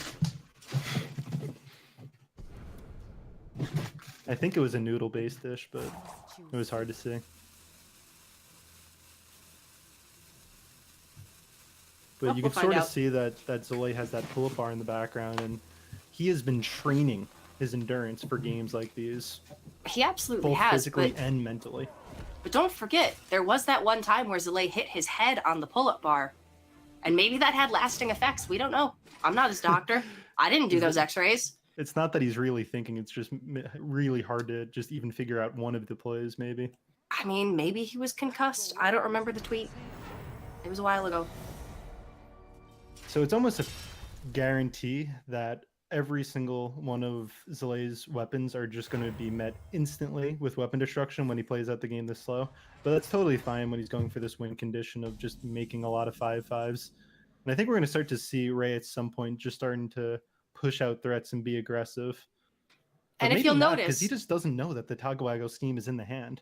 It's true. He knows that it's not in the main deck. So he's thinking he doesn't have to worry about it until game 2 when Zalae swaps to his tertiary deck. But if you'll note on that previous turn, Zalae played the Waggle pick in the raiding party, didn't play either of the Dread Corsairs because he was expecting Ray to play weapon removal, and then the Corsairs would just be thrown back to hand anyway. So he's just holding on to them until this turn when he can play them for free, I guess. Maybe if he picks up Edwin Van Cleef off the top, he would have gotten extra combo on it. I don't know. It sounded smarter before I started talking about it. No, I buy it. I buy into it for sure. And now he's actually going to have a situation where if he wants to, he could leave this as the only minion on board if the weapon actually gets destroyed, it would get bounced back. But I think that might be too many cards in the hand, so he's just going to go out and play these Dread Corsairs. Yeah, because now the Miscreant might get bounced back instead of the Dread Corsair. Makes perfect sense.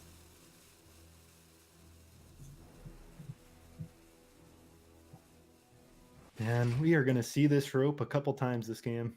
Zalae is in prime thinking position. We're going to actually see him try to... You're a big fan of that fuse thing? No, I'm not. I just wish there was a function in the game that made you know, some turns incentivize you to play fast, and then, you know, if you built up some time, you get to take the time on the tough turns. But man, when it comes down to slow matchups, seeing the rope every turn can be a little brutal. But we know Zalae's considering a lot of things right now, especially having these 4 lackeys in hand. You're starting to ask yourself, how many do I save to trigger these Togwaggles? Because every single one that you do save, that's going to be another board of 5/5s that you can make. Because this scheme, every single turn, is going to be adding an additional copy of High Spear and Togwaggle into the deck when Zalae eventually draws it and then plays the scheme on it. It's super gang up, essentially. Zalae is not happy about that. That's, I guess, the first real reaction we've seen from him. But that was a really good result for Ray. Look at how big this Edwin could be, and then think about how not big it's going to be. That hurts. Oh boy. I've seen Zalae play like this a couple times. I remember there was one tournament where there was like special deck building challenges, and I remember everybody in the chat thought Zalae had like a 0% chance to win, but he just, you know, kept taking the time every turn like this, and then end up fatiguing Strifecro in just an incredible fashion. So maybe, hopefully, this will all pay off. I mean, he's got a game plan for sure. Taking that Togwaggle scheme off of the Ethereal Lackey sort of set this plan into motion. Whereas before, he had a little bit of anti-warrior strategy with this main deck, but not probably enough, especially to get past a Dr. Boom anywhere before turn 20, I guess. And maybe not turn 20. That's probably a little bit too far, especially since he's playing Myras. But still, the point is the Warrior has a lot of removal, and Rogue, without a lot of additional value generation from Togwaggle's scheme or from Chef Nomi, has a hard time getting over the finish line. Yeah. And things start to get real once Warrior gets to 10 mana. Just the threat of the 2 Omega Devastators. And then, of course, they get more from the project and just Dr. Boom hero power. It just, that card is unbelievable. It's so hard to get ahead enough that doesn't swing them back in the game. Not only the 10 damage, but a lot of times having the rush from the Dr. Boom as well. Yeah, you're playing a completely different game at that point. The entire Warrior deck is leveled up so significantly that, I mean, if it gets to that point, Zalae's going to have consistent boards of Togwaggles, barring something going very wrong. But even then, Ray can absolutely get through quite a few of those boards, and as Zalae is making those boards, he's not going to be likely clearing Ray's board. Ray, again, his Dynamatics today are really rocking it through the brawls. I think this is the second really important brawl that he's won. I think I just called Omega Assembly Project for some reason. Just completely whiffed on the card name. I mean, there's been worse. That's true. Jace likes to just slightly change the names of cards. I mean, just it's tough to remember everything. Just enough that you listen to it and you're like, I don't know that that's right, but I don't know that that's wrong. So what would he call something like High Sparran Togwaggle? Well, he calls Waggle Pick Togwaggle's Pick, for instance. And you're like, that's not wrong. Like, it is Togwaggle's Pick, but that's not the name of it. He calls Ethereal Lackey Ethereal Lackey, and you're like, am I saying it wrong? Not sure. Not going to fight him on it. It's okay. There's a couple more, too. At the end of that, Jace is throwing out his beautiful laugh. And I've really tried to test the limits on what Jace won't laugh at, and every single time he just encourages me. I'll say something dumber and dumber, and he's just still laughing. And I start to please don't encourage me, and then I'll just laugh even more. Oh my gosh, academic espionage. That could be quite spicy. I like when Jace laughs at his own jokes, because then, like, sometimes he'll say a joke and then he'll, like, sort of do a Josh Peck from Drake and Josh thing where he repeats something for emphasis, but, like, he repeats it sort of in, like, that laughing voice. It's funny. It's a good time. What a guy. All right, so now Ray's going to be able to start to put on an insane amount of pressure, just slamming down these minions. And I think Zalae's actually going to be forced to go for this prep Myras and then academic espionage and really hope that he hits, say, Heist Baron or something to start trying to deal with this. If he doesn't hit Heist Baron, his entire plan is going to be out the window. Although, a nice big deck full of Ziliax has never hurt anybody. It just gets tough. You're already at 19.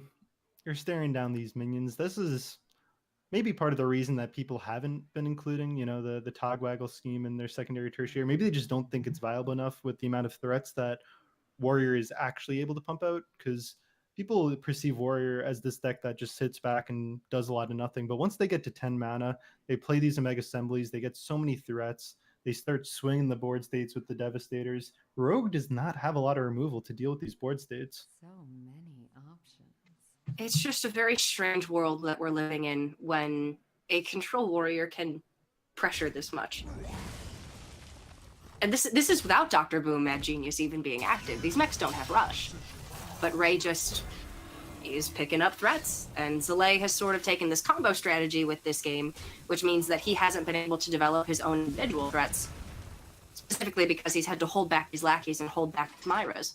Yeah, and this is actually Zalae's only source of healing in the deck. It's just Ziliax. So after this, whatever life total he's going to be at, that's how much health he's just going to have to hope is enough when he starts to try and, say, make these boards, or even take a turn to prep Myras and set up the academic espionage, if that's what you're going to go for.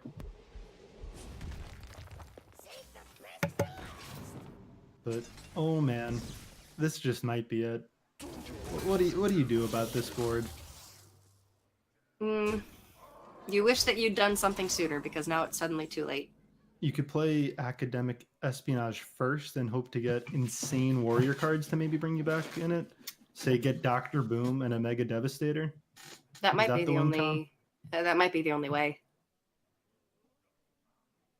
Which is really poor, because Zalae wanted to Myras and then academic espionage, so he wouldn't have to be in fatigue.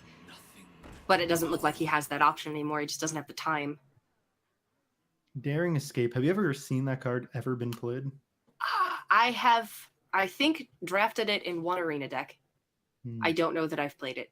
I feel like you might have had the best chance, because you did do the reveal stream, and maybe that was one of the cards that they just threw in there for fun. No, it wasn't. I barely even got to play the lackeys at the reveal stream. True. Shocky had to help you out. Shocky's a bro. Nothing was going right there. We'll put it that way. Assassin's Contract is not going to bail him out. So it was sort of easy for us to see that Zalae maybe should have pulled the trigger on this Myras a turn or two ago, just because we saw the amount of threats that Ray had in his hand. Maybe Zalae was just hoping that it was, a little bit of a weaker hand to give him some more time. Well, would you look at that? Kobold Geomancer giving the Eviscerate spell damage. Zalae actually can kill off one of the Omega Devastators. It's not going to matter. Ray just can magnetize the Ziliax on, but hey, that was at least something. Hindsight is 20/20. Absolutely. Zalae probably should have pulled the trigger on the Myras a little bit earlier, but I love the difference in the players after that game. Ray just threw out the biggest yawn I've seen today. Meanwhile, Zalae just looks incredibly exhausted, roping every single turn, trying to figure out the best lines that he could for that win, and just Ray, without really doing much, just ended up killing him. Just played some Mega Devastators, accidentally killed your opponent, pick up the win. Accidentally somehow got there. I mean, Ray's brain has it's been through a lot in his life. Managed to beat cancer. So now his brain is like literally nothing else matters, and is worth my brain power. Yes. It's just Hearthstone. Ray's just a faster player. Yeah, he's an aggressive, very quick player. He knows what he wants to accomplish. He knows what his goal is, and very likely he's thinking about his plays during Zalae's turns, so he knows what he wants to do when it passes back over to him. But now Zalae has swapped to his tertiary deck, and this is his list with 2 copies of Togwaggle Scheme, and of course that Heist Baron Togwaggle as well. So we saw last game, he had the 1 copy, did not even get to the point where he found Heist Baron Togwaggle and could shuffle additional copies into the deck to then take advantage of that. So I could potentially see that as being a problem again. Yeah, this is part of the reason why I think it is pretty reasonable that if you're going to go this Togwaggle Scheme strategy, to include either 1 or maybe even 2 sprints to just start getting through your deck. A lot of times you can't Myras because you won't guarantee get that minion that you're looking for to scheme into the deck. And a lot of times you will see the point with decks like this that you just have to rip the Myras and hope you get something like the Togwaggle to shuffle in. Trying to see if there's anything else interesting in Zalae's deck. He doesn't really add any more threats to it. It's really just the Togwaggle scheme coming in as the only real difference. His 3 decks are very similar. His secondary deck doesn't have sap, whereas his primary has 2. His tertiary also does not have saps. He takes out 1 backstab and both acidic swamp oozes in his tertiary list for the second cable rat and the 2 copies of Togwaggle scheme. That's really the only difference. Yeah, I'm just pretty surprised because if you know that you're only going to really bring this deck out that if you play against a warrior, so why not tech it a little bit more heavily to win this matchup? And it's interesting to see that he wouldn't include Deadly Poison in the first list, but would include it in the matchup where you're looking to play against warrior. That seems a little bit like a strange decision that you're saying that you really want Deadly Poison in this warrior matchup. Yeah, but then you wouldn't run Acidic Swamp Ooze in the build that you're playing against Warrior when Acidic Swamp Ooze could be very useful. I think if Zalae is unhappy with his lists, then we can assume that maybe some mistakes were made, and that there really is no point in us trying to rationalize things because he probably would change things at this point. He was too busy giving the world the content from streaming all day. Well, I mean, he did just get back from Taiwan, probably like yesterday, the day before. So you know what? It's absolutely understandable that this would have gotten a little bit less of his time than he wishes he could have dedicated to it. Why weren't they teaching the players how to prep for tournaments in Taiwan? Because they were teaching them how to use Twitter. I did see that Muzzy made an Instagram. A couple other players did. Wait, did he really? Yeah, you didn't see his T-pose? You didn't drop the follow? Are you No, kidding? I gotta go follow Muzzy on Instagram. Muzzy_HS. I'm his 108th follower. Nice. Guys, get on that. Come on. He bought some Balenciaga kicks. Bully him into making great content. So, you know, the nice bullying, though. Oh, encourage him Bullying for because good. you care. Who does he follow? He follows Dr. J. Follows not me and not you. You think I have an Instagram? Come on, man. Oh, right. You're not a Grandmaster. Look You at don't have me. an Instagram. True. Bob, you're beautiful. Don't ever put yourself down like that. I have like 1 or 2 years before I'm completely bald, and I accept this. That is okay, Bob. I might blame it on the Hearthstone, taking the years off of my head. It's like Barack Obama. Pre-presidency, post-presidency. You're pre-Hearthstone, post-Hearthstone. Yeah, I think that's a really fair analogy to compare me to Obama. Man, Zalae is in the tank, man. Yes, he is. He All is of Ray's thinking turns are straightforward. They all make sense. Fairly obvious. Also, we have just received word that the food that Ray received was popcorn and grapes. Good finger food, no muss. I really am very surprised by that. That looked like pasta and like a side of some vegetable. But turns out it was not. Also, Eat your that's vegetables, such a kids. weird combo. Popcorn and grapes? What? Two very texturally different foods. So many options. That just seems wrong. But maybe he's the kind of guy who, when he has something salty, he's like, gotta have something sweet next. So he just kind of goes back and forth, you know? Choose soon. And the only gamer fuel Zalae needs is just thought for the game. That's what fuels him. He's fueled by his drive to succeed and make his lover Ike proud. And unfortunately, it's already looking pretty rough to make Ike proud. You're just looking at the hands right now, and Ray's already just starting to put down things that you wouldn't normally consider threats, but these 2/5s are going to get in a lot of chip damage.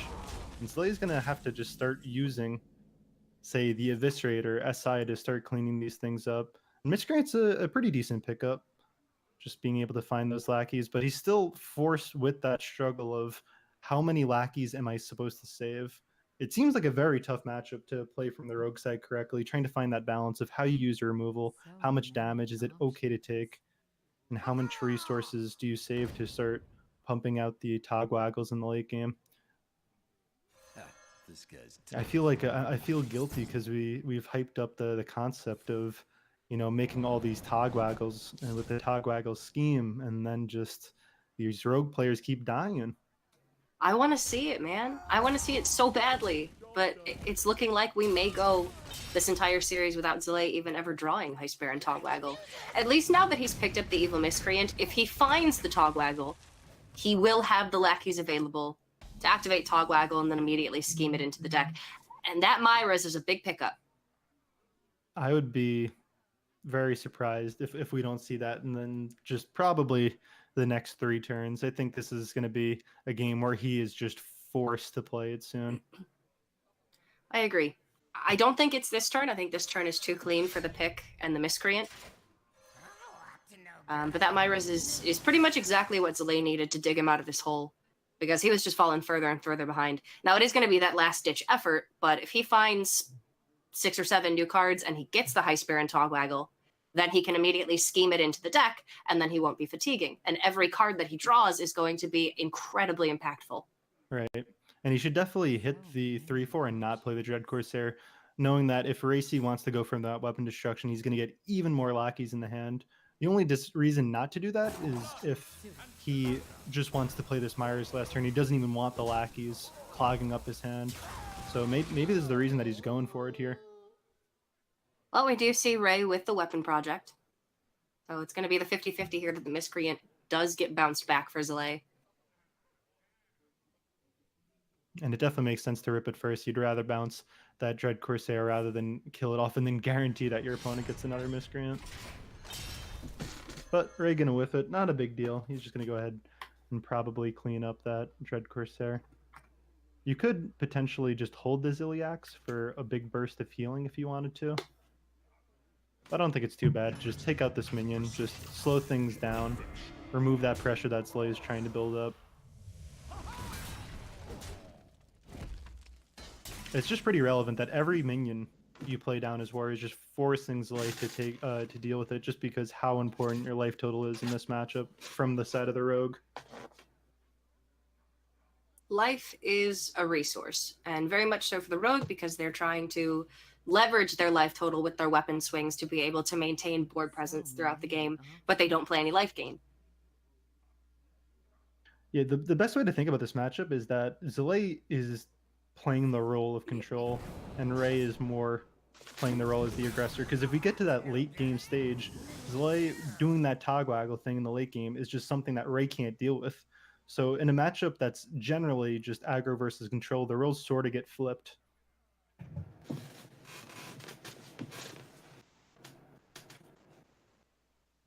When is the right time, Zalae? These lackeys are important, but he wants to get max Myra's value. So I feel like if how many lackeys does he want to how play? many lackeys you save here, I would believe any answer. I think you just justify anything here.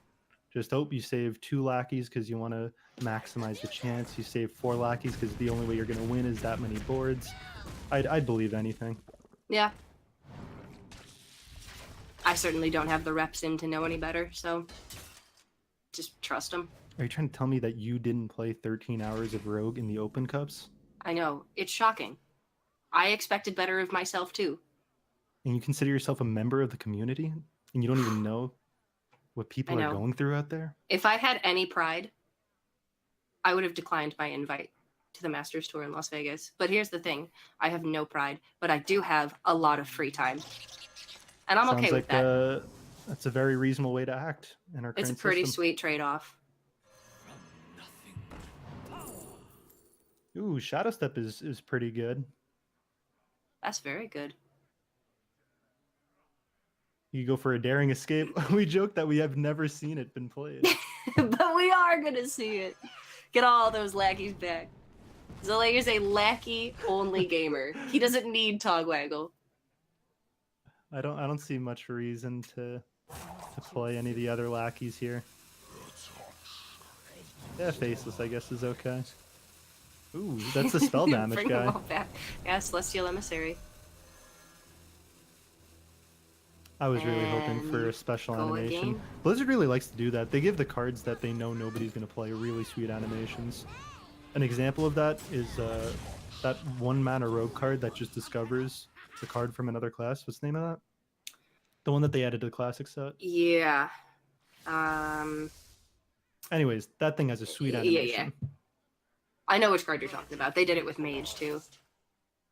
To replace for cards that rotated to the Hall of Fame. Ray's just gonna drop the Beryllium Nullifier. Keep trying to challenge on board. At this point, Zalae is playing a game with a bunch of small stuff that Ray is not worried about. So he's waiting for the ball to drop. He's waiting for Togwaggle. He's waiting for Myra's. And when he doesn't see that, like, he might be getting a little bit antsy here because this is a really weird game plan for the Rogue, and this is not really what Rogues want to do. But ultimately, he's not under any pressure right now. Yeah, Hearthstone really has never looked like this in the past. We just have Zalae playing Rogue, playing all these small minions against a control warrior, and the fact that Zalae has the better win condition in the late game is just so strange. I think Zalae just wants to wait as long as he possibly can to see if he can draw Togwaggle and not have to YOLO Myras for it. But I don't know when the right time is. And honestly, I don't know that he does either. You know who does? Twitch chat. Twitch chat definitely knows the right time.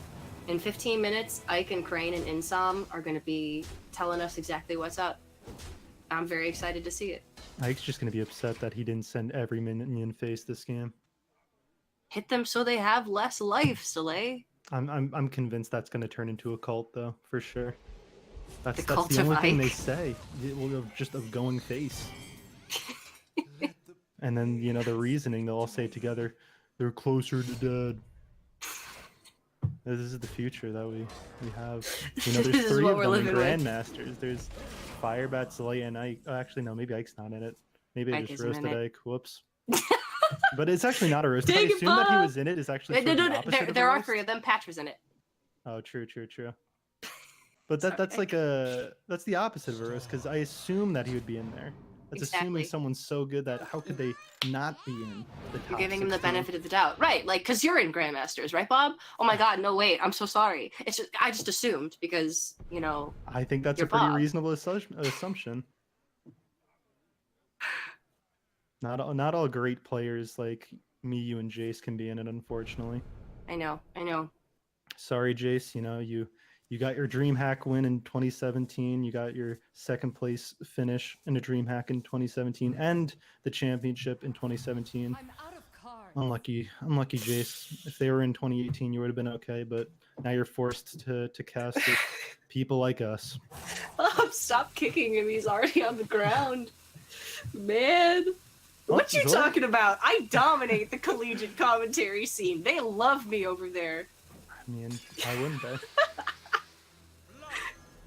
Zalae did hit the Heist Baron Togwaggle, and currently he has 1 lackey in the hand. Dude, he To hit the go off nuts. with it. Ray's hand is Baron, and Zalae's hand is Heist Baron. And this is going to be Zalae's game. Easy peasy. Let's go to 3. I'm not convinced. I think that Ray is just 1 Dr. Boom hero card. What's the name of that guy? Dr. Boom Mad Genius. Yeah, if he draws that, then he's chilling. Because he could only activate this Heist Baron once. That means it's going to be 1 board of a lot of 5/5s. And Ray has the brawl for that. Well, just scheme the Togwaggle and then scheme the Lackey. Oh yeah, And then draw them have 2 all. schemes. And then you how gotta big is draw this? 'em. This other scheme is like at 2, right? Yeah. I guess you just have to do it though. Makes a lot more sense than maybe he's gonna think to hold that other scheme to just maybe shuffle more things in. Yeah. It's And possible. stuff. Oh yeah, he is gonna do it. I think this makes sense. But again, you're really not working with a lot of life. Jeez. So now if Ray does find Dr. Boom, you're gonna get the zaps every once in a while, just shooting your opponent down. Yeah, this is going to be close. We'll go with close. That's a safe word. It very well might not be close though.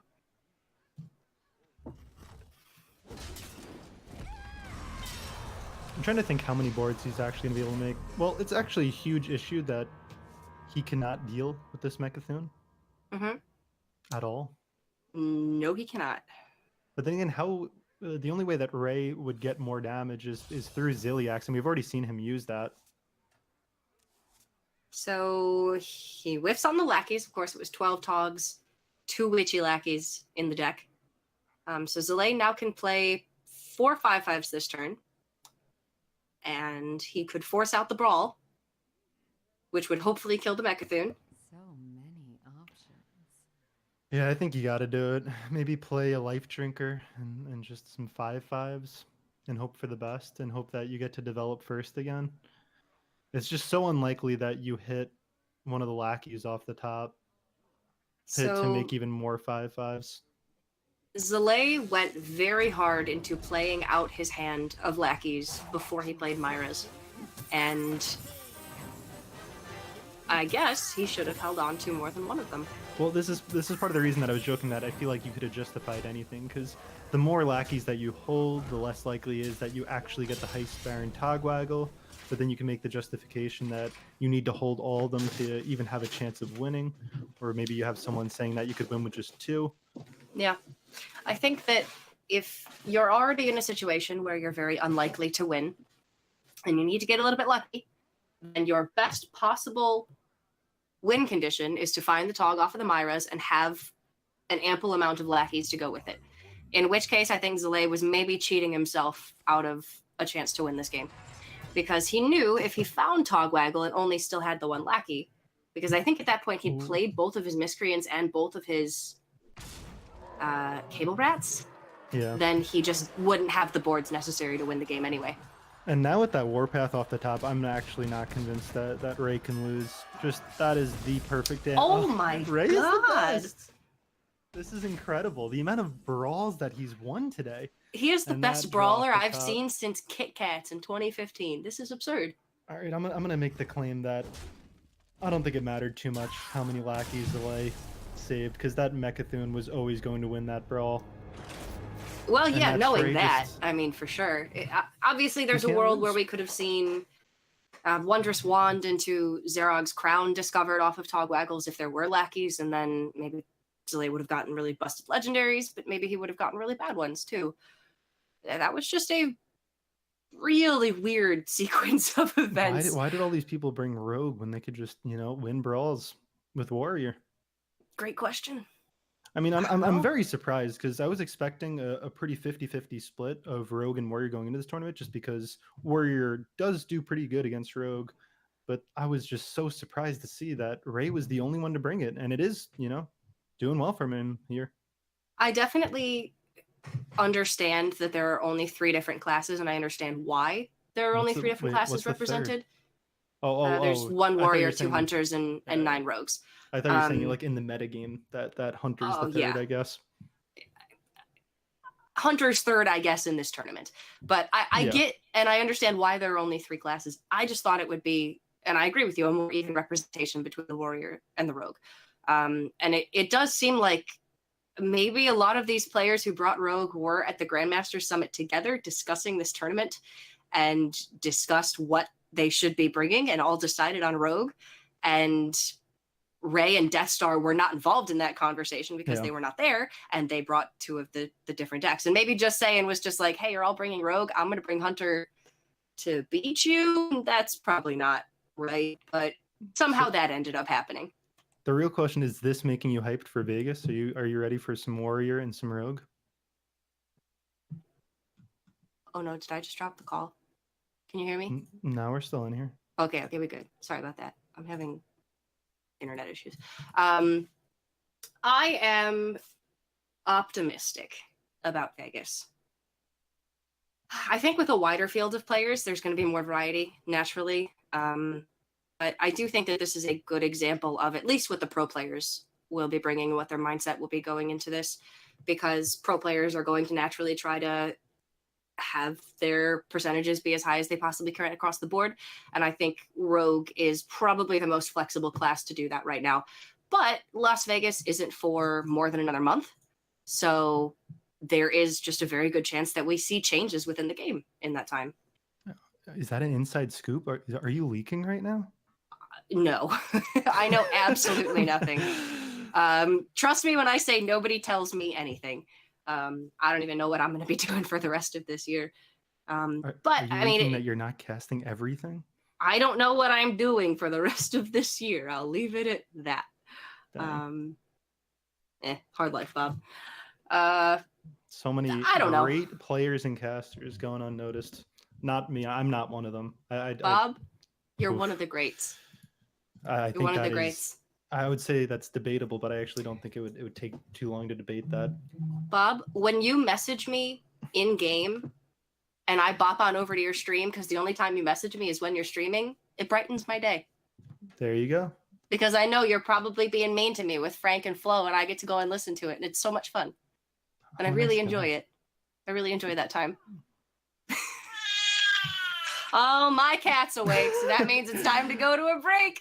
That was going to be it for that series. RayC with a 2-0 victory over Zalae, and we are going to be getting into our final match of the day. It is going to be finally not Rogue for at least one of the players. Reynad versus Deathstar. Deathstar, our reigning champion for the Specialist Showdown on the Hunter. We're going to see if he can pick up another win. And the original inventor of Hearthstone, the Noodle himself, going to be busting out that Rogue. So you're not going to want to miss it. Our final match of the day coming right up. Yes. Yes, that's what I'm talking about. Yeah.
Welcome back, everybody, to Esports Arena's Hall of Heroes Hearthstone event sponsored by Progressive. My name is Cora Giorgio, and I am joined by NOSTAM for our final series of the day, where before this, we just saw RayC take down Zalae 2-0, and I believe officially secure his spot in our top 4 with a 4-0 record. He still has to play against Reynad, I believe.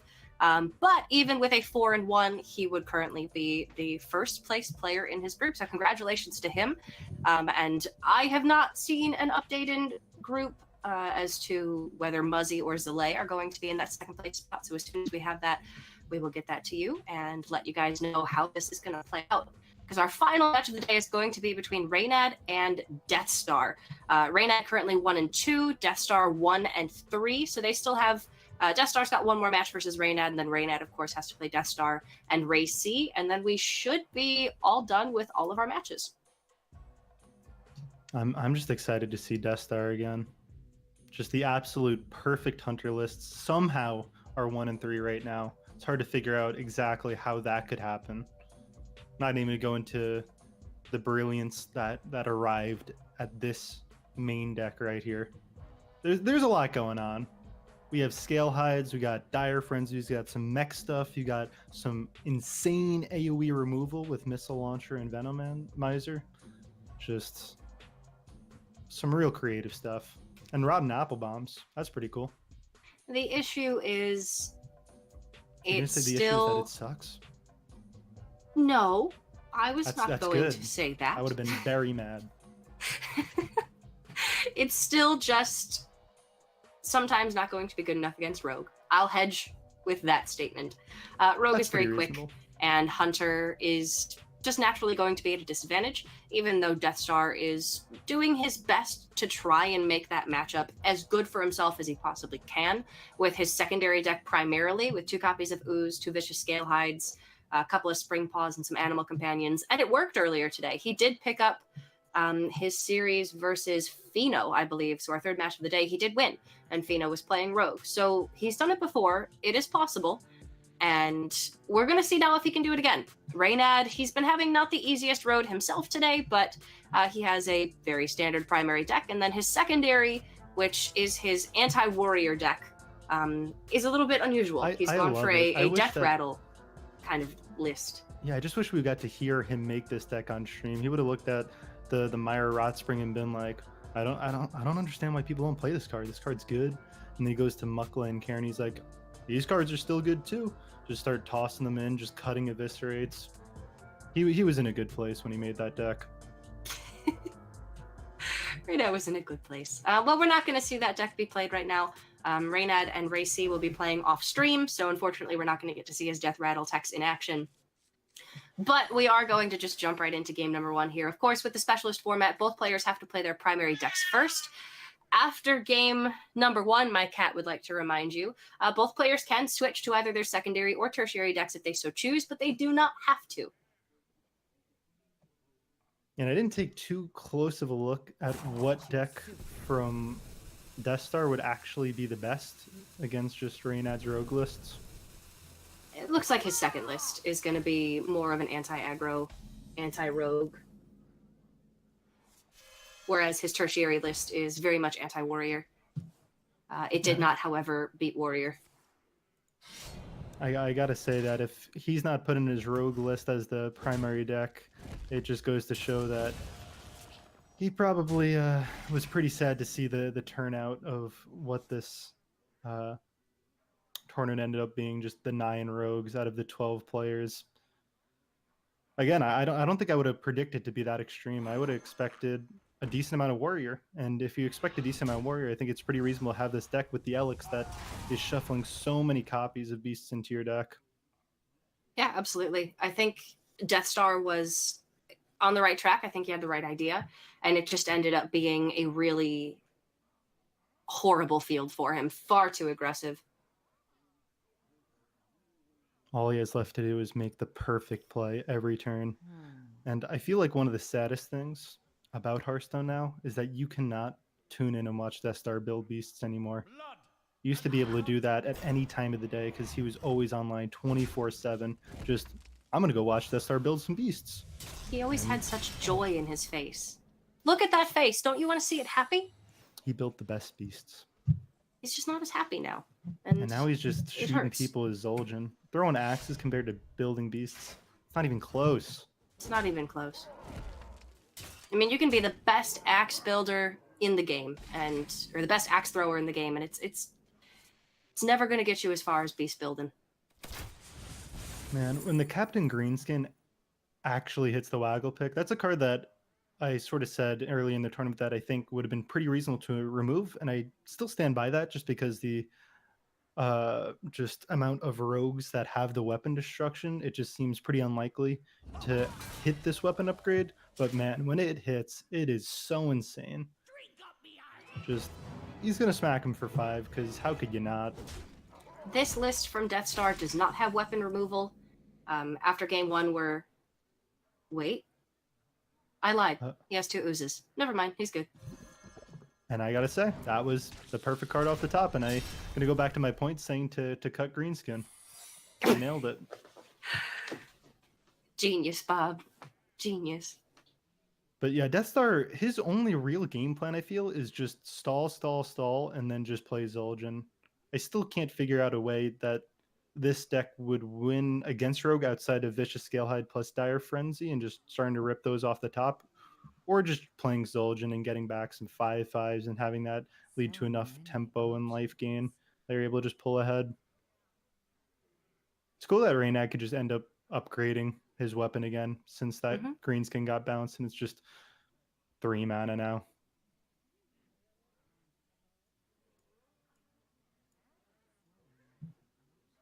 There is always the risk that Deathstar has that second ooze in hand and just played the one off the top of the deck to try to bait Reynad. But there's only so much that you can really afford to play around. Yeah, and I like this play he's going for, just drawing the pirates to make it less likely that he's hitting those off the top. It's going to increase your draw quality, and also he knows that he could combine that Waggle Pick with the Captain Greenskin if that's what he wants to go for next turn, which is looking pretty likely since it cleanly takes out that Apple Bomb. And the secrets that are up, there's a Freezing Trap and there's a Snake Trap. So if Reynad does just go Waggle Pick, Greenskin, and then probably drop the Corsair for free, the SI7 agent will likely try to run into the Shimmerfly, Snake Trap will be procced, SI will be bounced back. But Reynad does have the option to not attack with the SI. Snakes are going to get procced just from swinging over the Apple Bomb. Man, when you're staring down the 10 damage from the weapon, that thing is just a pyroblast, essentially. Blood and plunder.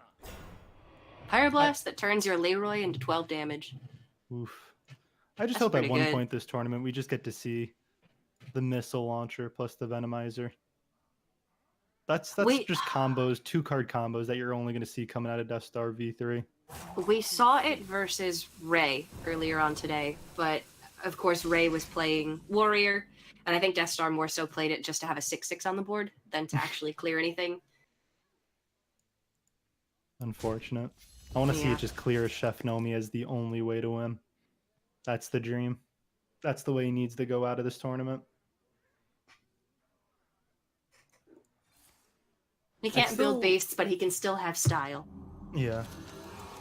It's interesting that the 9 lives becomes this heal 4 and get a Rapple Apple Bomb as a Get a just what? a defensive tool. Or an Apple Bomb? I'm sorry, what was that?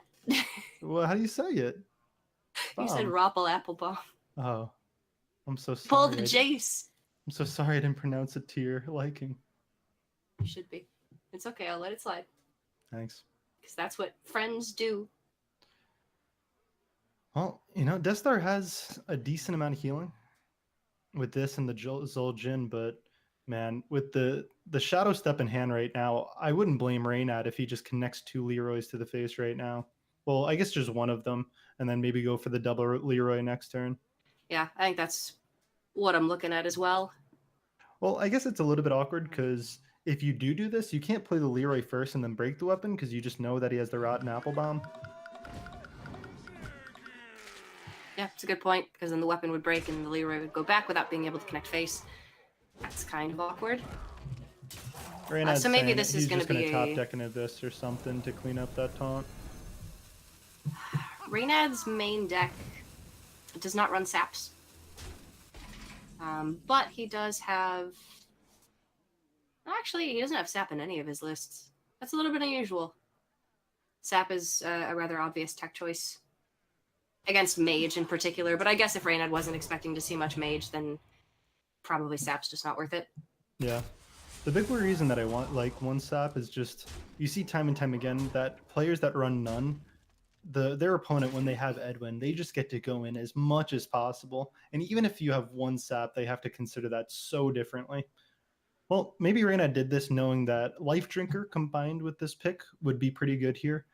And that's sort of just what I'm looking at here. Just play a Life Drinker, attack, play the other one, have the damage and healing in the hand. So many options. But the Zul'jin even repeats the 9 lives, which is going to be a 50-50 to hit this Rotten Apple Bomb. Yes, it will be between Rotten Apple Bomb and the Ursatron. So that can just potentially be 9 healing right when the card is played, and very likely to end up with a clear board with how much removal has been played this game.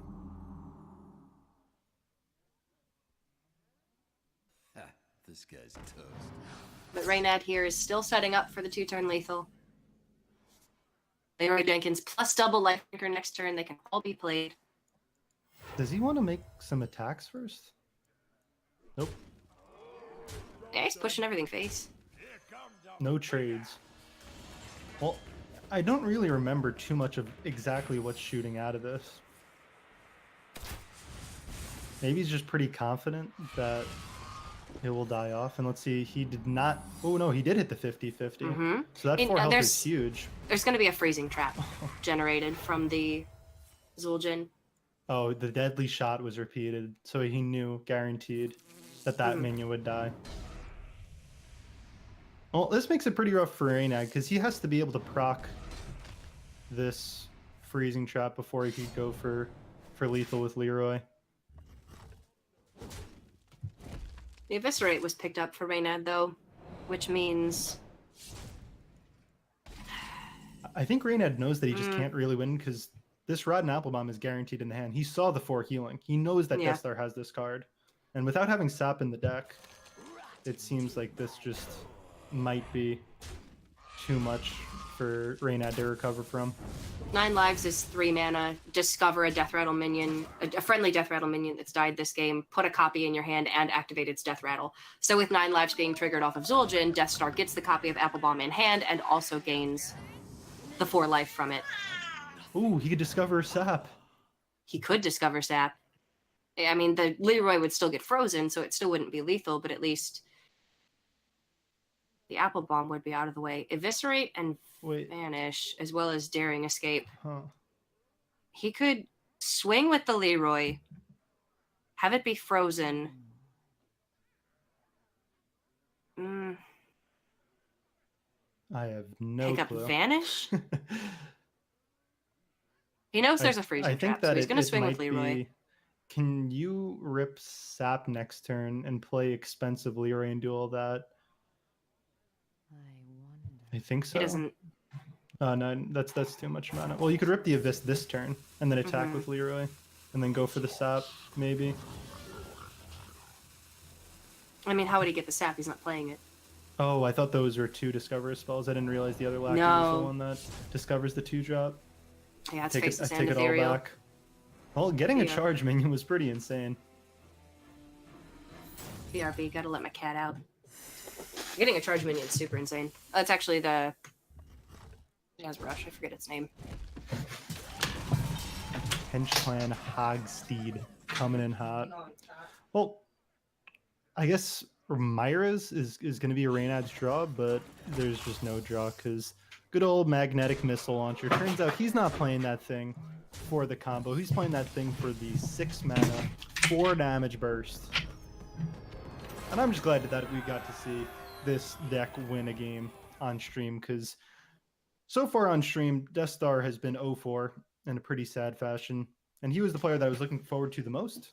And seeing that 9 lives just, continuously heal him to get to that Zul'jin and close out the game was pretty cool. He is. He won his series versus Feno earlier on, I believe 2-1. So now he can be going for his second win in this tournament. It's still out of contention for top 4, but It's at about least, pride. yeah, You absolutely. have to do better than the other Hunter player. If Saiyan gets more wins than the Deathstar V3, you can't be, handling that hit to your reputation. Look, Saiyan may be a king, but he's not wearing the crown today. That's Deathstar's title. Whoever put that crown on him really nailed it. It's the perfect size for his head. It's an excellent Photoshop job. All right, Deathstar picked up game number 1. Can Reynad bring it back? He's been having a rough day, I will admit. If you hop on over to twitch.tv/Reynad27, you're not going to be able to see him playing the game, but you can see him as he's playing the game. You know that Cora's a real fan because she knew the numbers after Reynad. I did He's not have just to. some Hearthstone poser. I did have to exit out of theater mode to look at my followed channels just to make sure. All right, I take it back. She's a phony. I am a poser. I think Reynad was the first stream I've ever followed on Twitch. Really? He was the OG. I don't know what mine was. Reynad I mean, was how could probably you not pretty watch early. him invent Zoo, play Face Warrior? He was the first constructed guy. Never Reynad forget. Zoo was the first deck I ever hit Legend with, actually. I Like thought it was old Secret Shattered Paladin. Sun Clerics. Or is Secret Uh, Paladin just like when you hit like top 10 or something? Yeah, I was just top 5. Don't top 3 or take that as something. an insult. Secret Paladin was sweet. I mean, Secret Paladin was sweet, but I think I hit Legend in 2014. I'm Gotcha. not positive. But it's okay. Purple at Gold Club team championships that I did in 2016 straight up asked me, he's like, have you ever hit Legend? And I was like, ouch. Dang. Thanks, Purple. The disrespect. I might have Listen, been drunk.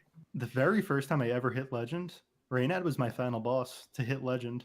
Was he and I really? beat him. Yeah, I beat him using his deck. He was playing Watcher Druid. And then I watched the VOD after, and he's like, man, this guy's playing my deck. And I Freaking was. disrespect. I mean, I was. And then Oh the my first time I ever gosh. qualified, I net decked him. Reynad's essential to my Hearthstone start. I played against Reynad on his birthday this past year, and I beat him the first time, but then he beat me the second time, and I was like, oh, okay, this is good now. I don't have to feel bad, because it was his birthday. How old is Reynad? Like 25, 26? Is he I old do enough not to know. take down the great wise Deathstar V3? Reynad's achieved a lot in his lifetime, and Deathstar has too. It's not a competition about who's the better person. I think that no one else has as many hours streamed with Hunter as Deathstar, and I don't even think it's actually even close.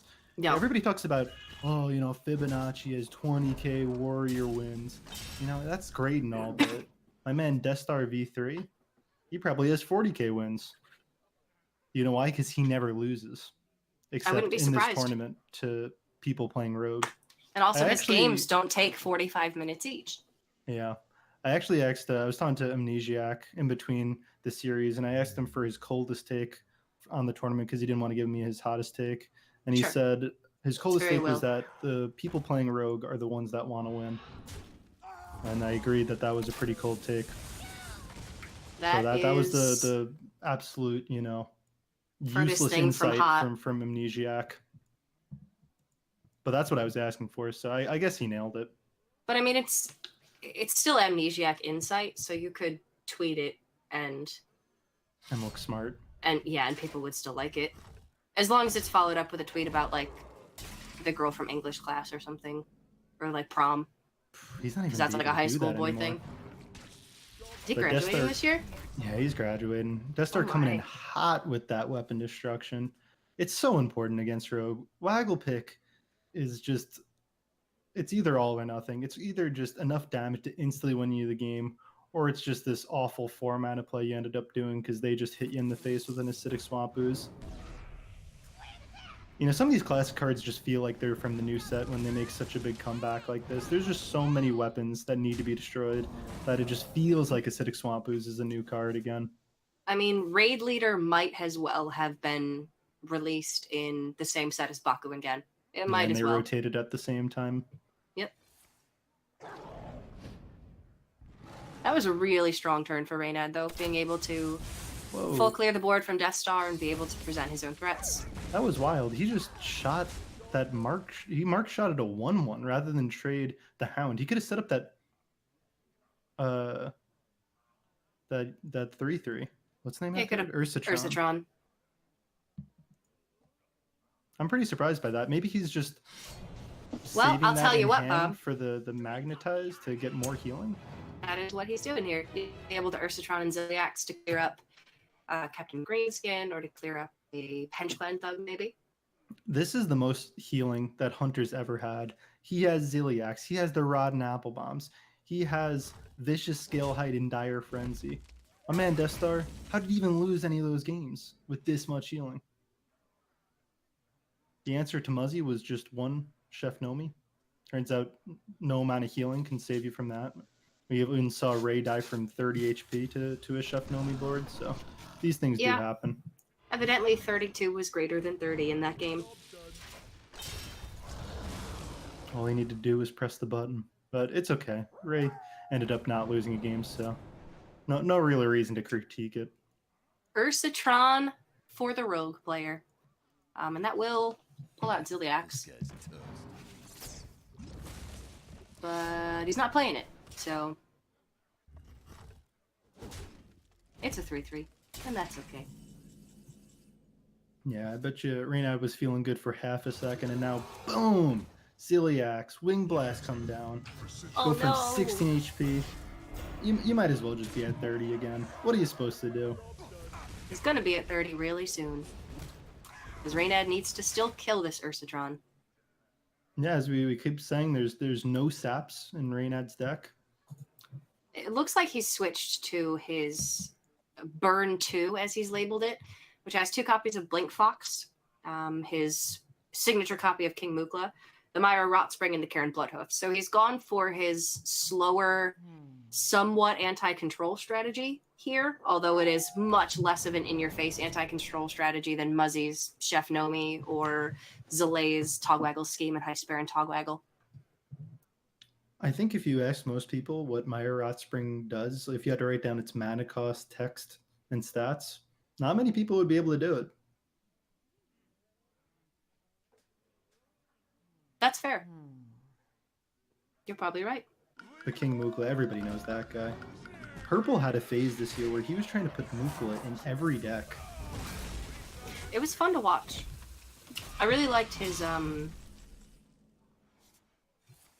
my gosh, what's the card's name? Card's just irrelevant now because we have High Spare and Togwaggle. Mare and the Fox, his Mare and the Fox phase. Ooh. That was fun. That used to be the only way. You'd only discover a random treasure, but now you just get to pick. You say, I want that one. And then you either make your deck all golden, which you never actually make the legendaries, but it's an option. And now Reynad's hitting that point. He realizes it's go time.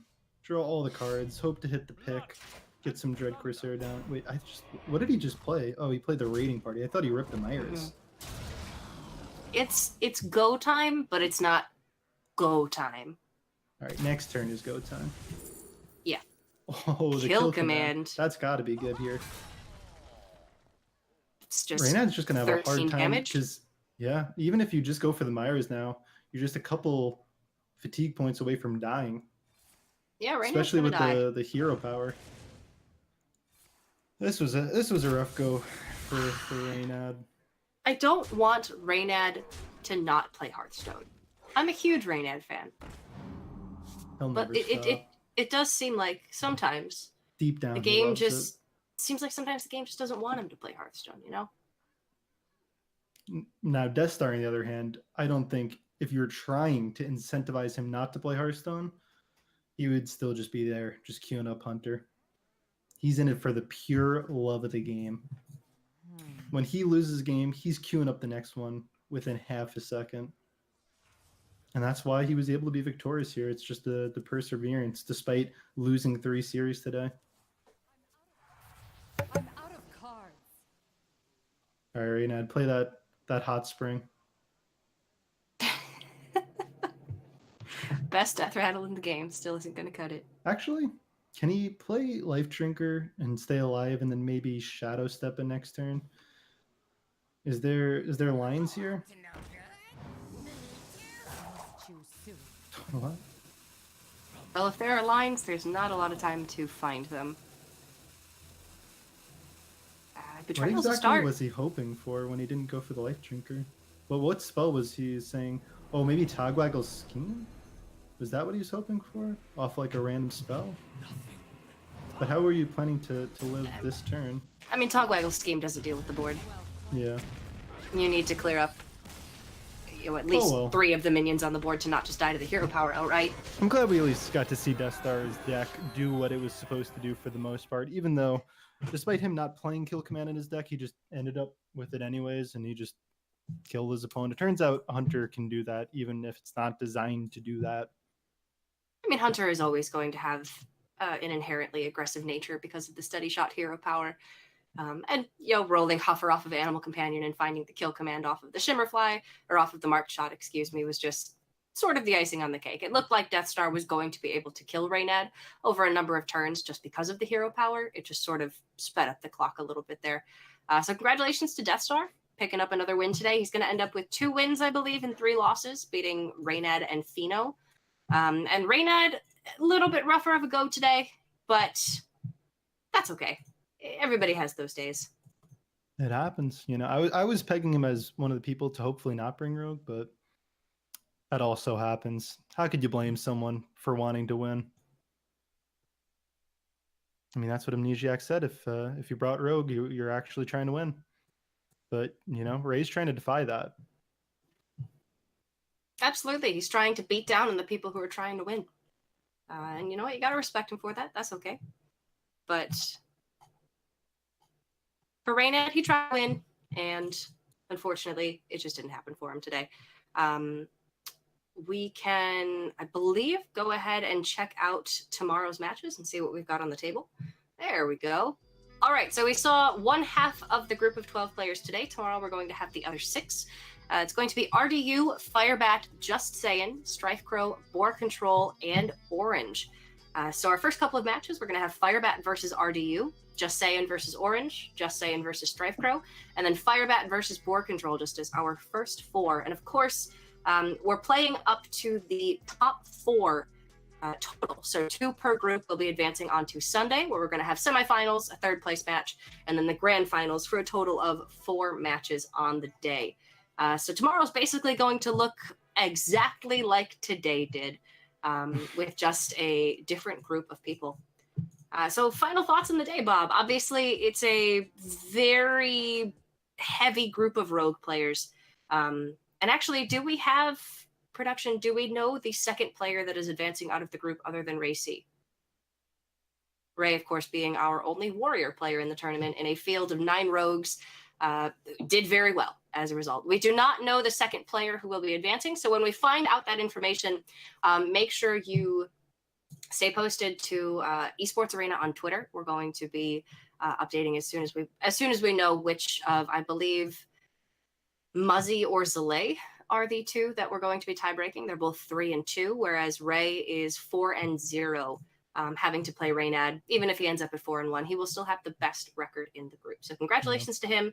And then make sure you're paying attention to Esports Arena on Twitter, where we will update when we know who the second player advancing from the first group of 6 players will be to Sunday semifinals. And, if you're looking to rank up on ladder, tomorrow's stream is perfect for you. 5 of the players are playing Rogue, so get your Rogue decks ready and be ready to learn how to win the mirror. And the answer you'll find very quickly is Miscreant is a pretty good card, but there's obviously a lot of intricacies that go into the matchup, and we see very, heads up play throughout the day, and, a little bit of slip ups here and there cost people some games. But that's sort of what you want to see. You want to see people who make the good plays win, and you want to see the people who make the, not great plays end up losing. And I feel like that's sort of what we saw today. Yeah, absolutely. I think we had some very skill intensive matchups. and certainly some players who are maybe wishing that they'd brought a different lineup to this tournament. But this is the first real taste of the specialist format that we've had amongst these pro players, because up until Does it now it's taste just good? been the Open Cups. Well, I'm really congested right now, so I can't smell much, so nothing really tastes like anything. True. And maybe after tomorrow, we'll get a better idea of, is it sweet, or you know what, is it kind of bitter? I'm rooting for the not rogues to just maybe force some creativity into the mix for Vegas. Because if a rogue wins, we're doomed, guys. But Ray, everybody hope for Ray, hope for Justsaiyan with the Hunter. I am holding out And, hope. I really think that we could maybe be seeing some balance changes or a really powerful new deck be innovated by that time. We've still got over a month, so there's plenty of time for things to change. Don't get too nervous just yet. And we do actually have news now. We've received word that Zalae will be the second player advancing from the first group of 6 players onto the semifinals. So congratulations to RayC and Zalae for advancing out of this group of 6. Tomorrow we're going to be finding the 2 other players who will be joining them in our semifinals on Sunday. And we'll see, can Justsaiyan and the only remaining non-rogue deck in the tournament advance out of the group, or will the rogues reign supreme tomorrow as 5 out of the 6 players have brought them? Thank you guys so much for joining us today. We will be back tomorrow at 12 p.m. Pacific, 2 p.m. Central, 3 p.m. Eastern, with more action from the Esports Arena Hall of Heroes, sponsored by Progressive. We'll see you then. Yes. Yes, that's what I'm talking about. Yeah.